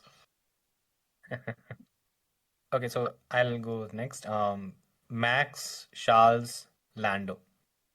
That's the hits. Yeah, we can talk about it. When it comes to the flops, it's I think I had Sargent, Checo, and I think it was Joe who was the third one. Yeah, these are the three. Max, Charles, and George. As for flops, yeah, it has to be drivers, okay? So Guan Yu Zhou, Logan, and Jack Doohan. I don't know. I wouldn't These say it two. has to be drivers. I wouldn't say it has to be drivers. We've always done the flops. Like if there's a shout out there, like the FIA or Sauber overall or Yeah, the we Haas always strategy do department, that. that I think does Sauber work. were a flop in every race we did except Yeah, Qatar. exactly. It's like Okay, so then flops overall, Sauber, Aston Martin, and Logan Sargent. I highlight one in flops, the British media, the kind of hammering that they got Yes. this season. Yeah. I mean, the past season. It's going to get worse this season as well. Just add I'm pretty Sky sure. onto that as a flop as Yeah. well. They've been a flop ever since Bring 2012. back ITV. Yeah, that commentary in Las Vegas where I don't even know how Crofty assumed that Lando was closing on Max. Lando is closing on Max. I mean, the kind of excitement when the championship was done. I'm like, calm down. It's Well, done. it's just that sigh of relief when I sign into my definitely legal stream and it's the F1 TV coverage and not Sky Sports. Who's on F1 TV nowadays anyway? Alex Jakes, Jakes. Harry Benjamin does it, Jolyon Palmer sometimes. There's DC as well. Yeah, DC. So decent to be fair then. Yeah. Yeah, go ahead, Josh. All right. I'll be boring. Max, Charles, and Lando. Lando barely gets in there. The mistakes were just shit, but his good stuff was really freaking good.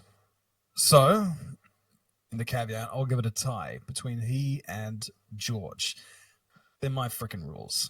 In terms of flops, Sargent, Checo, and Mohammed bin Sulayem. Oh yeah, how can I miss? I'm sorry. I had to throw in the inventor of the micropenis into that fucking equation. Oh. Inventor of I've definitely got a travel ban from friggin' the Emirates now. Oh well, you won't get to get your head cut off. Anyway, Verstappen is the best driver of the season. Second is Charles. Third is George. And I'm just stealing Ace's original picks because I was also gonna say Sargent, Joe, and Doohan. Why is Dune getting all the hate? He only appeared once. Yeah, He did one race and it was bad. exactly. Everyone There else. have been worse. It wasn't like Jean-Louis Schlesser or yeah, exactly. It wasn't what's the terrible. guy? Not Albon, Yeah. but oh god, what's that Canadian guy? Alpes or Yeah. who's had a train wreck one-off appearance that Look up at Sarrazin? I don't know. Hang on, But- what Apicella, I missed out no. there. What were you? Just trying to think of really, What really was the bad question? one-off Marco Apicella, appearances. Ernst Loof, people like that, or Loaf or Yeah, however. Alpes was disqualified. The official reasoning was for driving too slow. He got lapped 25 times or something. Like, But to be 24 times. fair, when his car broke down at the top end of the circuit, he ran back to the pits, got a new battery, ran back, changed it himself, and then he got disqualified. I was in a So different that- race. That was 1967 Canadian. Oh, Grand Prix. yeah, true. That he had two races, Yeah. didn't he? Yeah. Else Loaf, that wasn't his fault. The car just died less than 10 feet into the race.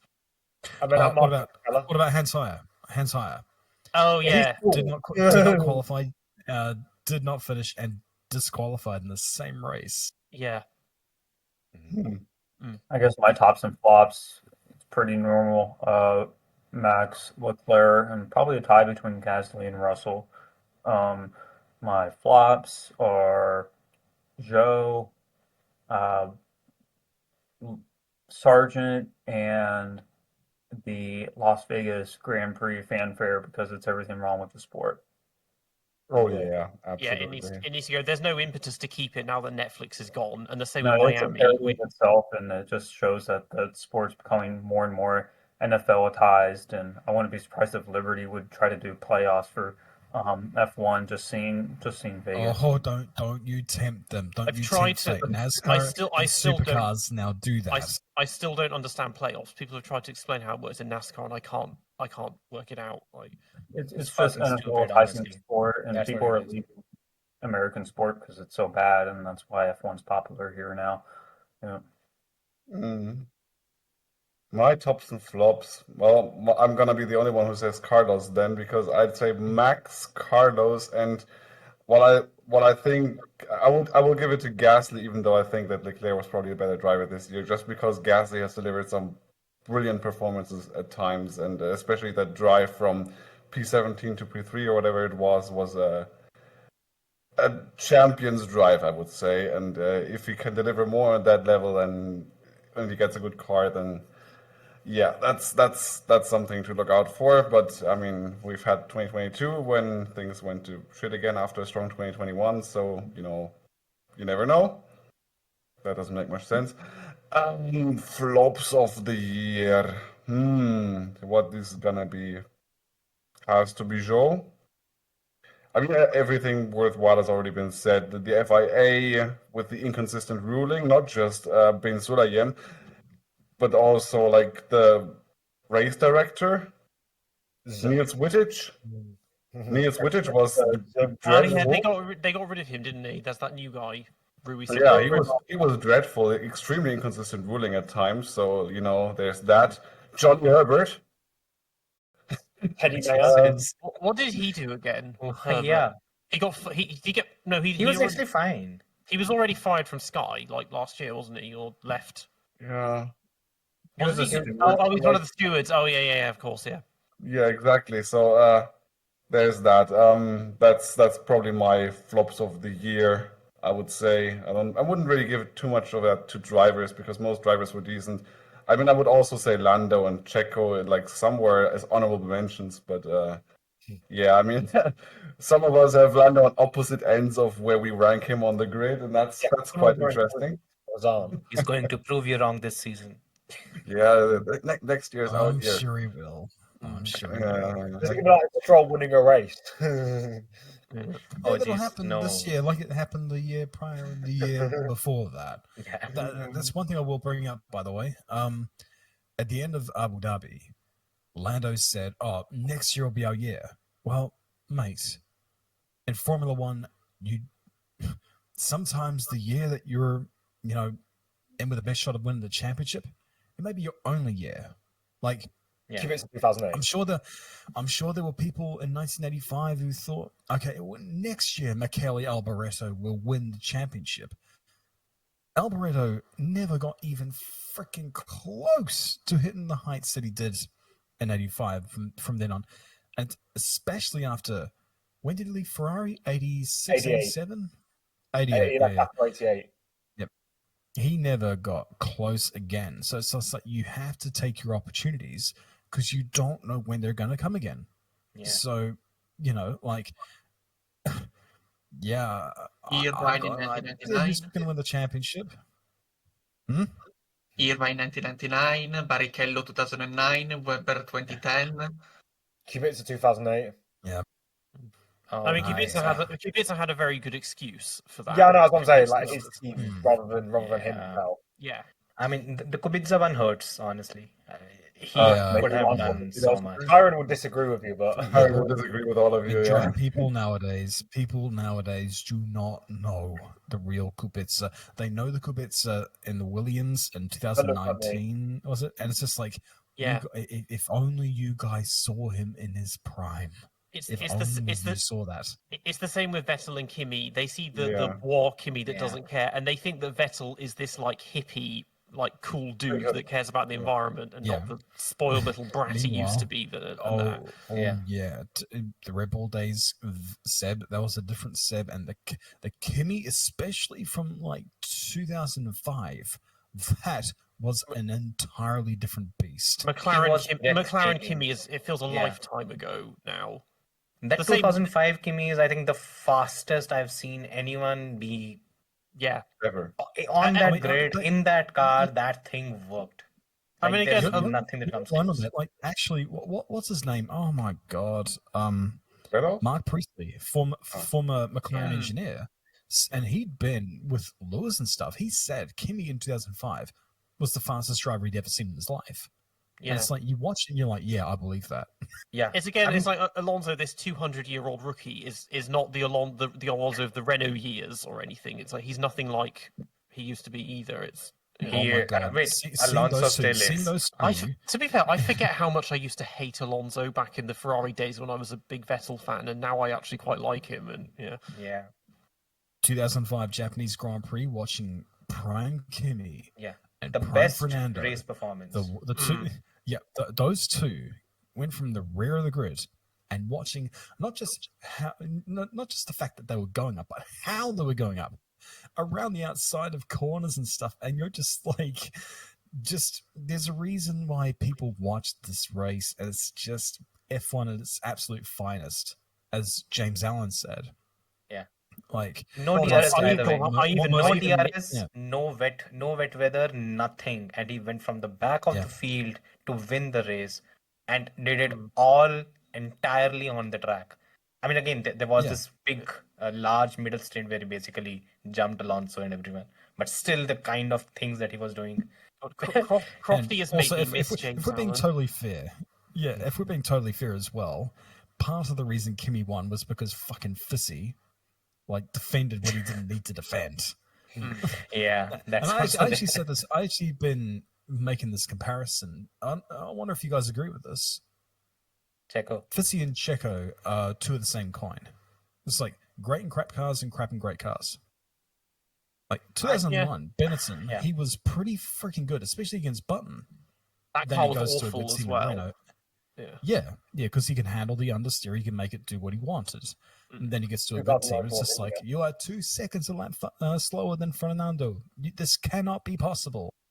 Yeah, that was such a brute. It was Pat Simmons or who was it on the Yeah. I think it or was Alan Pat, Perlman? yeah. Alan Perlman. It was Either either of one the of them. two, and that was brutal, and that's confidence shattering. You cannot Yeah. be this low. I mean, oh Bro God. is Narain Karthikeyan. Can we do more of these? Like dumpster fire of the year? What was the dumpster fire of the year? What does that one mean? I think we all know, don't we? Do we? Or do we? We might. I mean, Oh, but I have yeah, no idea what? what you're thinking. I didn't. Did I list Checo in my flops? Maybe I forgot. Maybe I hope I did, but Yeah, you You- did. I think you probably did. Well, either Yeah, Checo or Net. biggest dumpster fire of the year, Mexican Grand Prix ticket sales for 2025. Oh man. Lawson's going to get Yeah. vandalized. Christian Horner and Her not going to attend the Mexican Grand Prix this season. I'm pretty sure about that. I mean, they basically they have to take care of their lives, right? The kind of things that happen in dear Mexico. Yeah. They I need wish they need like a tunnel that they can use to get under the city to get to the circuit from their hotel or something. Just to go by the sewers. No one can spot them. I would probably go and say Colapinto's Brazilian Grand Prix. Well, I see that, and I raise you Stroll's Brazilian Grand Prix. But I was gonna say- but It's- Stroll it's- didn't really it's- drive. it's- Stroll it's- didn't really drive the Grand Prix, did I he? think it didn't even happen. That's how bad. Yeah, it was. exactly. So it wasn't really a. The entire the If dumpster fire we're was taking over the pretty weekend quickly. as a whole, I think he saw if we take Ricardo. the weekend as a whole, I think he saw Yeah. Ricardo Rosset in Monaco and was like, "How can I top this?" I think Lewis, Qatar. That was bad. Bad. That was very bad. So was Kota. That was Yeah, but in Kota, at least he did not say that I want to retire the car or something, right? Hmm. That's And not didn't that. he he get- got anyway. jump start penalty as well? I think the first ever jump start penalty he's got. He got a jump start penalty, if I'm not wrong. He got another penalty for something, and Speeding in then the pit he, lane, yeah, and the puncture. Bro, flashback to 2011. And the year before that, he crashed into George at the start as well. He doesn't like He- any of the new circuits, does he? Fucking hell. No, he's actually. This is the thing. He's actually really. People talk about 21. He's actually really bad at Jeddah. Like Max should not have been challenging him for pole in that, and he should have been miles ahead. I mean, that race was bullshit, but that should have been no contest in the race. And then, what? 3 months later, he gets knocked out in Q1 at the same track. oh yeah, Again, Baku. He's not brilliant at Baku either. Overtake of the year. Overtake it. Colapinto at Kota. I'm wondering if I should say no one's allowed to say Albon in Canada, but Yeah, that's rubbish. I'm not a huge fan of that one. I mean, okay, it was good, but yeah. Batman in Jeddah. It's the same way as like 2 years ago, you're banned from saying that Through Goes Hamilton is the overtake of the year. Oh god. Not overtake of the year, but I think a very good battle was in Miami, Alonso with Ocon. Yeah. I think Ocon on Albon in Spa. Was it Spa? I think he overtook on around the outside at Radion, if I'm not wrong. The season's so I'm long. missing it. I wish I could remember any of this. I think Yeah, I I don't had remember quite a any of few of them in Spa. I don't remember. was- I remember. Yeah, I don't really remember any. I remember almost nothing about the season. My short-term memory is abominable. Talk about 2008, and it's like the back of my hand. But Yeah, exactly. it's But one the of the other thing as sprint well is that races in 24 sometimes the melts in the director's room do not capture the best stuff. For example, the best overtake of 2022 was not the Lewis. That was smart. That was opportunistic. But that was not the best overtake that year. What was the best overtake was what happened half a lap later. yes, Leclerc around the outside of Cox. Beautiful. That happened at 2 a.m. in the morning for me, and I have flatmates in the house. But I was just like, oh my god, when that happened, because that, and not to mention the fact he was on older, harder tires, and he pulled that off, and it's just like that's prime Leclerc. That's a candidate for overtake of the century, I think, as well. Not just the season. Yeah.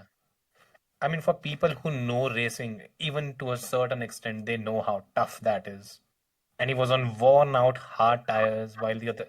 It's basically both drivers had to be a bit cooperative in the way the whole thing was done.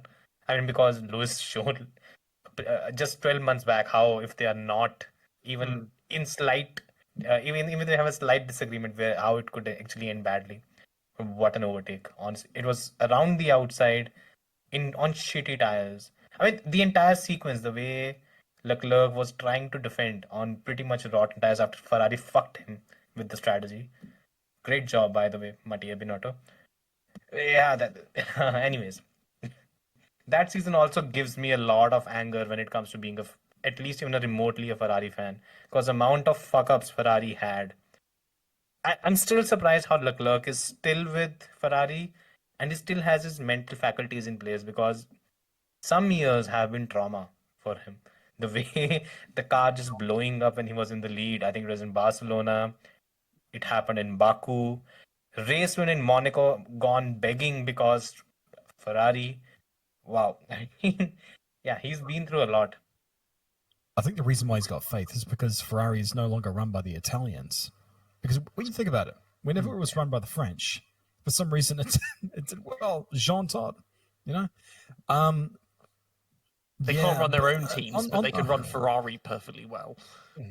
100%. But with 2022, just quickly before we've got to move on, because it's nearly 3 a.m. here.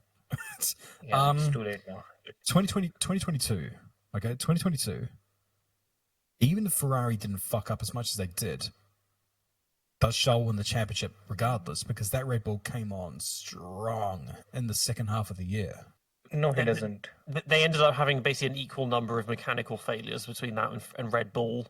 That was the killer. I mean, he lost Baku and what's his face were both lost the win on those, Baku and Spain, because of mechanical problems. Whereas Max, at least he wasn't leading when his car had breakdowns. But then, just came back amazingly strongly. It's just the second half of the season, Red Bull was too dominant. It was just, it wasn't possible. I mean, Checo won a race in the second half of the season. That's how dominant it was. By the way, he deserved to win that race. He jumped Leclerc at the start and then managed it perfectly.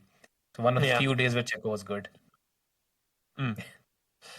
Okay, well, so if there's nothing else to add, I think we should call it a day, or in some cases a night there, because I think Josh looks like he's been losing the will to live for the past hour and a half, and we've all been watching the sun rise over Freedom Land in Yukari's windows as well.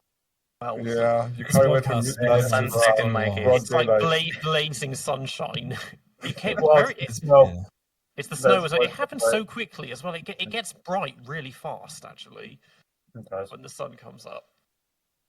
This has been going on for so long that it's actually become tomorrow over here. Like it's crazy long. Yeah. It's the season. Mm. And it was always meant to be. Cool. But yeah, it was a good season, good discussion. Thank you all for sticking around until the very end, because we had a few dropouts at the last minute. There was going to be an even bigger panel, but we had a few people that couldn't do it. But yeah, this was all good fun, and I hope everyone enjoyed listening to it. You've been listening to the DRS Train podcast. We're on YouTube and Spotify, and you can find us on Instagram and X at the DRS Train podcast. Make sure to tune in for our next episode. Stay safe, and we'll see you all next time. Bye-bye. Bye.